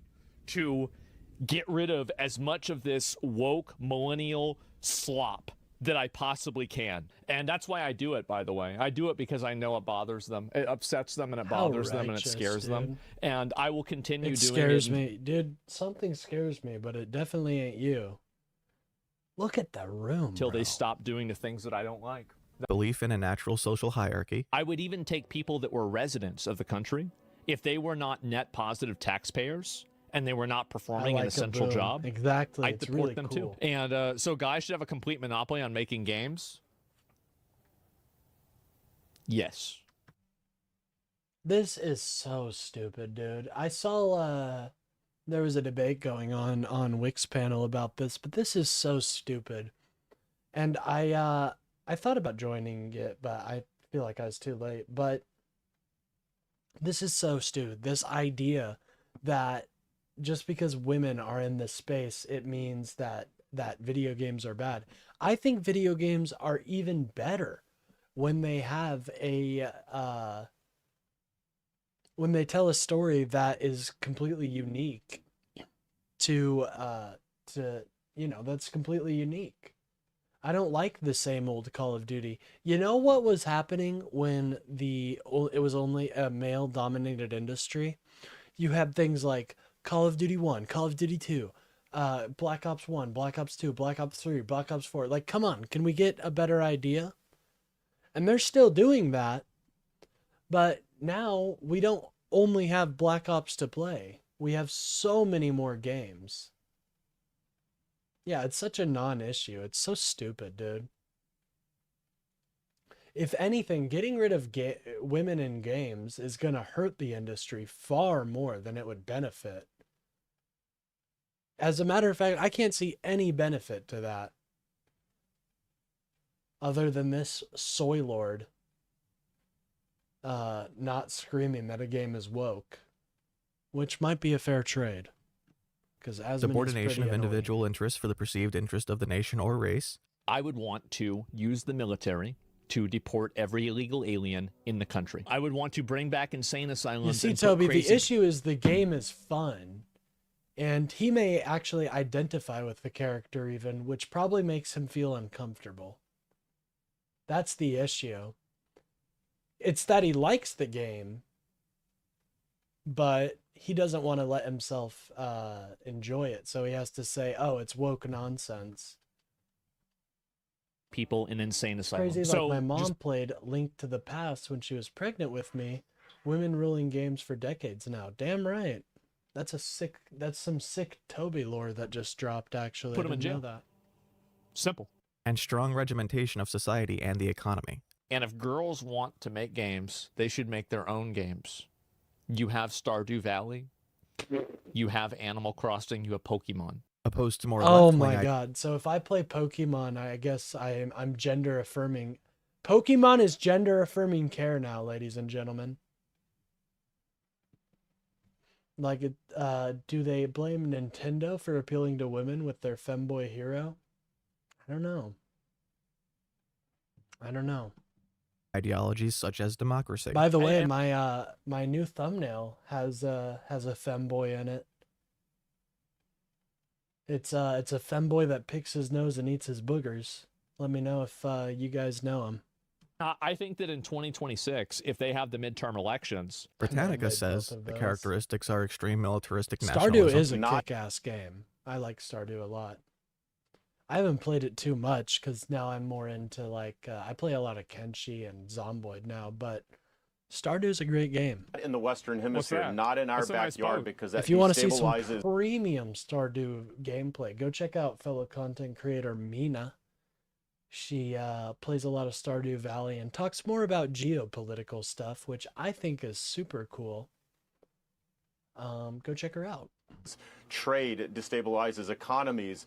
It's the security of the United States at stake here. Contempt for electoral democracy.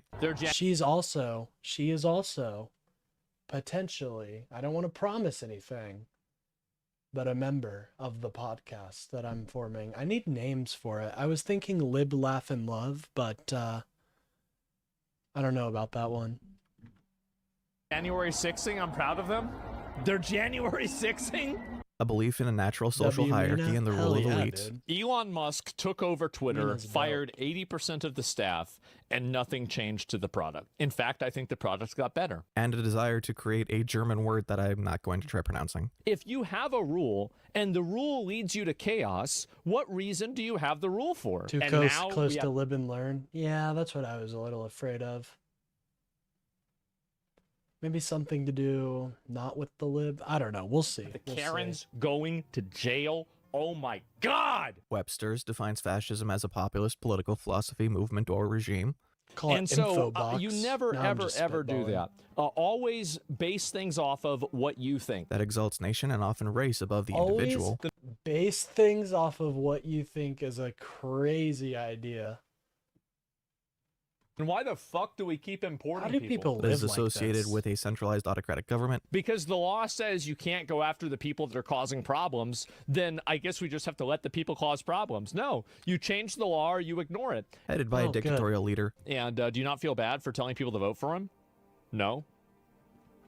No, he's done a lot of things that I agree with. And that is characterized by severe economic and social regimentation and by forcible suppression of opposition. And people like this, in my opinion, they need to be put in a mental institution and just kept there until they stop being crazy or they die. I don't know. If we implemented this policy, I really want you guys to think about, Asmon would be right up in there with me. If he's advocating for putting people with mental ailments in asylums, he's going right there with me, because an inspector that, you know, a potential inspector. Oh, I'm getting another call. It's gonna look at that room and say depression instantly. Hello, you're on a live show to over, what is it right now, Joe? 100,000 people. What do you have to say for yourself?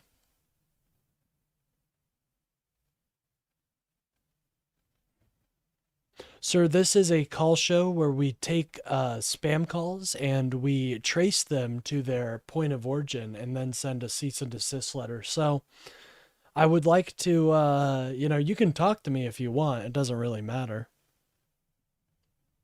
Would you like to talk to me at all? Why don't you want to talk to me?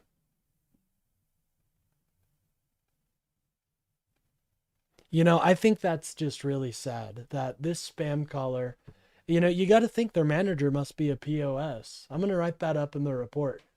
Joe, make sure to put it in the memo that this guy's manager is a POS. He didn't immediately tell him to hang up. And scene. Okay, I was gone for a while, but I found Trump Daddy clip. Why don't you want to talk to me? Uh-oh.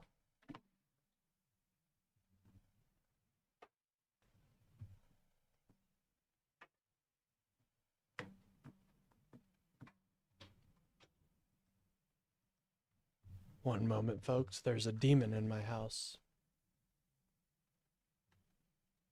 All right. Oh my God, Cottonwood Falls? Dude, what the hell is this? Hello, you are live to an audience of over 110,000 people. What do you have to say for yourself, scam caller? Oh, this is just my stream. Oh, okay, here we go. Sorry about the black screen. I'm still on call with this rando. Oh, they hung up. Sad to see. Sad to see, ladies and gentlemen. They didn't want to be my friend. And I think that's just heartbreaking. All right, let me boot up. Let me go to my Brave browser here.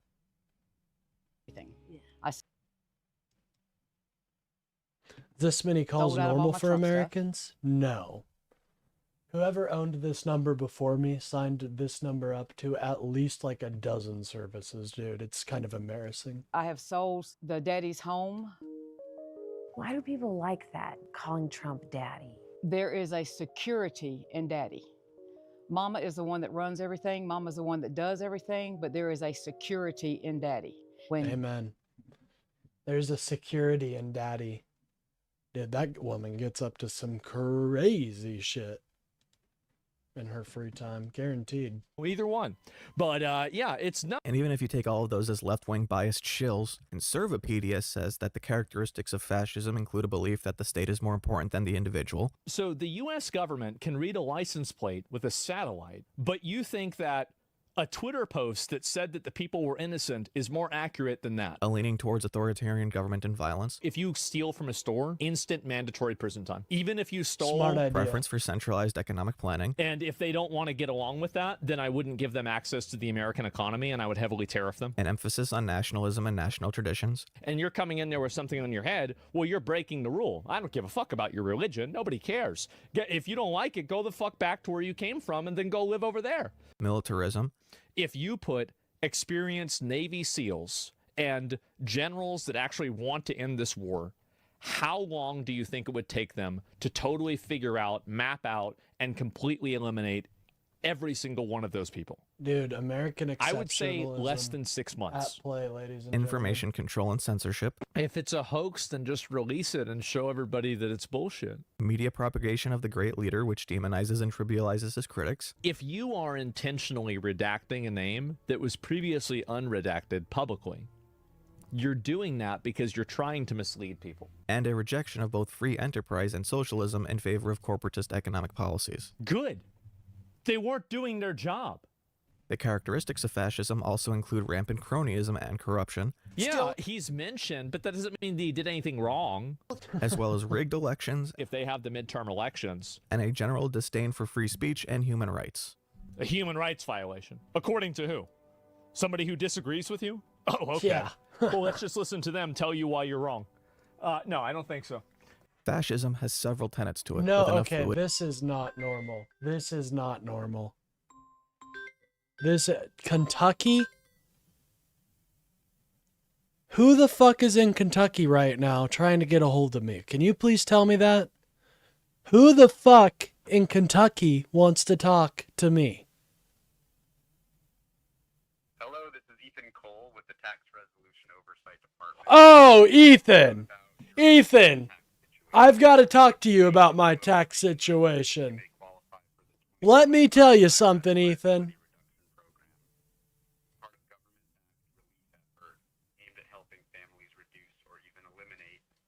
Ethan, I haven't paid my taxes in 20 years. Am I screwed?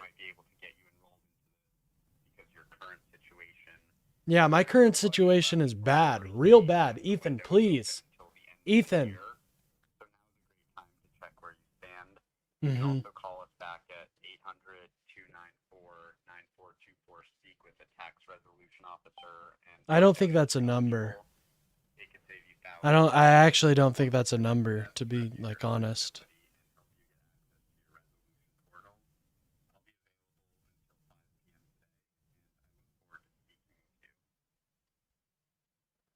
Ethan, bro. Can you tell me that number again? Ethan? Ethan, are you there? We've grown such a close bond that I don't think, I don't know if I can live without you now. Ethan, please, please, talk to me. No!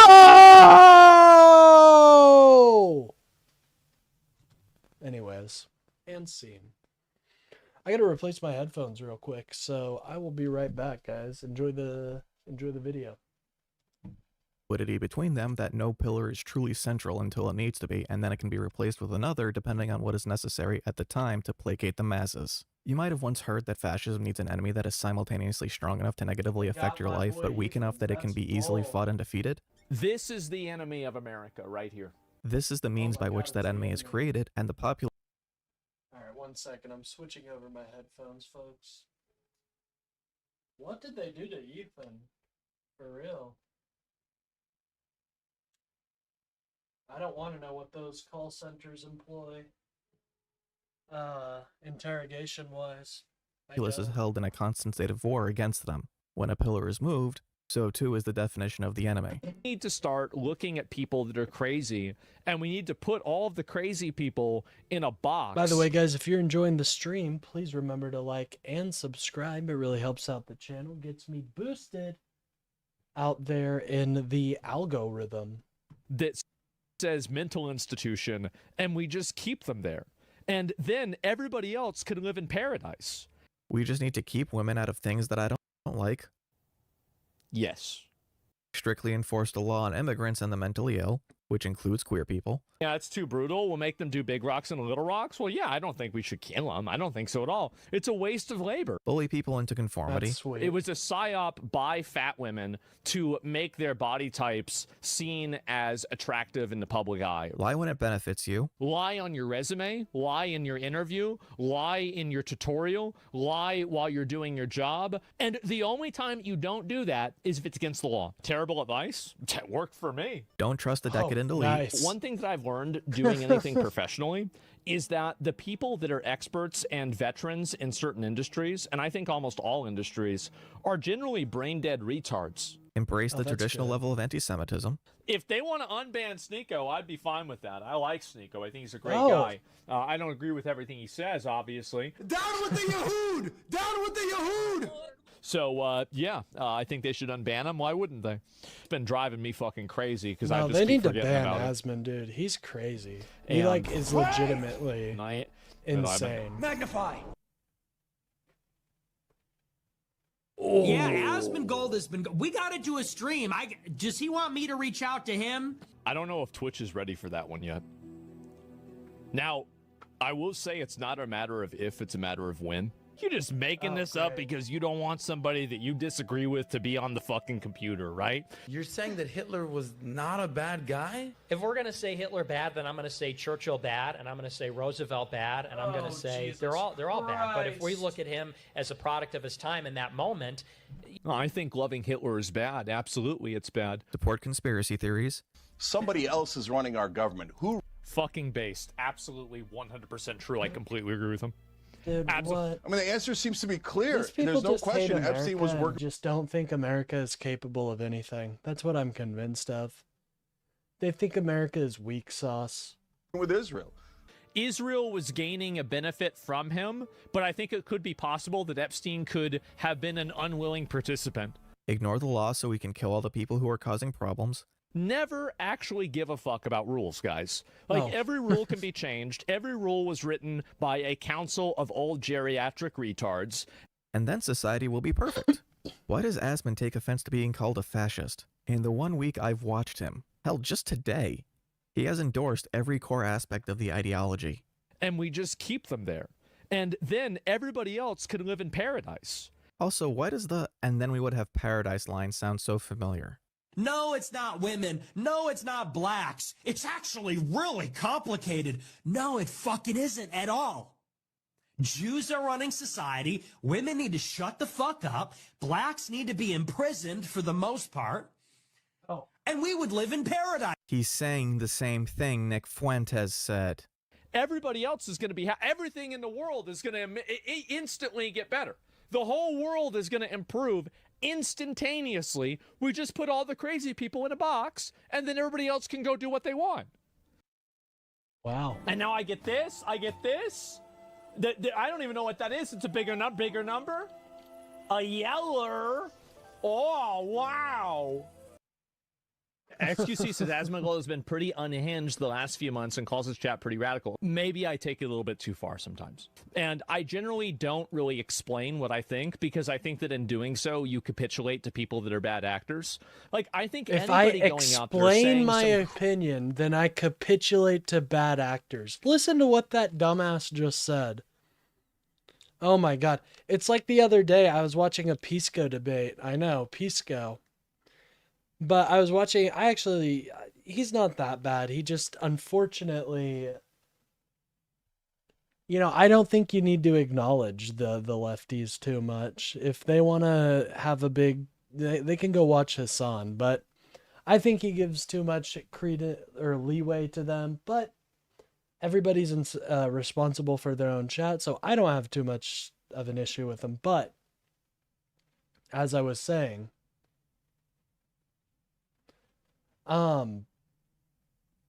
like, this dude was his entire argument was based on a rule can't be enforced if it's never been enforced before. So let me give you the example was the invasion of should we listen to courts, and he was essentially saying that unless there has ever been a punishment for it, even if it's never been broken. So like a law that's just newly been minted in his worldview is completely unenforceable because it's never been enforced before. It was so incredibly stupid that I couldn't believe it. I couldn't believe it. Mainstream fascism creates fascism. America was obvious. This America was obvious 20 years ago.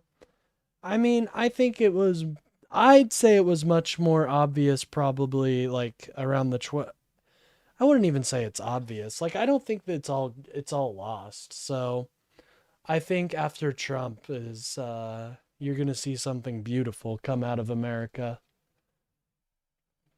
But we got to get past Trump, and that's going to be hard. Mass murder person but I'm here is for good. It every step of the way, ladies and gentlemen. You should probably get suspended for that. Again, like I take somebody like him saying something like this about me, actually seriously, and I'll think about it. rather than, you know, like a Reddit thread or like a tweet or something like that, especially from somebody that I know doesn't even like me, doesn't even know me, right? And so that's it. When Mel Brooks took his script for the producers to his producer, they were initially very concerned about making a satire of Adolf Hitler, even if it was in the context of characters in the story trying to be offensive on purpose. Because they said Hitler is too strong, too menacing. How about springtime? This is what I'm talking about, dude. You gotta meme on the Nazis. If there's one thing you take away from my stream and take into like debates and stuff, you gotta meme on the Nazis. They take delight in you actually taking their stupid ideas seriously. You have to make fun of them, never take them serious, and right at the conclusion, hey, what's up, Conduit? Good to see you. Yeah, I'm still watching, brother. I'm really enjoying it. You did a great job on the video, man. For Mussolini. This was 1966, and memories of the Holocaust were still fresh in the minds of people who had been liberated from the camps, as well as the soldiers who did the liberating. To make light of this was to make light of their trauma, and Hitler was the personification of it. But Mel pushed on and said it had to be Hitler, because it's the he man understood himself, something. ladies and gentlemen, the producer of the video. Right here. This man, Conduit Biscuit, in my chat, is the maker of this video. Well, go and subscribe to Conduit Biscuit, of course. Go subscribe to him. He's an amazing video creator. If any of you here, I'll send the link again real quick, because I think content creators deserve as much traffic, especially liberal content creators, as they can get. Because I know it's a little difficult in these on these streets. They didn't. That the joke he was making wasn't at the expense of the audience. He wasn't really trying to make a joke at all. He was trying to reveal one. In The Producers, the characters are trying to put on a sincere performance of a show that glorifies Hitler, actual Nazi propaganda, but a last-minute substitution of the actor who plays the Fuhrer himself with the, cross-dressing director they hired for the play meant that instead of a serious performance, they got a whimsical one. I leave you, baby. I leave you. Now leave me alone. And that one change completely upends the context. It reveals the extent of the pageantry and the absurdity that made the Nazis' propaganda so effective. Exactly, dude. This is a core thing that I've always said, is that you have to make fun of these people, because they become overjoyed when you take their ideas seriously, because they're not serious ideas to begin with. So you're kind of filling in the you're doing what they want, you know what I mean?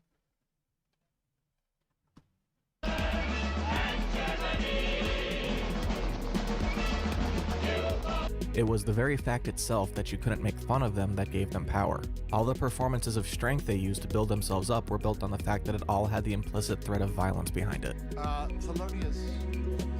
Nice pause frame, right?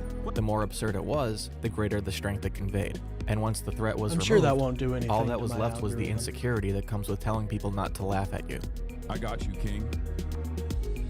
I got you. Gaia. Gaia. Please.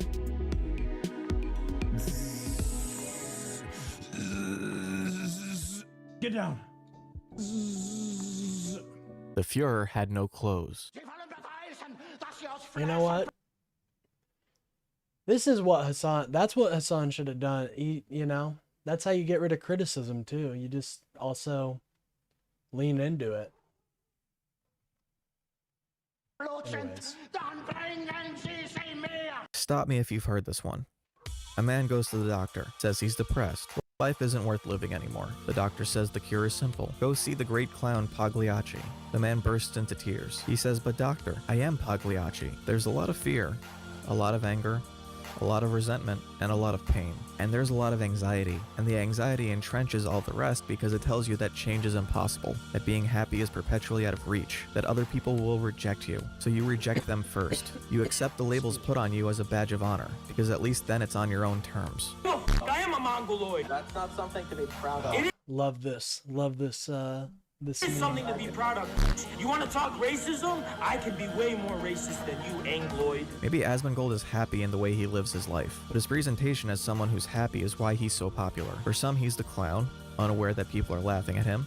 Has it ever occurred to you that maybe the research was done in a way that was bad? And for others, he's the aspiration. Instead of needing to change, you can simply learn to not care what people think. You get all these strings attached to you, bro. And you get enough strings attached to you and you become a puppet. But no one is truly capable of doing that because we see other people as what they present and we see ourselves as what we feel. That's what self-talk is built out of. Your inner monologue uses the face of someone else to speak, but it uses your voice. If you're worried someone else will laugh at you, that's because you think something is worth making fun of.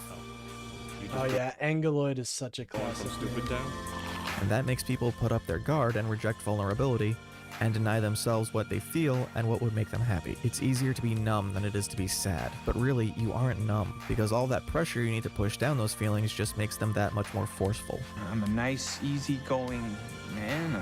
I might be a little bit indecisive at times. Lashing out at perceived slights, looking for some justification to allow yourself to embrace the negativity. The Sopranos was a show all about how Tony was constantly pushing down his feelings in order to force himself into the idea of who he wanted to be, and how miserable it made him as a result. Breaking Bad is the same. So is practically every Martin Scorsese movie. We make ourselves miserable because we try to fit ourselves into other people's molds, and the more warped it makes us, the more we squeeze to try and fit. And so, like Asmon said about conspiracies, you feel worse, and so you put up more defenses, and that makes you feel even worse, so you put up even more. And eventually, you're sitting alone, constantly needing to justify to yourself that this is okay, because everyone else is terrible anyway. And at that point, the solution shifts from putting up more guards yourself to getting everyone else to put up their own. And when everyone's super, no one will be. Women are Karens, immigrants are criminals, woke is trying to take over. I've talked about horseshoe theory throughout all of this, and this is the true point of connection, a desire to have the world conform to your standard so that everyone has the same guards up. Pretty soon, everyone will embrace But you see, folks, comedy is where woke meets the wall. sadness, and there'll be no such thing as smiling! In a moment where Asmon tries to put forward the idea that people who commit political violence can't be judged on the politics because they're acting in a way that's crazy, he manages to touch on the issue I'm talking about. Like, you shouldn't be looking at what they're saying and trying to blame this on a political party. Yeah, obviously, like, you can talk about how political parties, like, enable violence and certain types of rhetoric, etc. And their mindset it is so far removed from what an average person believes or thinks or behaves. So you trying to use logic to reverse engineer their thinking won't work because they didn't use logic to... Makes me think he is firmly millennial. I won't comment on that either way.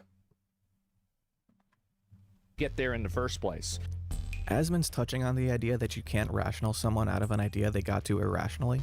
I don't think that's necessarily a universal truth, but I do think this is an awareness you need to have about yourself and your own understanding of how you come to certain conclusions. The fundamental issue Asmon misses here is that the rhetoric and political ideology are what create the thought process in people capable of committing violence. It's not that they couldn't find other excuses, it's that the ideology and the rhetoric are how people come to conclusions about how to live and how to act. Someone who isn't a Nazi wouldn't necessarily believe that it's heroic to sacrifice yourself in a blaze of glory for a cause dedicated to racial superiority. Meat popsicle? That's a good archetype, I heard. I heard the meat popsicle's actually getting a lot of updates here soon, so good on you, man. That's something to be proud of. You know, I personally was more of a chocolate banana type of guy, but chocolate covered banana, but not a chocolate banana. That just sounds vulgar. But when you're a Nazi, that's the goal. Politicians and pundits provide the means by which we can turn the inscrutable feelings we have about the world into something we can put words to. Some people will find themselves attracted to certain ideas and descriptions that satisfy certain feelings at the expense of others, and the result is that they won't ever be able to deal with the underlying problems they have, creating the frustration that leads to stronger outbursts. Some people find Jesus, some people find Alex Jones, some people find Antifa. Saying that someone's mental illness is the main culprit is thought terminating. It allows you to justify and hold on to a way of thinking that continues to ignore deeper problems you might have. Fucking men to that. It really is like thought terminating to just blame everything on mental health. Like, I advocate for mental health, but I still challenge the ideas, even if I think they're coming from a place of just bad mental health, you know? Have, instead of trying to reconcile what it is about your ideology that could drive people in that direction. Research doesn't lie, Jenna, and lets us know what we're thinking. What's too boring, what's too gay, what's too old. The most common belief in the people who commit violent political acts is that they are ultimately saving people. The white supremacists think they're saving vulnerable white people from racial domination, the extremists on the far left think they're saving vulnerable people from their own persecution, and everyone thinks at some level that the Jews are behind it all. Ultimately, in both cases, these actions are about satisfying those surface level feelings at the expense of the deeper ones. At least I can deal with my own problems. Unlike some I know. And the endless analysis we get of what motivation people have are in turn about soothing that denial in everyone who will, in some way, do the same thing without the violent tendencies. But it is the ideologies on the right that put more focus on the idea of committing this kind of violence, that there is glory in the fight, and that blood and honor are the most important things. And we fight. We fight like hell. And if you don't fight like hell, you're not going to have a country anymore. This is a story about... We fight. We fight like hell, ladies and gentlemen. We really do. Some would say we're the best fighters. Others would say we're the best, but we are the best, so. Anyways, time to eat some McDonald's.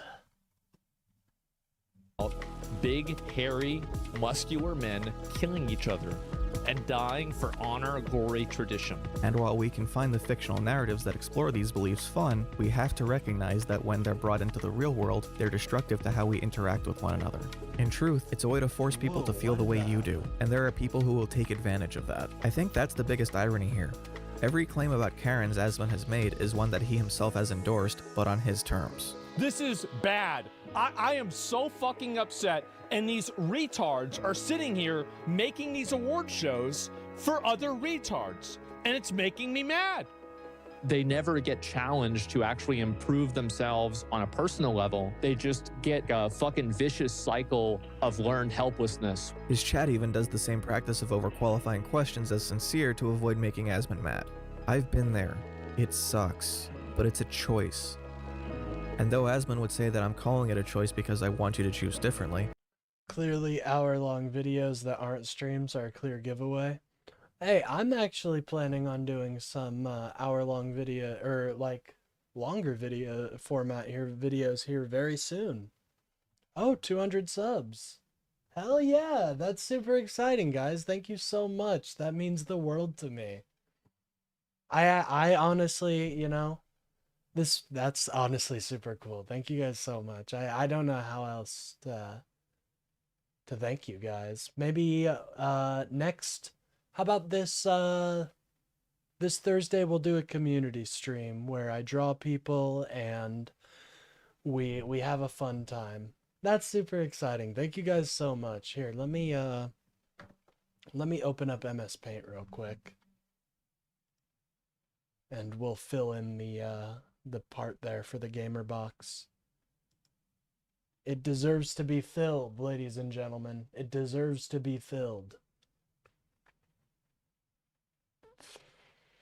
I really wish the horizontal streams were working because I have a really nice format, I thought, laid out for that. I like the look of my horizontal stream, but alas, it was not meant to be. And that's okay. That's okay. That's just how things happen sometimes. That's just how the cookie crumbles, folks. Alright, one moment. We'll get to the conduit video. We're almost done with it. Great job, by the way. Great job, by the way. I don't know how to say... I can't give it enough praise, you know? Alright, ladies and gentlemen, time to fill in with a new color. What color is 200 subs, though? That's my question. Thank you guys so much for the congratulations. That means so much. What colors are you guys kind of feeling? I'll do the first one I see in chat.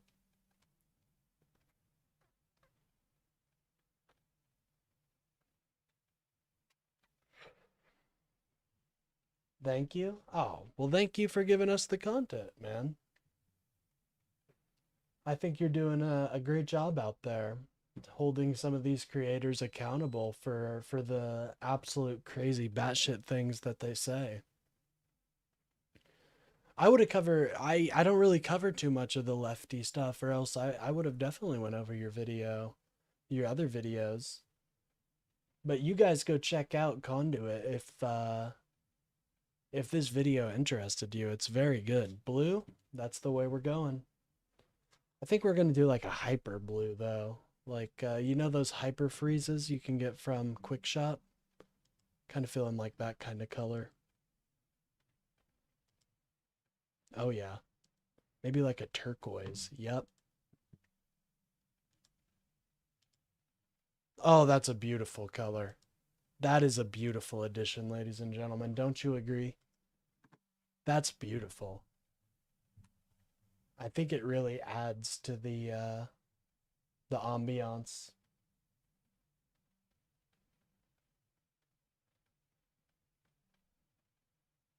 Blue for a blue wave, damn right.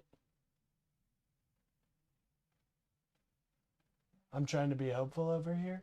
Oh no, I'm seeing a blue wave, brother. The American people are upset right now because of Trump's just not focusing on America. And I mean, it's anecdotal, so take it with a grain of salt. But from the people that have come into like my Quick Shop, and I live in a small town, so, but they've been saying they're not too happy with things going on. And sometimes people don't even hear about some of the things that are going on. That's an issue that I think we're fixing right now. But yeah, I don't think Trump's popular right now. And in our special election victories, we've been handily defeating the Republicans.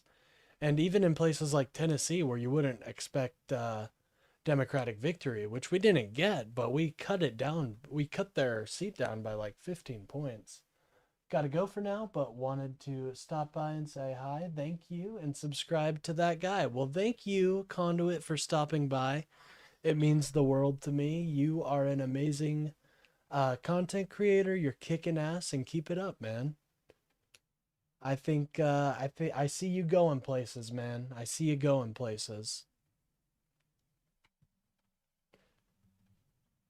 Conduit, ladies and gentlemen.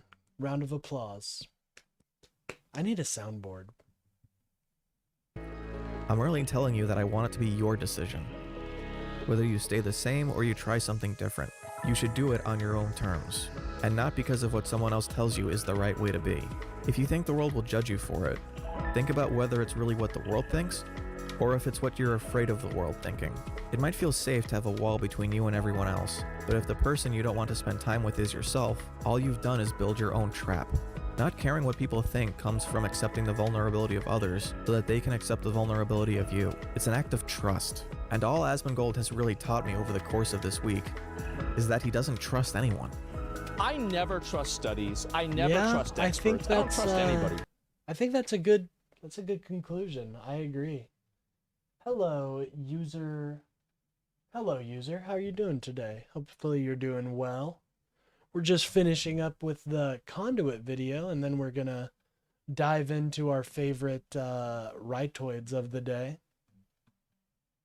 I like a long stream, you know. I'm glad I got to do it too, because well, I'm glad and also not glad because they're cutting my hours at my job, but I'm glad I get to be with you guys and say what's up, you know what I'm saying? So, double-edged sword. Hopefully at some point I can set up donations, but I don't want to do that until like I get at least like 1,000 subs or something, because then it's like, okay, people are super interested and I can really invest in this, and it'll be a good venture. The thing that I trust is what I think. All Right these now, I different just do media this. You know, I just enjoy talking politics. companies, they are all biased. None of them should be trusted. The only people you should trust are individual YouTube creators, and even them you should take with a massive grain of Individual salt. YouTube creators. Like, I'm wrong sometime, guys. I hate to break it to you, but I am indeed wrong sometimes. So, if you, you know, make sure to research things. I try to be as accurate as possible, but I'm wrong sometimes. So, and it's not hard to do your own research. Like when I say that, literally just go on the front page of AP, read a couple articles. That's all you got to do. Listen to NPR, watch PBS NewsHour. Less work in Jan for me too now. Everyone spent all their money for Christmas. Yeah, that's kind of what it seems like. It's okay though. I have been wanting to focus more on my channel and bringing you guys better content anyways. I enjoy just simply doing my normal streams of watching PBS NewsHour and stuff, but I do want to do some stuff like that. If Conduit was still here, he'd tell you to create a Patreon right now. Well, I want to refine my craft a little bit more. I think I've got a good start and I'm starting to build a good community, so I want to start to build that up more and make sure to bring you guys as good a quality of video as I possibly can. Oh, looks like Conduit's still here, ladies and gentlemen. But by the way, Conduit does have a Patreon that I think he might plug here at the end of the video. Even including me. He wants you to feel like you can't laugh at the performance. But I can tell you, looking in from outside, there's nothing worth being afraid of.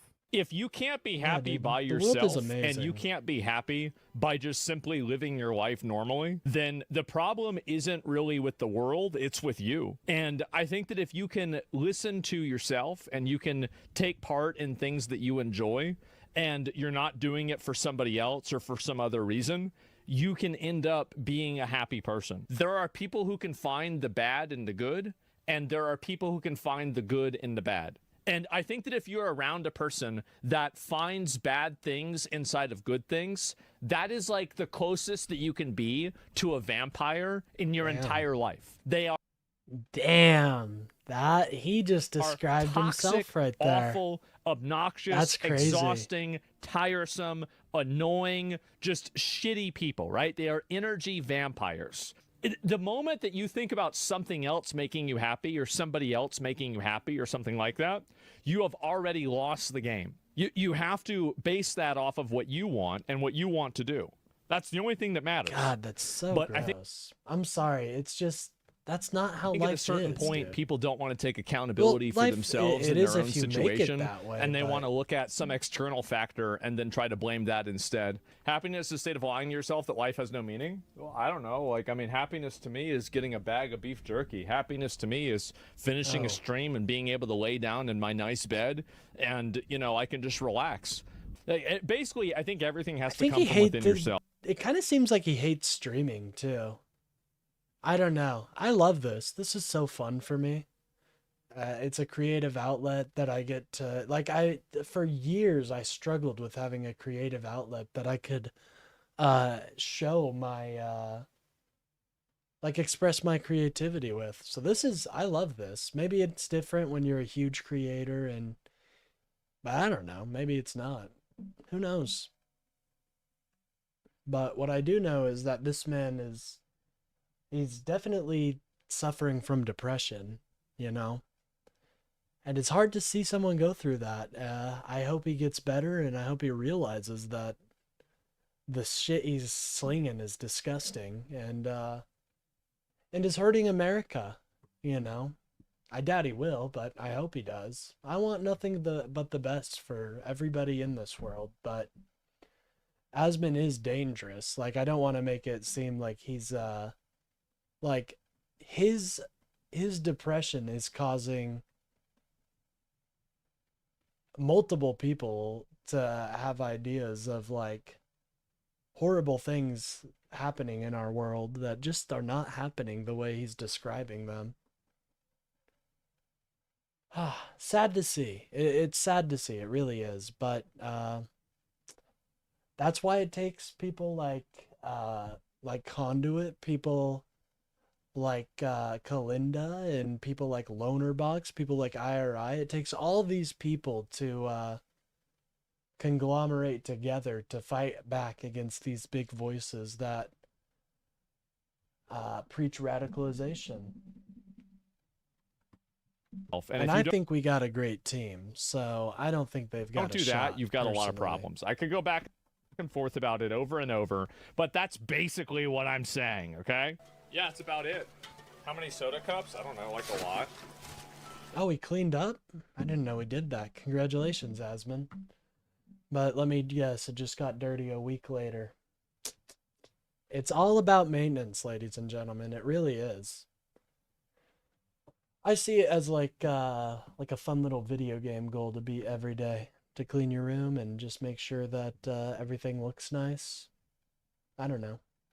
Anyways, that's just how I do my stuff. But anyways, we have a lot of right-wing media to get into. So we will be leaving the safety of our liberal content creators, our factual news hour with PBS, and we'll be falling into depravity. Actually, before we do that, I did want to check out.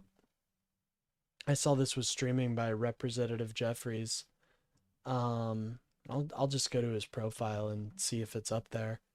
It's a January 6th council, and I do, you know, it may seem cringe, but I do want to take a minute to appreciate the officers that were true patriots and defended against the wave of anarchy and chaos that sought to turn our country into fascism.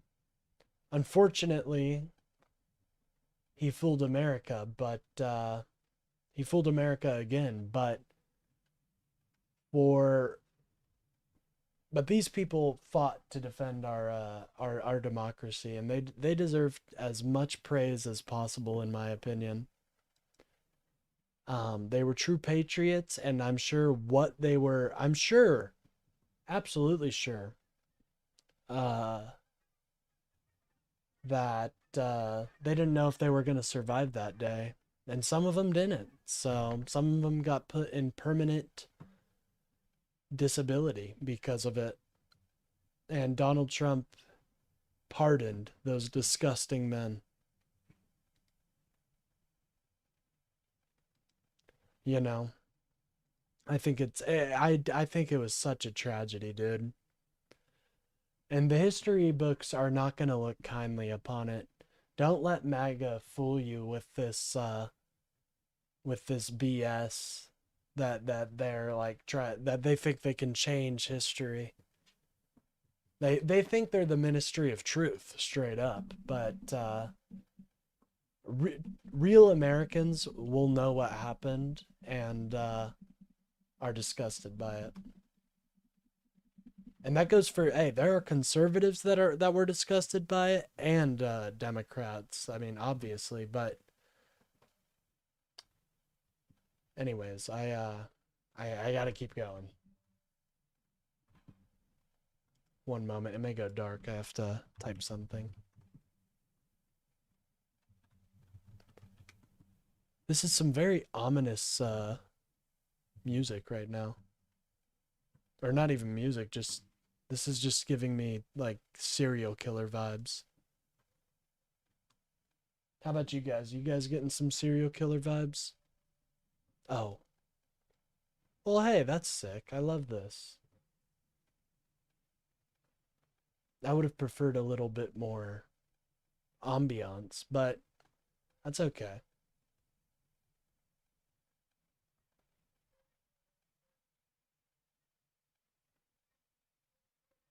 I mean, just think about the officer that lost their life and how disrespectful it is to pardon people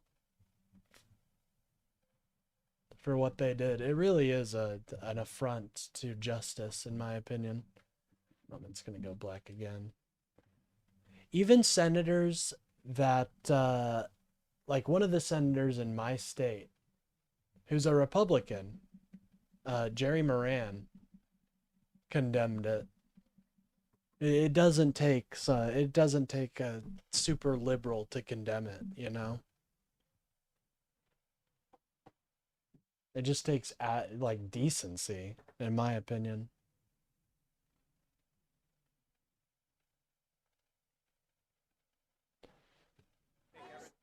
Oh, we almost had it. All right, we're gonna skip ahead a little bit as they file out. I like that they went all out for this to remind the American people of what took place that day.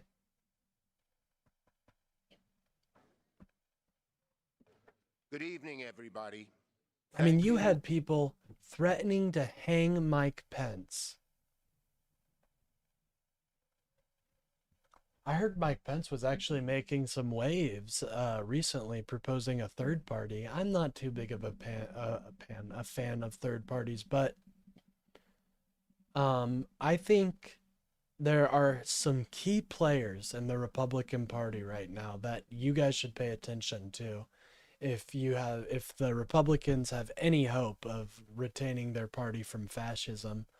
Mitt Romney. I know, shocker, but Mitt Romney, Mike Pence, you need to watch Mike Pence right now.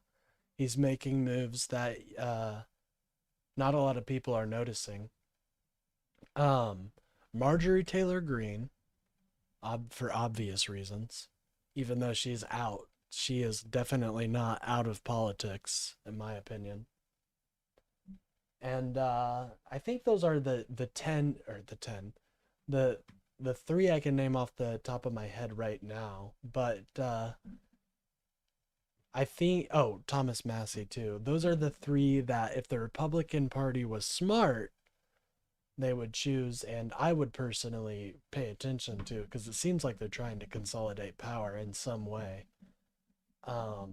They're planning for after Trump, which I think is smart. By the way, guys, if you are new to the stream and you're enjoying it, or if you're a regular and you just forgot to, please remember to like and subscribe. It really helps out the channel and boosts me out in the algorithm.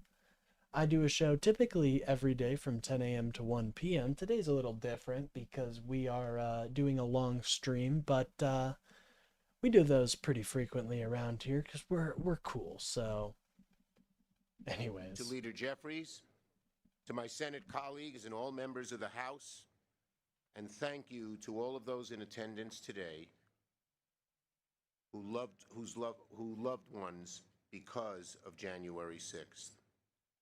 To Officer Brian Sicknick's mother and brother, Gladys and Glenn. Gladys and I are Madison High School graduates together. To Officer Jeffrey Smith's spouse, Erin, and to everyone else, thank you for being here. We are here today because we must never forget what happened on January 6th, 5 years ago. Not only must we remember it, but so much our children, our grandchildren, and future generations. The day democracy was placed at greater risk than it has been in more than a century. 5 years ago, a vicious mob tried to undo American democracy.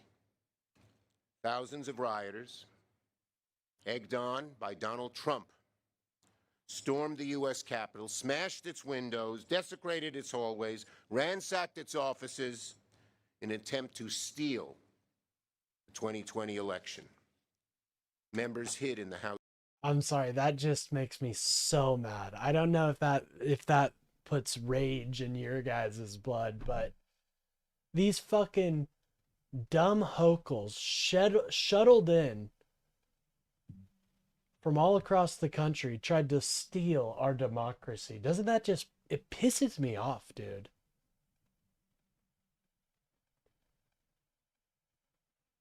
Anyways. House chamber. Staffers barricaded themselves. It makes me so mad. I don't even have like things to say about it, or else I'd like soy out. You know what I mean? Like, it really does anger me that these fuckheads got into our most sacred halls and desecrated it and took selfies and almost killed somebody. And then Trump pardons them. Hid behind desks, fear for their lives. I remember the moment. I was sitting at my desk. I had just become putative majority leader because we had won the election the night before. And I'm sitting there feeling, wow. And all of a sudden, I feel an hand, grab my collar. Never forget that feel. My brave Capitol Police officer, Mike Lazinski, said, "Senator, we got to get out of here. You're in danger." And I looked up at the podium and I saw Pence being rushed off the platform. Wow. You know,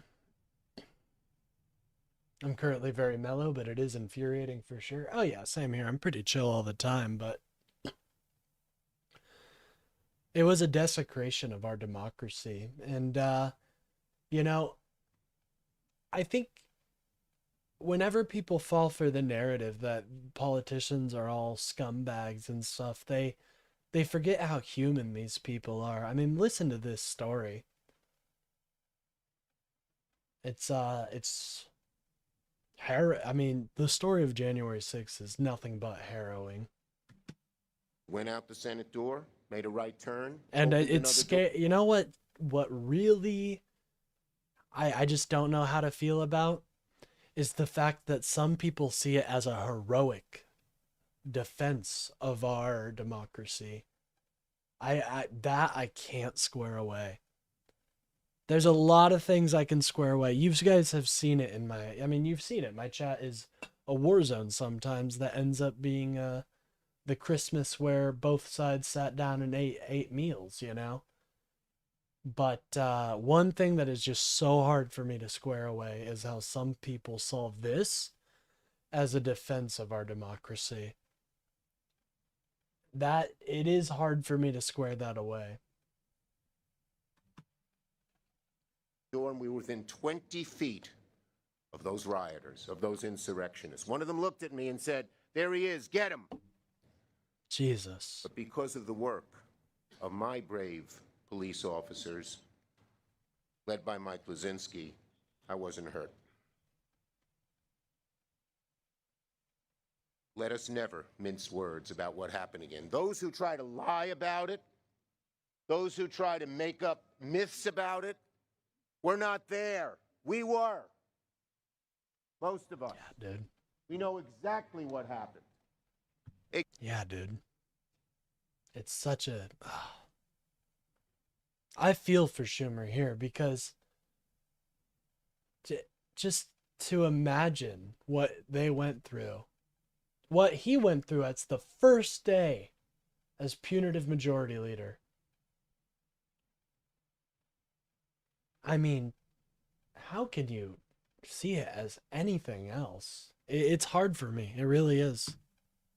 Exactly what happened. And then,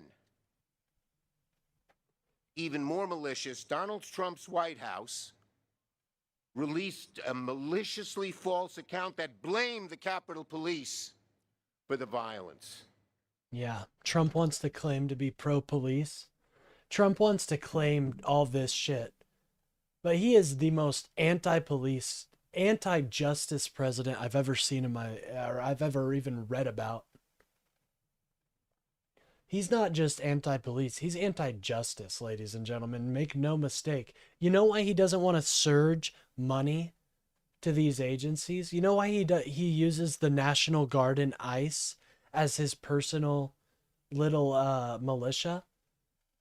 Because he knows surging money to these areas would get some of his cronies caught. I'm sure of it. That's why I say I never wanted to defund the police. Oh, geez, defending that POS but trashing our president. What the fuck is wrong with your brain? Well, what was wrong with your brain when Joe Biden was president? That's kind of what I think you have Biden derangement syndrome, sir. I think you have Biden derangement syndrome. That reeks of Biden derangement syndrome. You don't need to have been there. They weren't subtle about what they wanted to do and who they were following and why. Yeah. Irish Prickster, I want you to look at the family. Look at their family's faces right there. Look at the family's face. The family of the officer who was lost face right there. That's they will never get to see. They will never get to see their family or their brother again. I'm talking to you on an emotional level. But if you want to get technical about it, what happened on January 6th was obviously an affront to our democracy. It was an angry mob bussed in by Donald Trump and his cronies to try and overthrow the election. It's embarrassing that you defend that. I'm more American than you. Yeah, in the line of duty, he was pummeled by his fellow Americans that were sold an absolutely radical lie by Donald Trump.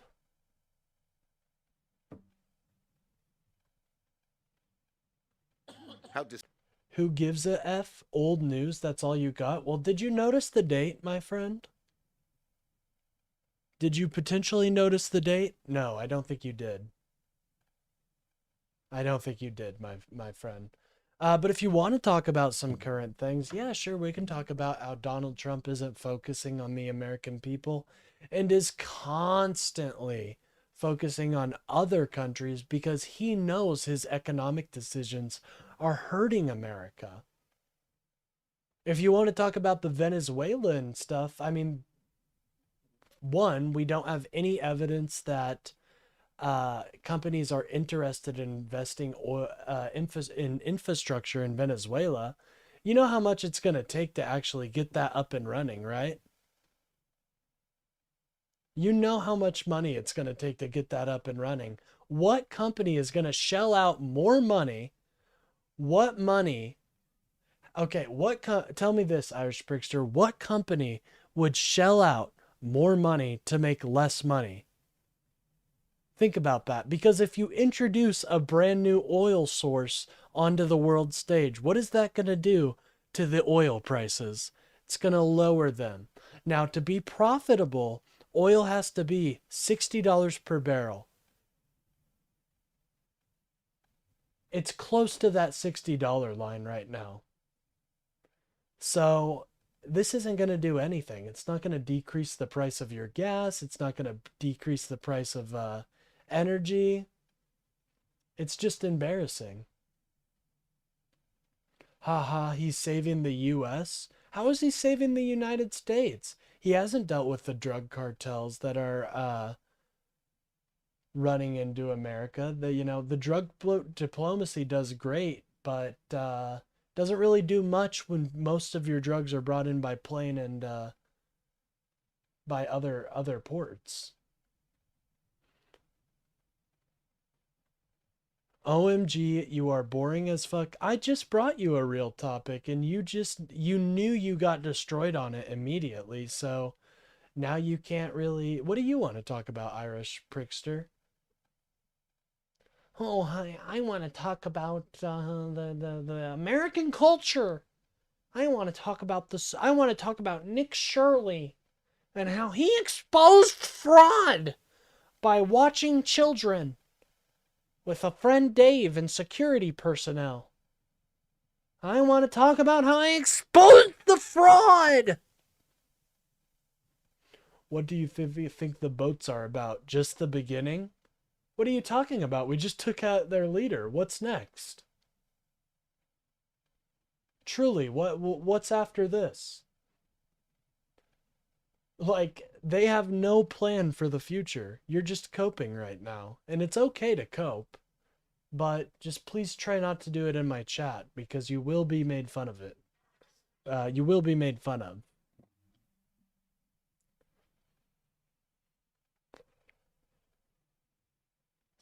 Yeah, why are you pretending to be Irish? I think that's an important thing to be talked about. Mexico? Well, I think we should probably be taking the cartels more seriously than cocaine going to West Africa and Europe. But if you think bombing the cartels is going to do much but increase their militarization, I've got some bad news for you. Unfortunately, it's going to take coordination with the Mexican government and a lot more investment than you actually think to deal with the cartels. But I'm all in for dealing with the cartels as a serious threat. Unfortunately, Donald Trump is not. Donald Trump is more interested in fucking around with oil right now. I mean, honestly, if you want to come in the Discord, Irish Prickster, I implore you to. I have a feeling you won't, but if you want to come into the Discord and have a chat with me, I'd be interested to hear your points. I have a bad feeling, though, that you're not going to do that. And that's okay. If you just want to stay in the chat, totally fine. No pressure. We're just trying to get a couple more rightoids and into the chat, so...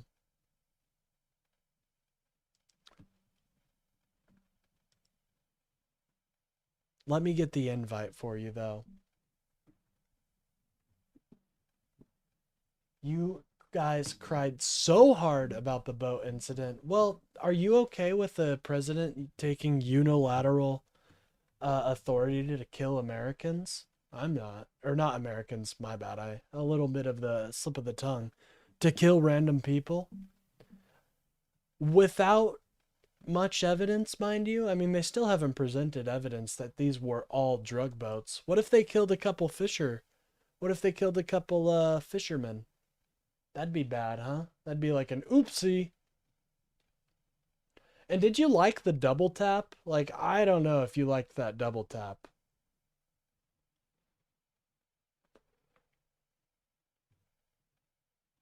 You can barely handle me on YouTube? Oh, well, that's all right. I know I'm a pretty good debater, but it's all right. How disgusting, how low. Donald Trump showed what a low human being he is by his actions. That day and in preceding days, where he tried to lie and cover up the truth. Okay, so Irish Prickster, I do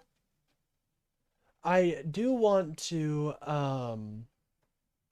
challenge you a little bit. So let's say, like, I don't know, for the sake of argument, that we thought the protests were okay, or the riot, I should say, at the Capitol was okay up until the point that somebody was killed, right?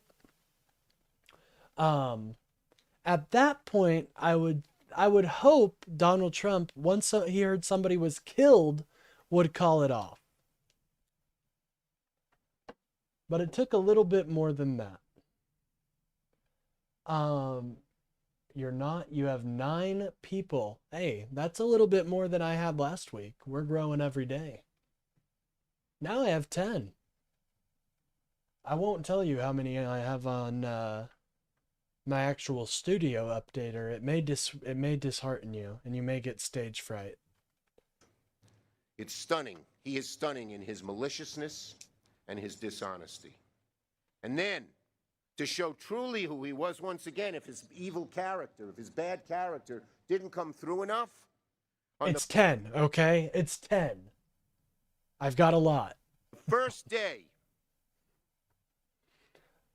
Yeah, they are pretty based with helping me get monetized. I can't lie. Shout out to the Irish Prickster. He issued a blanket Prickster. pardon for every single criminal. Hey, I won't lie. MAGA comes in the chat all hot and bothered.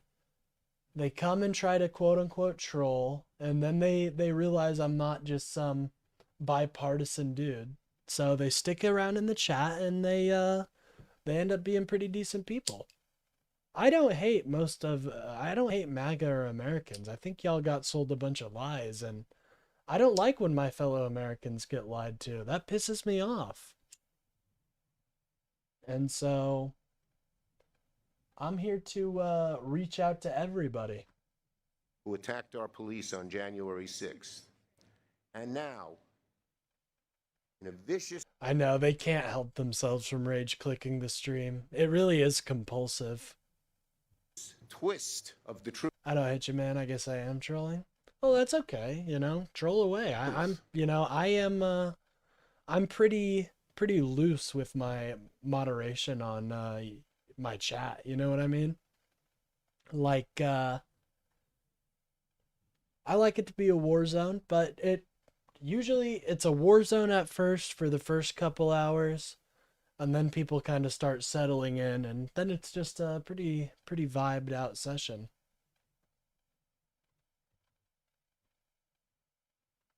It's hard to be an asshole to someone being normal, not giving you the reaction.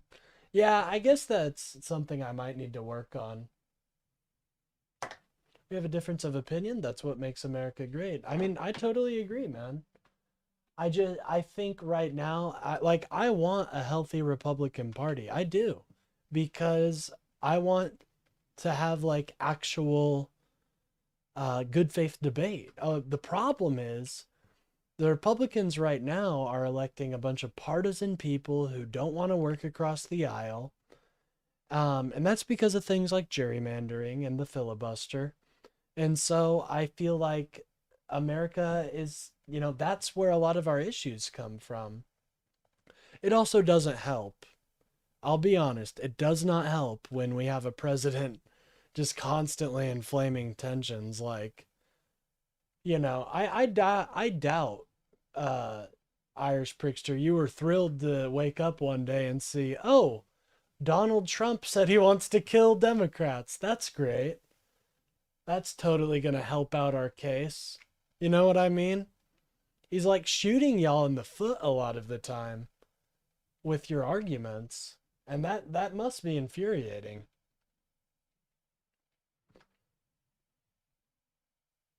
He blames law enforcement for the violence. Well, yeah, America was a war zone before Biden. After Biden. We forgot that it was basically the Gaza Strip. Fuck that. It was basically Sudan al-Fashir levels of death. Is America great or not? Yes or no? Yes or no? Calm down, Pisco. I think America's pretty cool. In the face of such blatant lies... Okay, have a great night. Hey, you too, Irish Prickster. If, if you want to be in here again, I'd recommend giving a sub and a like. I'd really appreciate it, but no pressure, of course not. But yeah, like I said, MAGA comes in here, we tussle for a bit, and then we end up finding some agreements on things, and I think that's what's important. America isn't nearly as divided as it may seem. When people like Trump are inflaming everything and making us hate each other, I think that definitely makes it seem like everything is a lot more toxic, I guess you could say. But when you just have conversations, you come to find out we agree on a lot more things than we disagree on. Let's all tell the truth. Like a lot of Republicans will even tell you. Out of your land and love a bit of white supremacy, also while calling child sex offender. It's not a defense of opinions. Well, here's the thing I say to that, it's thoughts. I think that people have been dealing with, when they voted, things were a lot different. How do I explain it? I'm a very forgiving person, so I guess that just kind of comes with who I am. But I do feel bad in a sense that a lot of these Americans felt like the economy was doing bad, and then you had this con man telling them, oh, I can get rid of all your problems just like that. And then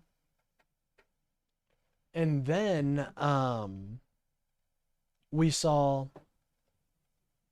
sorry, I kind of lost my train of thought. I apologize.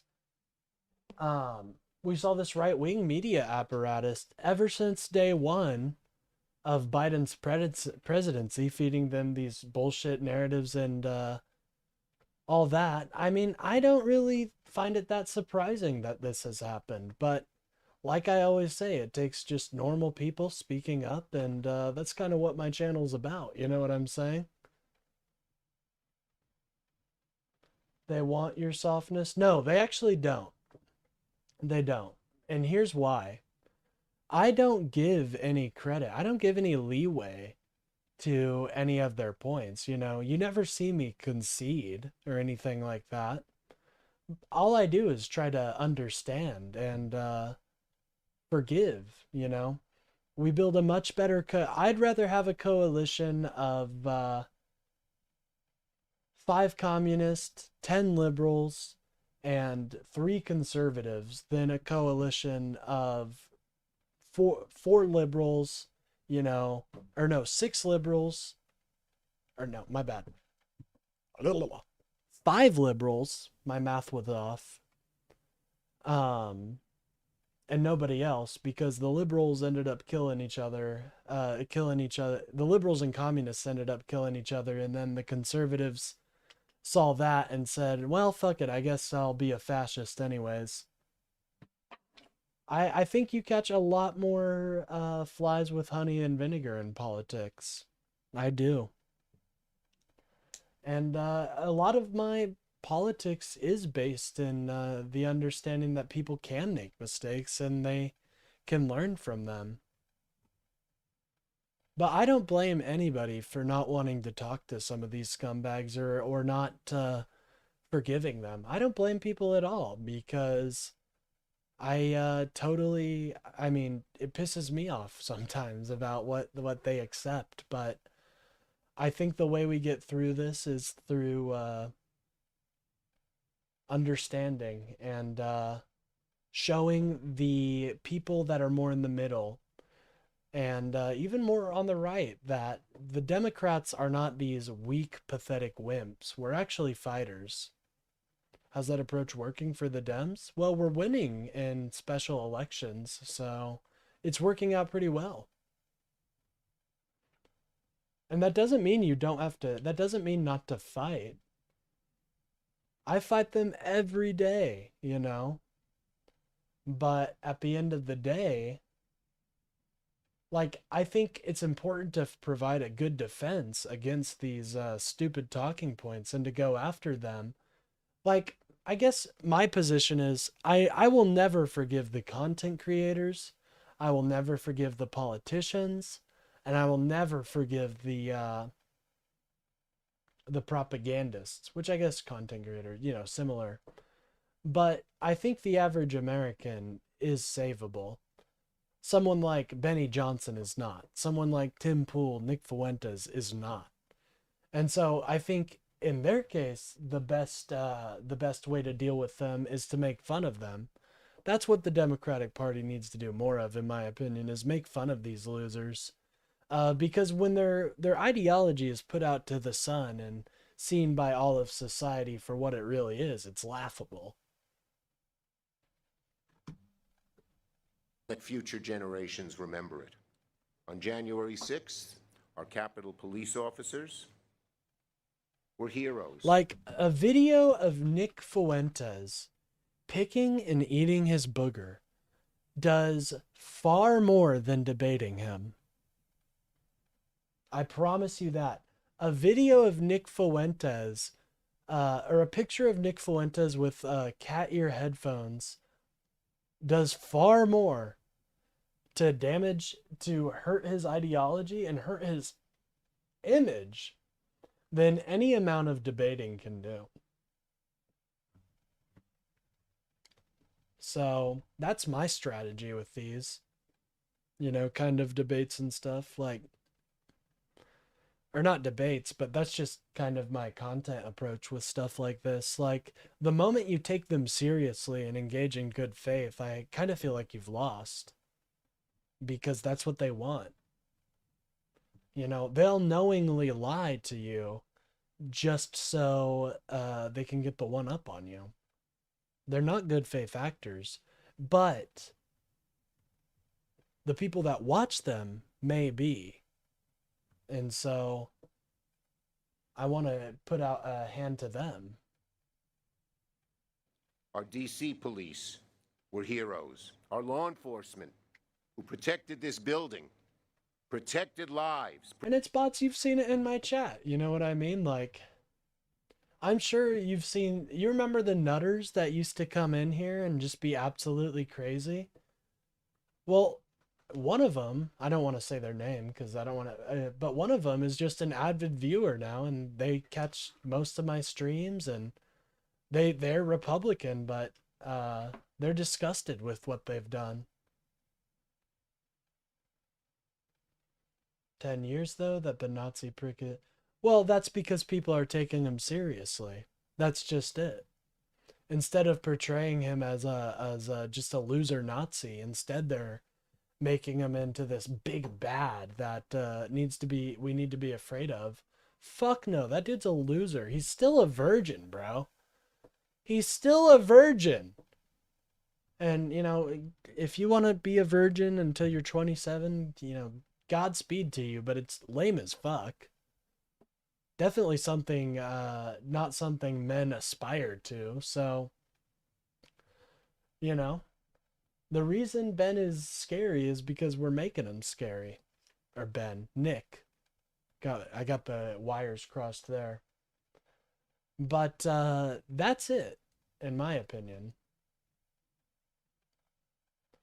And so I think you just have to counter it by memeing on them and also providing good content. I think that's important too. I try my hardest out here. I like the channel, the direction, like the visual direction my channel is in. I've always liked MS Paint, so.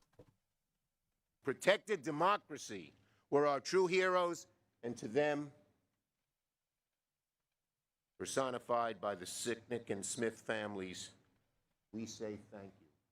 You are the great Americans. You are the great. No, for real. Not Trump and his minions. I don't think I've.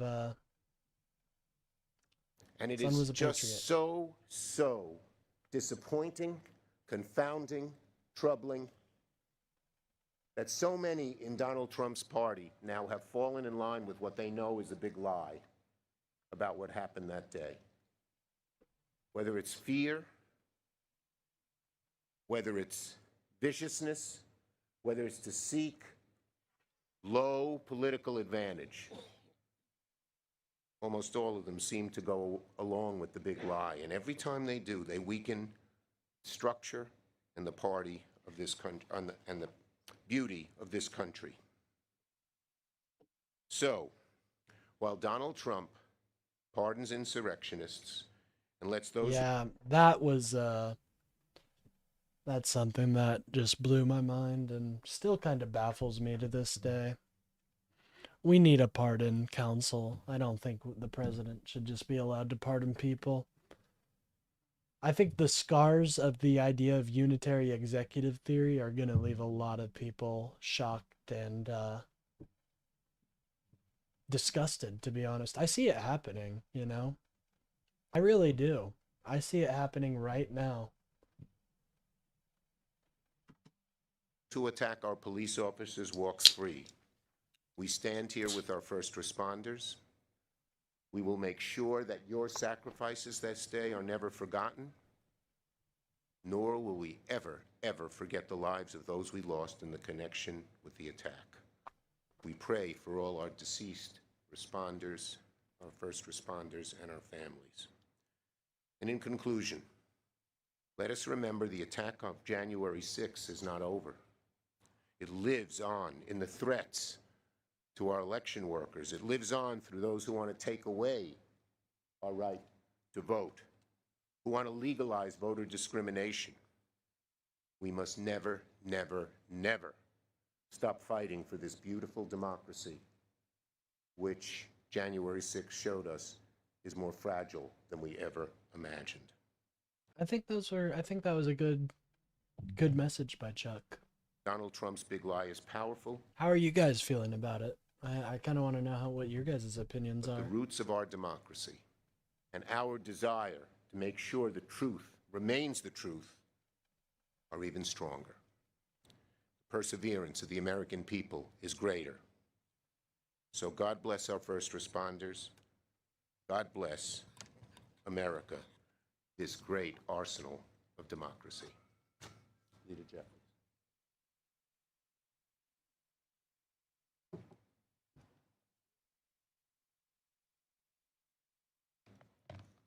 Now this is who we're waiting for, right, ladies and gentlemen?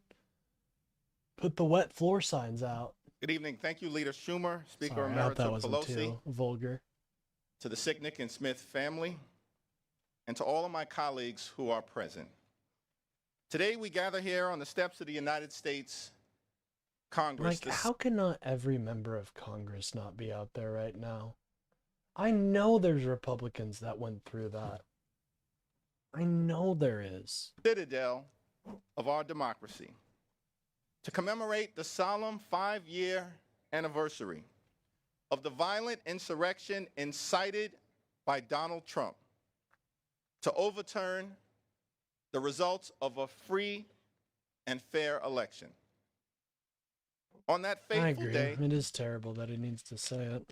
Sad. hundreds of brave, courageous, and dedicated Not right Capitol now. I'm not Police answering the phone. Sorry. and D.C. officers Usually I stood answer it, but on these very how many steps calls has that? That's been like 6 calls. That's a call an hour. What the hell was this guy up to? and across the Capitol grounds to defend the Congress, the country, and the Constitution. They were outnumbered by a violent mob, but never overwhelmed by the seriousness of the moment. For more than 5 hours, they were forced to engage in hand-to-hand combat, confronting thousands of bloodthirsty rioters who were unleashed by Donald Trump. They were beaten with pipes, whipped, assaulted by bear spray, and pummeled by Confederate flagpoles. Yeah. They were bloodied, but unbowed. How dare they? Dare they do that? Honestly, truly, it's an affront of democracy, and truly, how dare they use that disgusting flag? I mean, I take the Confederate flag pretty personally, because I think it's something we need to be ashamed of. Yeah, we fought a fucking war just for slavery. How fucking pathetic. We owe these heroes an eternal debt of gratitude, and will never forget their service and their sacrifice. Had it not been for their bravery on that fateful day.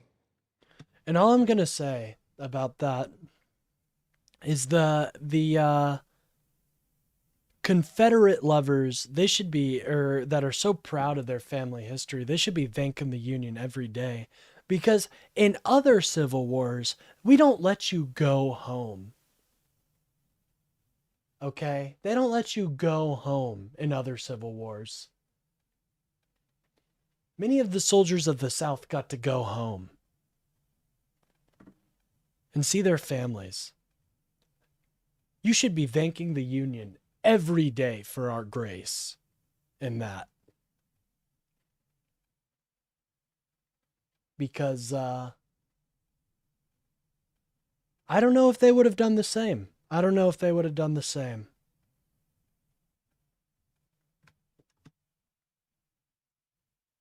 Many of us would not be alive right now,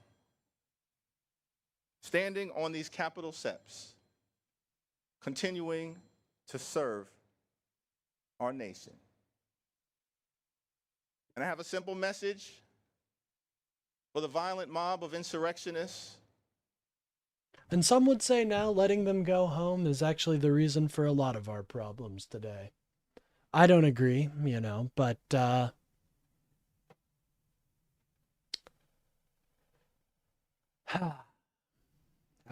it baffles me. It really does.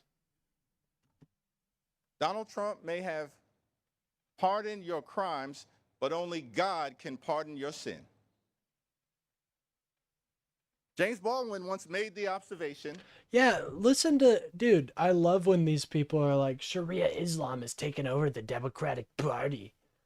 Dude, this man is a Christian more than Donald Trump. Joe Biden was a better Christian than Donald Trump. That history is not merely something to be read. And it does not refer merely or even principally to the past. On the contrary, the great force of history comes from the fact that we carry it within us, are unconsciously controlled by it, and history is literally present in all that we do. It is to history That's some good wordplay. I liked that. that we owe our frames of reference, our identities, and our aspirations. We gather here today because we are still living the history of January 6th, and we will never allow it to be whitewashed. We thank the heroes of January 6th. We remember those whose lives were lost, aspire to be a better nation, and make clear to the election deniers that we will never allow a violent insurrection to take place on American soil again. Today, we are joined by the families of officers Brian Sicknick and Jeffrey Smith. By the way, guys, if you're enjoying the stream, please remember to like and subscribe. It really helps out the channel. If you're new here, I do a stream every day from 10 a.m. to 1 p.m. Today's a little different because we're doing a longer stream, but feel free to subscribe. I also do shorts content where I do daily news updates and try to bring attention to stories that I find interesting. So if that interests you, please give a like and subscribe. Gladys, Ken, and Aaron, thank you so much for your presence here today and for your continued strength and patriotism. Now I ask everyone to join us in a moment of silence to remember those whose lives were lost as a result of the tragic and horrific events of January 6, 2021.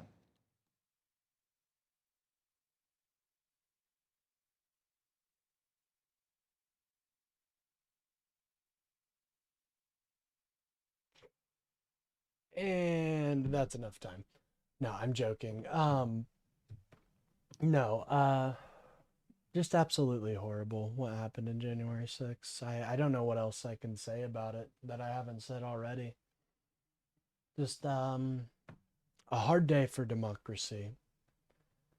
Anyways, folks, we have a little bit more to do today. We still have Benny Johnson to watch, and we also have independent journalists confronting protesters on Newsmax. So I think we'll start with Newsmax and then watch a Benny video or two, and then we'll get out of here. So probably another hour. Another hour we got going on. This is a very long stream today. And we're doing great. You guys have been absolutely killing it with the likes and the subs, and helped me get to 200 today, which I am so thankful for. So shout out to you guys. So we're watching you walk around Times Square here, and you made the announcement of what you believe you're talking to several protesters. Hold on. That's not the right speed. protesters. Talk to me about what you've seen. And the president said they're paid. Independent journalist right here. Dude, this twerp looks like a... This guy just looks like a twerp. He looks like the main character of a cartoon series where the main character is a douchebag. Based on your investigation, is that correct? And can you elaborate? Yes, absolutely. Well, the president's bang on. I first have to say that speech, I thought it was like an hour and a half. It was objectively remarkable how he does it without a teleprompter. Dude, who the fuck is this guy? Nate Friedman, eh? Let's see who Nate Friedman is, guys. Let's investigate. Nate Friedman. Who the fuck is this guy? Oh, geez. Yep. I wonder why. Here, let's look at this, guys. Get excited. I wonder why he chose this.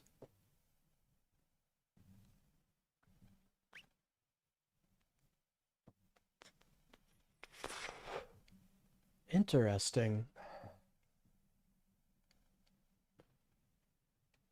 My friend is dead. I am Charlie Kirk. Interesting. Well, I guess we'll see. With Newsmax signal boosting it, I wonder how many views that'll get. Anyway, he's bang on about that. It started off with me approaching the leaders of the protests, and I confronted them and I say, you were paid $20 million to paid protests. Do you deny it? No denial. I confronted them about the protesters. No deny, bro, no way. Why wouldn't they just fucking deny it, dude?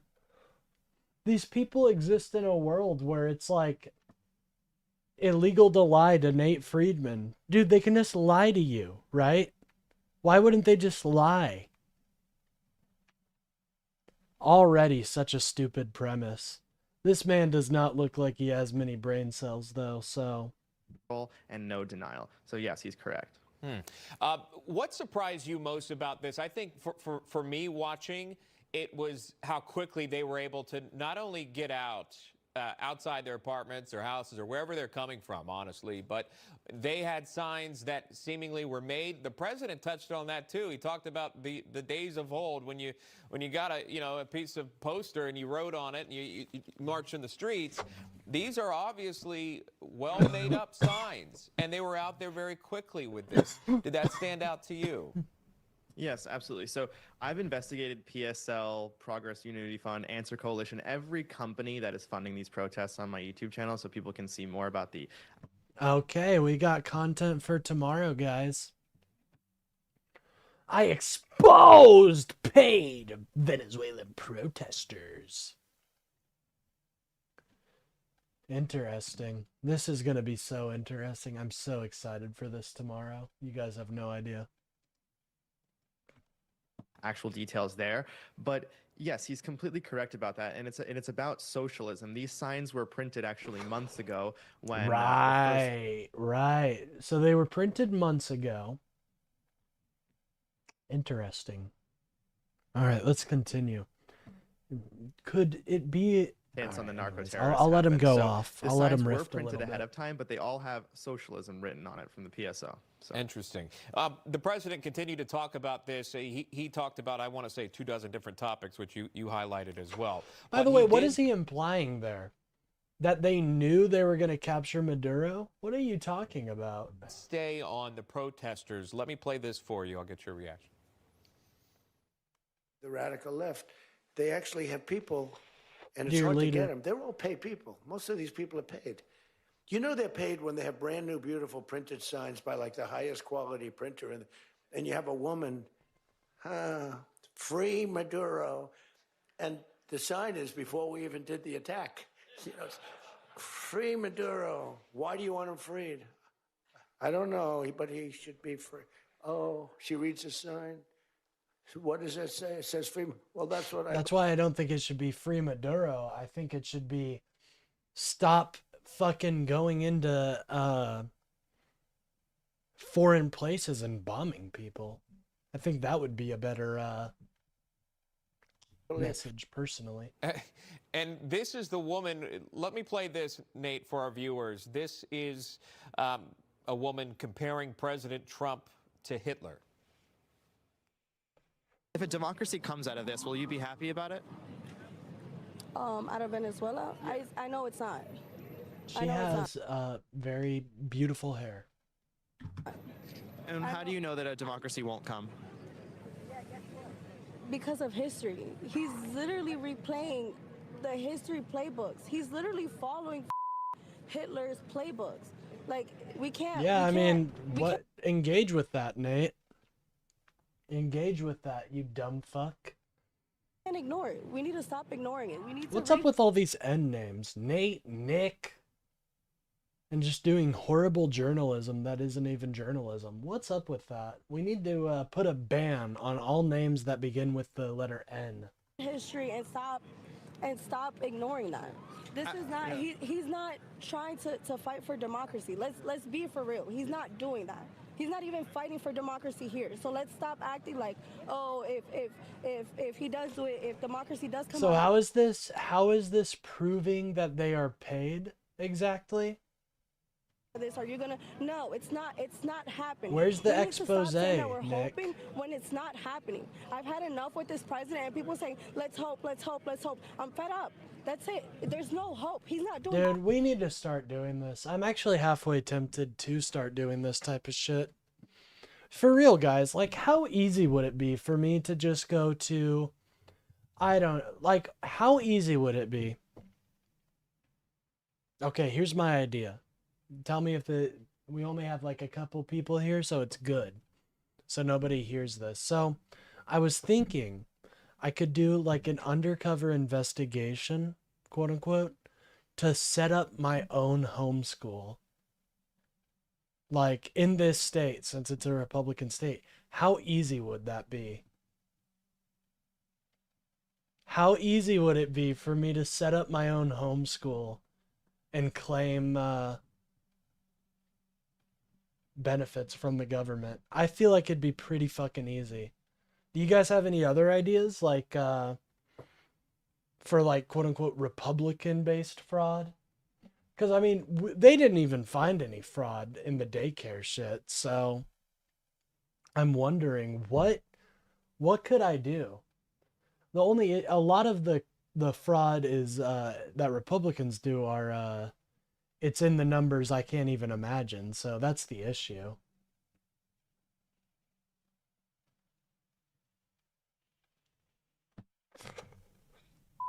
He's not fighting for democracy. We're not gonna get it. We need to stop hoping, because that's only leading us worse down the hole. And you mentioned that he's following Hitler's playbook.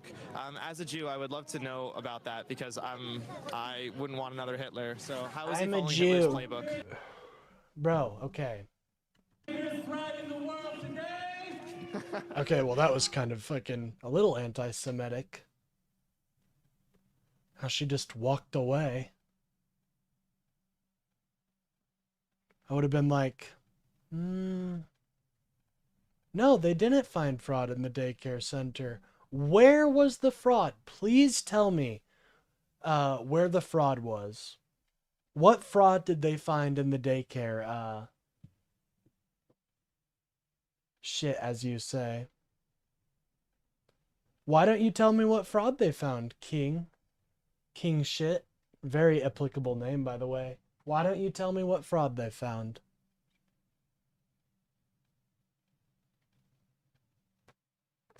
I'm gonna let the video play, but why don't you tell me what fraud they found?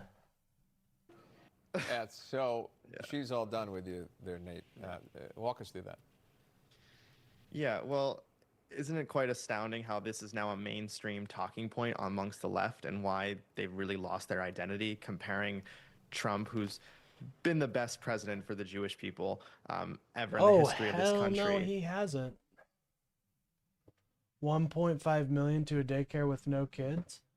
Well, which daycare was that? Can you please tell me which daycare that was? Also, I'd like to note that Nick Shirley even admitted he showed up hours before they were open on winter break. And you know why he didn't see any kids? Because please, please, please, you tell me if a weird set of people are coming up to you with a camera, Nick Shirley with a camera, some old guy named Dave, can you please tell me why they would have any incentive to open up their door? Oh, and they have a security team, by the way, with masks on. It seems like they would have no incentive to open up their doors to them. And this is coming from a man that was surprised that healthcare businesses group together in the same office. Can I have one healthcare? I'm Nick Shirley.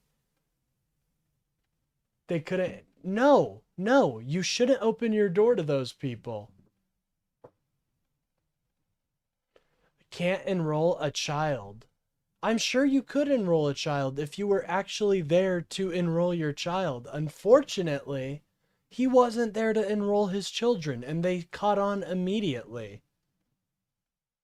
For as dumb as you want to paint the Somali community, they seem to be pretty on their shit when it comes to detecting bullshit. Comparing him to Hitler and saying it like it's almost this casual thing. It's extremely serious. Can I have a health care for my little Joey? Can I have the health care for a little Joey? I want one health care, please, for my Joey. You don't have a health care? Okay, what if I buy 2 health cares and package them together? Can I then get a health care for my Joey? Think about little Joey, dude.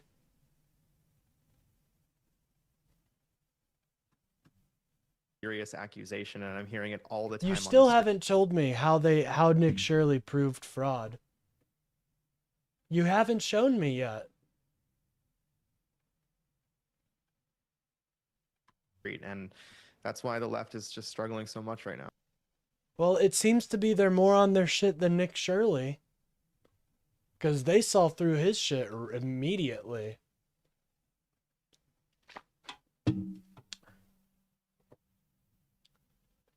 Okay, please tell me exactly how this money goes to Somali terrorism. You can't, because that's just you being racist, unfortunately. Unfortunately. It's quite embarrassing that you guys are using this Nick Shirley video because I'm able to poke holes in it pretty easily. No, they didn't know they were. What are you talking about? By the way, I have a question, Kingpin, or King Shit. Fun name, by the way. I think I've said that a couple times. But what if what if Nick Shirley recorded them? What if Nick Shirley had a video of him actually filling it out? Do you think he would include that in his video? Do you think he would include that in his video? Tell me.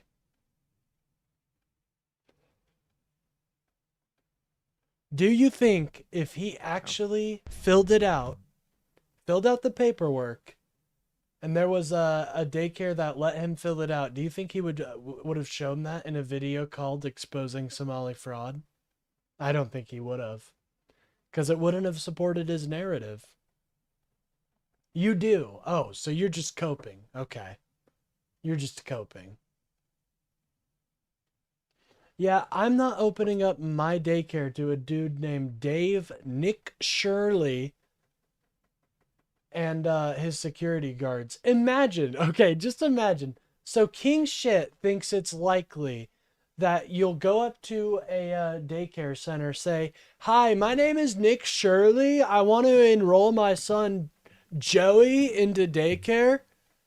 "Oh, who's this?" "This is my friend Dave." "Oh, the people behind me with masks on that look threatening? Don't worry, they're just my bodyguards." "Oh, why do I need bodyguards?" "Anyways, I'm trying to enroll my son my son Joey." Sorry, I almost said my name there. I like to say it a lot. My name's Nick Shirley, in case you were wondering. I'm trying to enroll my son Joey into your daycare center. You have no idea what you're talking about. It's very embarrassing. The Leering Center. You realize that one was shut down a while ago and wasn't receiving funds, right? Yeah, unfortunately, Dave was not a great source of information. That's what happens when you depend on a dude whose entire shtick is staring at children.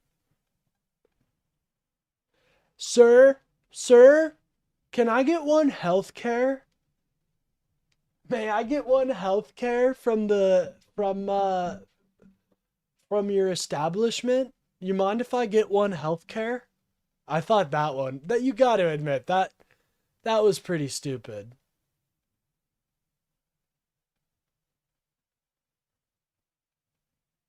But they were. No, they weren't. Destiny's community went into it. They found out that had been cited multiple times for violations. So if your conspiracy is that the entire government is in on it, why would they cite them for violations?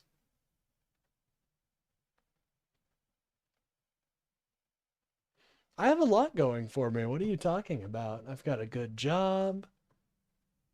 I've got a hobby that I engage in. I have a lot of friends. I mean, what are you talking about, man? Projection is a crazy tool of the Republicans. Anyways, let's watch some Benny Johnson. I think we've got a couple good ones here.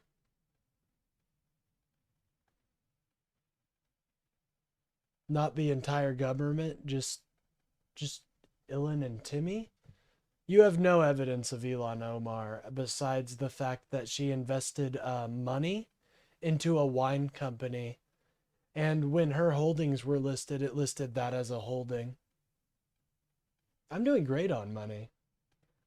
Got my money doing just fine, brother. The S&P 500, despite Trump's stupidity, continues to climb. Got a couple stock index funds. I'm doing just fine, man. Don't you worry about me. I'm worried about the average American, however. She is worth... No, the wine company she's invested in is worth quite a bit of money. But that's not how much she's worth. Anyways...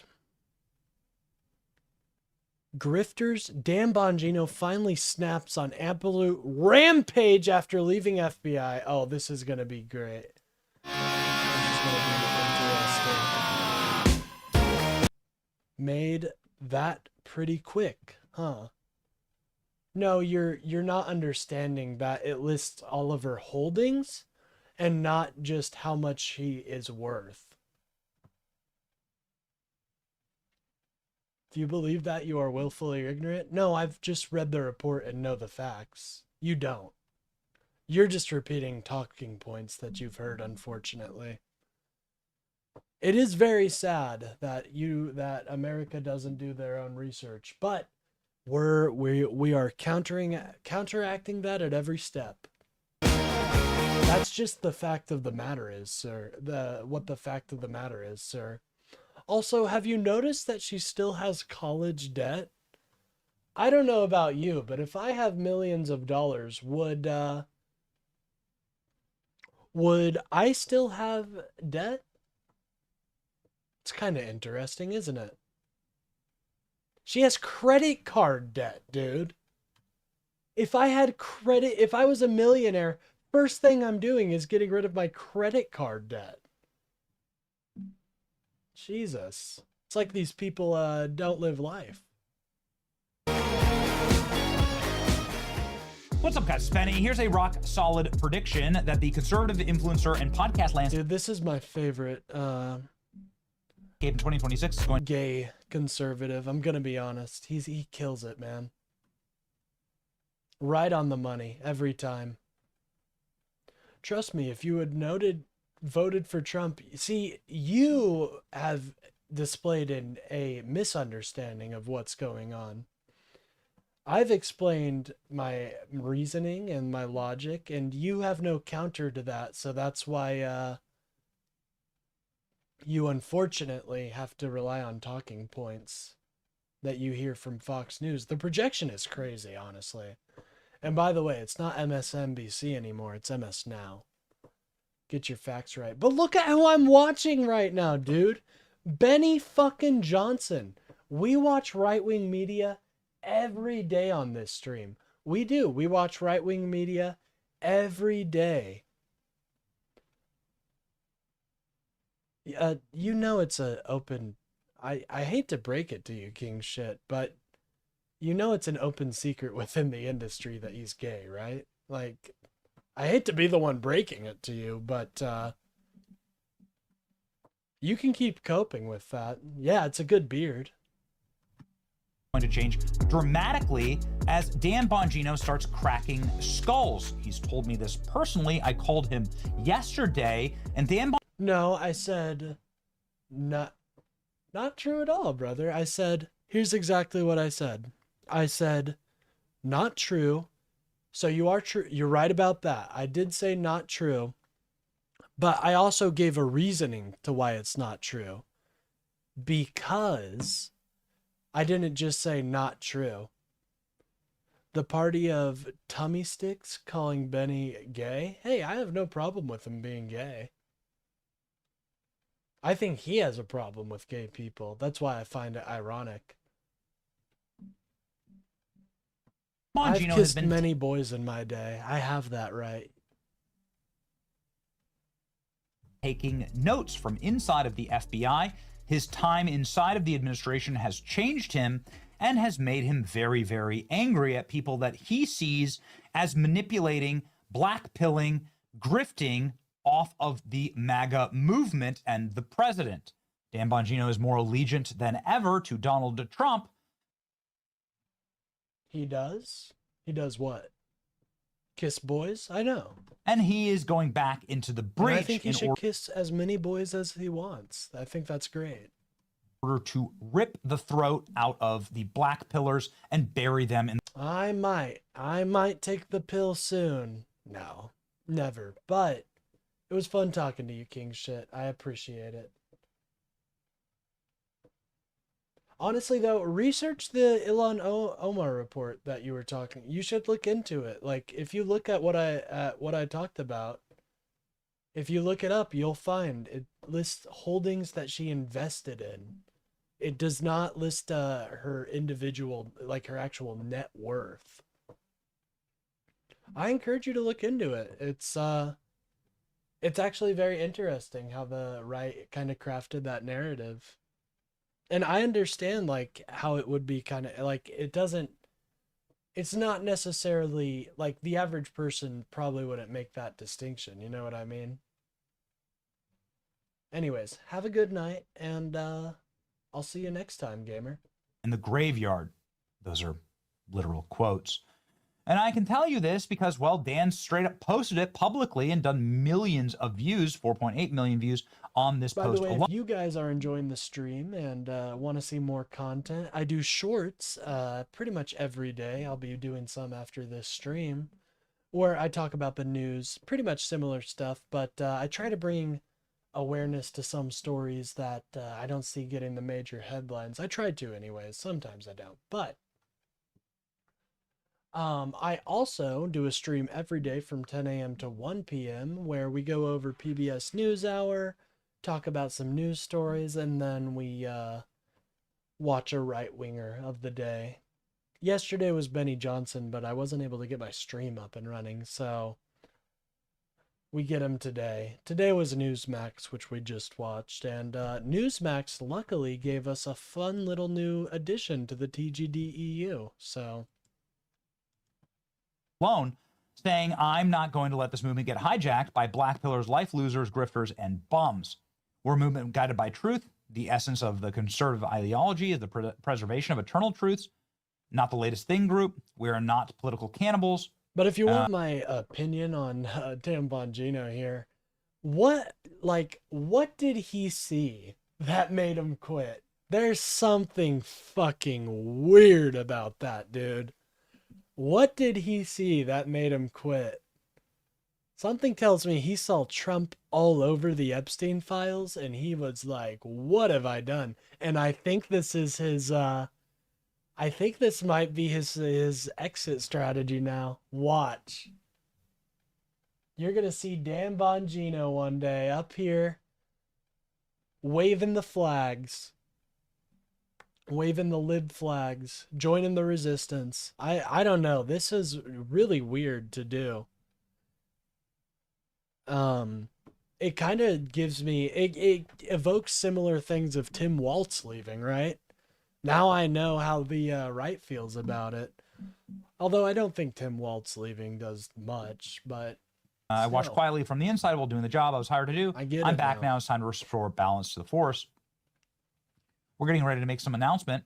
I want to warn the haters and the zeros. We've been at this for a long time. I live this stuff. This isn't our first, second, or 10th rodeo. I don't think the beard is working for Benny. I'm just going to be honest. If you guys, like, I take, come and go. We revel the only hair I got now is on my face. So I'm trying to be a good custodian of my facial hair.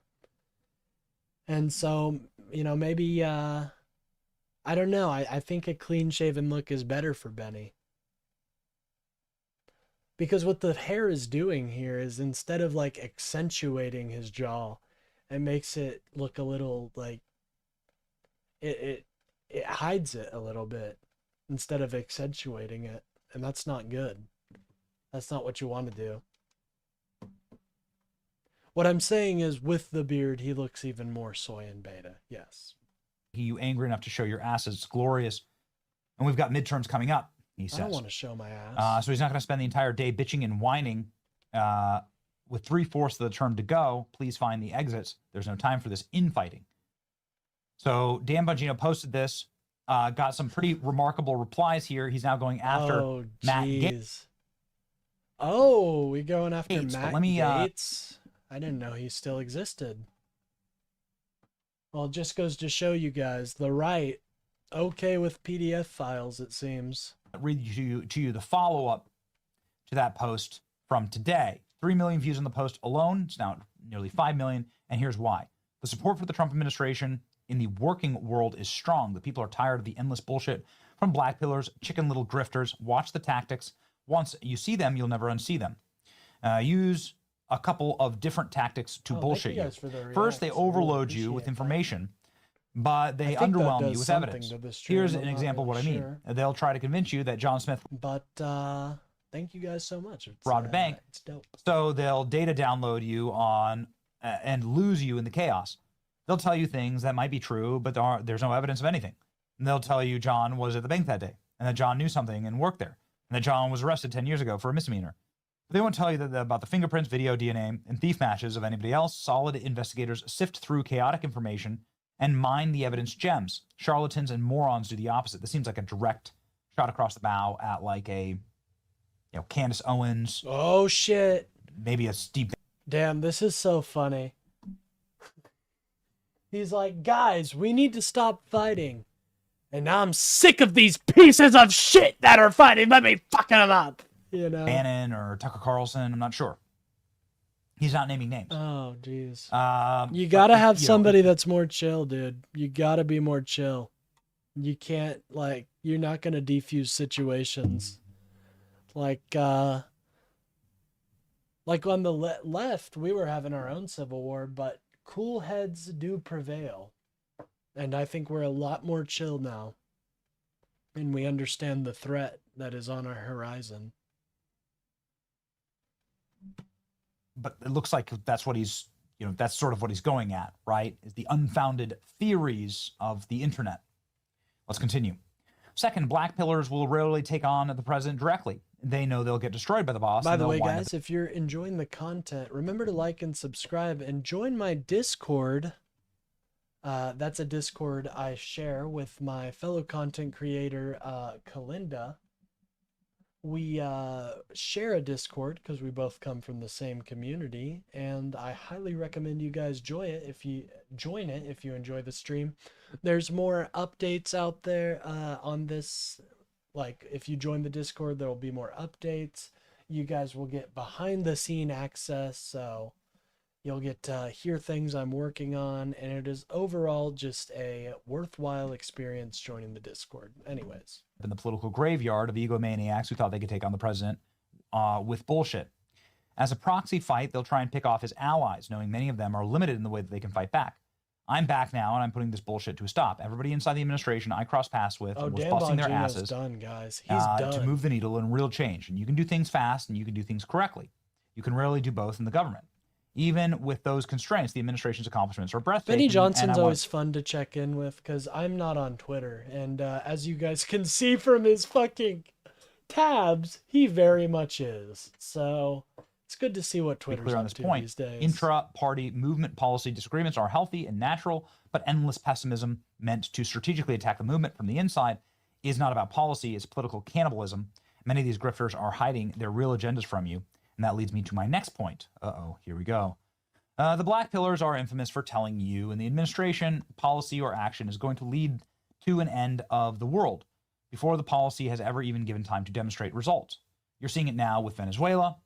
Will it work out? Maybe. We'll see. But maybe give it a minute before you attack from the inside the tent while pretending you're an ally. Black Pillars and Okay, but this, like, so you guys hear how much of a fan I am of the Democratic Party. And for, you know, you guys get that.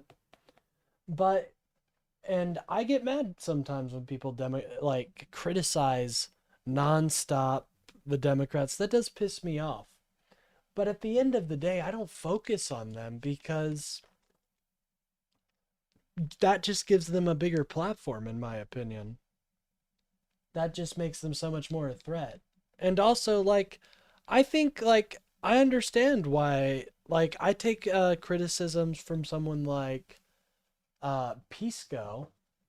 You know, I understand where he's coming from. I completely disagree. I think Schumer's being based right now, and he is going to do some good shit here soon. And I think Hakeem Jeffries kicks ass. But I take that criticism, and I understand it. And I think what you're seeing is the right is unable to take criticism. They're not.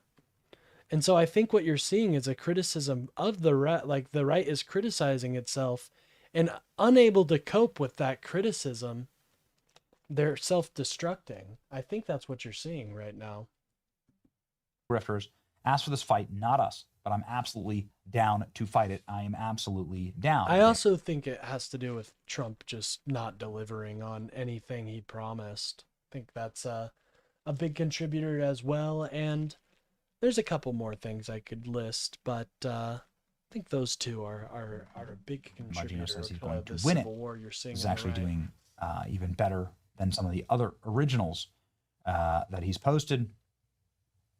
So, yeah, Dan Bongino is very much in a fighting mood. Dan Bongino says he's getting back in the conservative media to take on the grifters. Dan Bongino voicing his opinions. Have a great day. So happy he's on the right side. He's back.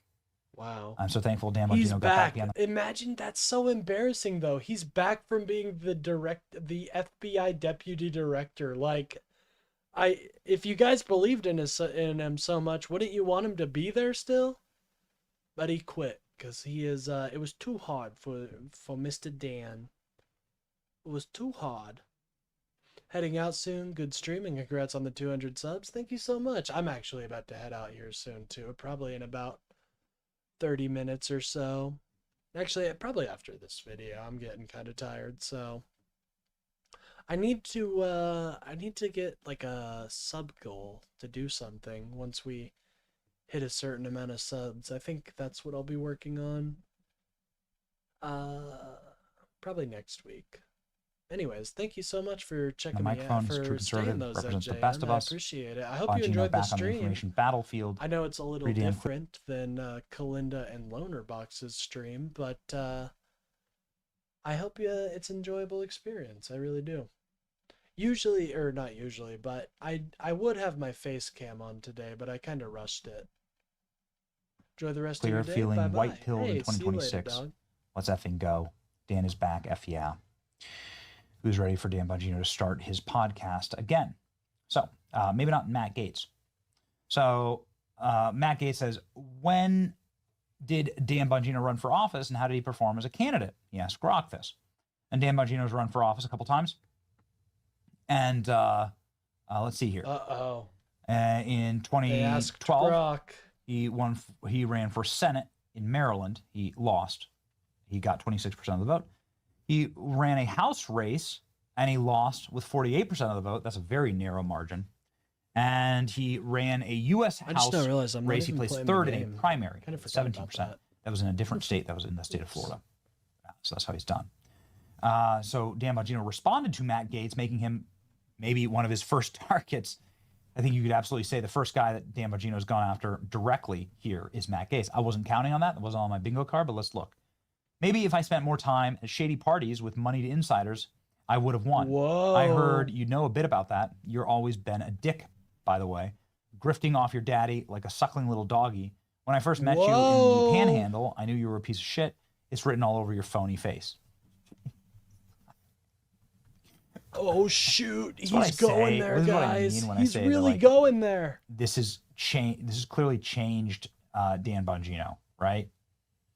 Now Matt Gaetz is also in the broadcast It business now, changed right? him? Works at One America News. Excuse me? What does that mean? And he says, fuck, yeah, I I'm forgot. glad I I remember can't meeting attack. me so many years ago. I recall a moving I speech. can't attack I'm proud of with my that. father. I share your disdain for money to insiders. Why are you so angry at me? This is your big white pill message against the doomers. I have a bad face. Take a chill pill, Dan. He says, that's right, doggy. Backpedal away. Good move. Now go blame the Jews for your dumbass tweet. Hey, well, at least he's not attacking the Jews. Okay. That's at least. Hey, And Dan Bongino will not go after minorities, at least the Jewish ones. That's good. I'm glad to hear that. I think the anti-Semitism problem really is growing, though. Unfortunately, it's just heartbreaking, dude. Like, the reason we have a lot of our Jewish population here is because they were fleeing anti-Semitism, and just to bring it back to them is such bullshit, in my opinion. And this is Dan Bongino. Back in action. Back in action. Holy smokes. Holy smokes, baby. So there you go, ladies and gentlemen. A completely and totally off the chain Dan Bongino is back. And I mean, this kind of stuff has a lot of support. It's doing numbers, dude. Right? So this is 4 million. This post has 4 million. This original Okay, post back but has why are you trusting what they say? This shit is so astroturfed, dude. Anything on Twitter is just astroturfed to hell, in my opinion. Why would we trust anything coming from Twitter? 4 million, 100,000 likes, and a lot of positive comments. As far as I can see, nothing but positive comments, right? And then these posts doing 4 I think million. I might need to learn how and then- anti-lock works. Yeah, this post will do millions. 5,000 Because I'm reposts kind of getting and torn to 28,000 shred likes. by those motherfucking missiles. People are hungry for it. And people want just I called it old man Logan, right? They want old man Logan back. People are bereft of wise men in the movement, and it just doesn't seem like What? Oh, yeah, geez. it just doesn't it's seem like this- there's It's this. a lot of them.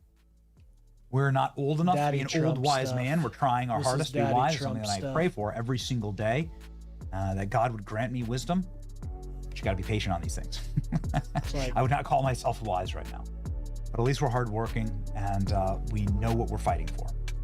Seems like Dan Bongino too. It's your boy Benny. Like, share, and All right, subscribe. I think, you know what? I'll watch one more video and then we can call it a day. I'll watch a quickie from Benny. Maybe. Let me see if he's got another quickie. The View host shocked? Yeah, sure. Why not? It's a 9-minute video. We'll speed him up too. Oh wow, that's a good one. That's a good one, Benny. He thought of that. That one made him... I'm sure his lover really liked that one. What's up, guys? Benny. I have a producer watch The View every single day, so you don't have to, and so that we can catch moments like this. Probably the smartest political analysis that's ever happened on set at The View when Whoopi Goldberg farted and burped at the same time. He cared enough about his wife to pay the gas. We'll still believe that he cared enough about his wife to pay the gas. This is deep political analysis, folks. Step back. I don't know if you're able to actually view this without gaining a couple IQ points, so be careful. Really well done by everyone here. I love how everyone just sort of like ignored the fact that this happened and said, well, that's really thoughtful. The second best moment ever in the history of The View is... What do you want them to be like? Holy shit, did you shit your pants? The day after the election, when the women of The View opened up all teary-eyed and miserable looking and admitted total defeat. Whoopi Goldberg saying, so how do you feel? So, how do you feel? My takeaway is that the system works. We live in a democracy. How do you feel? This is great. There's no farting or burping in this moment. But there was this reaction to a moment when the women of The View had a longtime panelist and co-host say that she loves Donald Trump. Honestly, Benny kind of sounds like a fan. Sounds like he kind of laughed at it. And this came as quite a shock to everyone. This is a very happy day. The View audience left shocked and stunned as woke anti-MAGA co-host defends Trump's arrest of Nicolas Maduro. Well, that'll do it, ladies and gentlemen. Anna Navarro, who's from Florida, she was born in Nicaragua, said that she cried tears of joy for Donald Trump. The audience members were stunned. The host defended Donald Trump, going against the stances of fellow liberal panelist members. The talk show opened the episode of Morning about the astonishing capture of Nicolas Maduro. Anna Navarro said that, and I love how they do this, Anna Navarro, a Republican. Oh, okay, a Republican. Who was the last Republican that she voted for? She gave Joe Biden a tongue bath the last time he was on The View. She listed why she and other Hispanics are celebrating ousting of a dictator. Interrupted co-host who asked, are you okay with the way it was done? Not skipping a beat, Navarro quickly made the point that you can celebrate without questioning if the extraction of Maduro and his wife from their home was correctly done. And who voted for this? The people in South Florida, the Venezuelan community, the Cuban American community, the Nicaraguan American community. God, I just love to bring up the fact that this is exactly what was happening during the Iraq War, ladies and gentlemen. Exactly. Tone for tone, exactly what was happening in the Iraq War. Just wait. Community voted for this. And for us, this is a very, very happy day when we see a dictator who has been part of oppressing and abusing the Venezuelan people for 25 years. When we see him in handcuffs and held to some sort of accountability, it brought me to tears. It brought me great joy. And, you know, I live in South Florida. Are you okay with the way that it was done? But you can, I think both things can be true. Okay. I think you can criticize and ask questions and have concerns about the way it was done and what this means in the future. Right. And I think you can still celebrate that this murderous, corrupt, sadistic son of a bitch is out of Venezuela. Yeah. Because he has, I think there's 8 million Venezuelan exiles all over the world. People have fled from this man's tyrannical rule. So for me... Yeah. I mean, nobody's supporting Maduro. But I will say that they will remember, the Venezuelan population that was in Caracas will remember the images of helicopters and bombs exploding in their night sky. That will not soon be forgotten. Now, whether they look at that as a liberating day or whether they look at that as a day of great shame, that remains to be seen. I hope it's the first, but my fear is that it'll be the latter. Well, that's a bit of a white pill that we never saw coming, and this is why we say that Donald Trump's probably going to win the Hispanic vote after this. I live in a city with a lot of Hispanics. I live in a city with a lot of Cubans, and I can tell you what, man, I got a neighborhood with lots of Cubans in it, and these people love President Trump. They hate communists. And if you want to win the Hispanic vote in America, you should go hard against the Latin American communist cartels. You know, the people who have this right, which is crazy, is Kamala Harris and Joe Biden. You know, Joe Biden put a $25 million bounty on Nicolas Maduro's head, and then they're all crying in the streets. Listen to that. So sadistic, that so pessimistic, his worldview. He only kind of sees these people as voters. What the hell is that? And this is a cognitive dissonance that, again, you can normally maybe only find on The View. You can't be upset when the thing that you wanted to have happen actually happens, and Trump goes ahead and just does it. Ladies and gentlemen, it's back. Whoopi Goldberg. Who voted for this? We voted for this. This is a very happy day for all Hispanics. Also, she brings up the migrant crisis, which, you know, don't think too hard about it, Anna Navarro, but the guy that you love the most in the whole wide world, Joe Biden, the guy that, again, you gave a tongue bath to when he was on The View. I'll play you that clip. Bro, this has nothing to do with Joe Biden. Why are you talking about him? So embarrassing. Benny, the Biden poster is in your closet. It's not here. You don't have to praise him. Used the migrant crisis in Venezuela in order to bring as many Venezuelans to America as possible to rig our elections and kill people like Laken Riley. So, I mean, I'm glad that you're coming around on this. Now tell Hispanics to vote for Trump. I had to watch this twice to make sure it was real. Anna Navarro, for us, it's a very happy day when a dictator who's been a part of oppressing and abusing Venezuelan people for 25 years is in handcuffs. It brought me great joy. She was crying, great joy. In fact, her reaction, her initial reaction, live on TikTok here, shows that she was actually crying tears of joy. Here we go. So Today, for me, is a good day because Maduro is out. He is a son of a bitch. I hope this sends a message to the other sons of bitches in the region. You may disagree with the way Trump did it, but it's done. There was no way that it was going to end any other way because once he started bombing boats, and we've bombed boats and alleged drug boats and killed over 115 people. I think Trump thought getting rid of Maduro was going to be easy and Maduro was going to scare easily. He didn't. It took him doing this. So yeah, he did it without congressional authorization. This was an act of war. All of these things, but it's now done. I think it doesn't escalate from here because the objective of this was to get Maduro out, and certainly there's an order component. Certainly there's a lot of completely with that, ladies and gentlemen. There are clear signs of an escalation happening.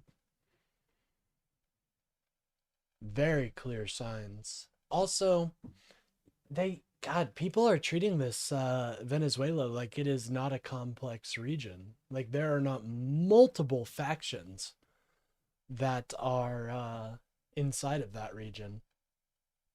I list them all the time. Just if you just believe what Trump is saying is true, you already have 3 factions. You have the drug cartels, you have the Maduro regime, and you have the population.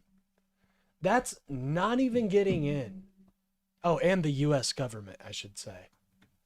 You have that. That's not even getting into how many other different factions there are if you just look under the surface. We walked into I don't know how else to explain it, but a wasp pit. You know what I mean? We stepped into something we may not be able to step out of as easily as we think we can. Especially because we're putting U.S. contractors' lives at risk when we have them work on this infrastructure. Ego in this about being able to do it, but it's done. And I, for one, I am very happy that Maduro is out, and I pray and hope for the freedom and peace of Venezuela. Join me in that, please. So this is going pretty viral because moment of clarity on The View, obviously. Did I really just hear that right now? Hell is officially frozen over. The voice of reason on The View praising Donald Trump. They know how important it is. The ladies on The View supporting Trump removing Maduro. And Navarro says she's happy that Maduro's gone no matter if Trump did it. They celebrate Maduro's capture. Is this it? Okay. So that's the good, bad, and here's the ugly. This is the celebration. Canada doesn't want you whoopee, and nobody does, says Donald Trump. Like, what are we talking about? You're like a straight white guy. Joe Biden responds by saying something like chocolate chip ice cream and Ray-Bans and sunglasses. And Navarro, who's personal friends with Biden. That's fucking dope. Yeah, Biden had a huge schlong. I'm sorry, man. As she notes that we just passed the first 100 days of Trump's second term, and they act out a prearranged skit of doing the sign of the cross in unison. Here's a clip I'll leave you with. So, like, eat your words, lady. Come on, what a monster. She's like, come on, terrible. What a monster. She's praising him when he does something that you like. And then doing this little bit with Joe Biden. How long did that take you, by the way, in rehearsal? I'm not saying you should trust this one. I'm just saying it's great I can get it. I don't think it took long. He's a lifelong Catholic, dude. What? Week Trump's 100th day in office. They seem like lifelong Catholics. That's pretty normal. It's not that hard to do, by the way. All you have to do is just... I know you can't see me, but I just did it. It's not... It doesn't take much practice, man. Maybe you could be the next pope. You have I'm not even Catholic. If I do that and I'm Catholic, does that mean I, like, go to the 7th layer of hell for a little bit? I hope not. Oh, yeah. No way. What was that? What was that stinger? MRC Newsbusters? What the hell is that? All right, well, that was Benny Johnson, ladies and gentlemen. He tries his hardest, but sometimes he falls short. Sometimes he is right on the money. Unfortunately, it was not one of those times. I don't think I've ever seen him right on the money, I'll be honest. But we hope, we got to give, if you're not at least encouraging him a little bit, then he's never going to become what he truly is. What he truly is meant to be, which is the... twink that we all love. Anyways, we are going to be getting out of here, ladies and gentlemen. It is late for me. I have to get ready for work tomorrow. But with that being said, I will say that I encourage you guys to go check out. I think IRI is live. Go check out IRI. He is absolutely an amazing YouTuber. Go tell him that guy doesn't exist sent ya, because he's a gamer. And I really appreciate what he does. He is one of the people that inspired me. Him and Lonerbucks are one of the people that inspired me to get into streaming. So with that being said, I'm gonna scoot out of here. Let me start playing the music. Oh, Kalinda is live? Oh, wait, one moment. I didn't know that. Well, if Kalinda is live, go check out Kalinda. Let me get, yes, here she is. Looks like some Willie Mack info. Very interesting. So go check out Kalinda, ladies and gentlemen, and tell her that guy doesn't exist sent you. She's an amazing streamer. She very knowledgeable about Israel, Palestine. More about the lefty fight, I'd say, but still fights the right every step of the way. But with that being said, I need to get the Front Mission Forward music playing. Sorry guys, I'm trying out here. All right. Let's do Move Out. I like Move Out. I think that's the one I like. Hold on. All right, ladies and gentlemen.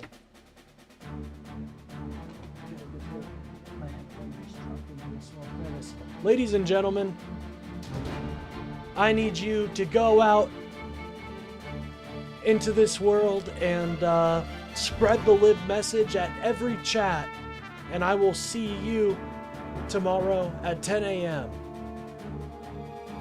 Make sure to like and subscribe the video before you leave. And make sure to go watch Kalinda. I will see you guys in the next video. Remember to stay strong.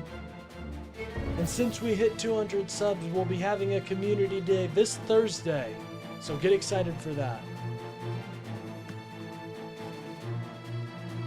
Get excited for that. I'll have my face cam on. I'll have my face cam tomorrow too, so. Anyways. I'll see you gamers tomorrow. Have a great day. You guys are a killer. You guys killed it. You killed the likes. I'm so proud of you. Anyways, peace and have a great day, gamers.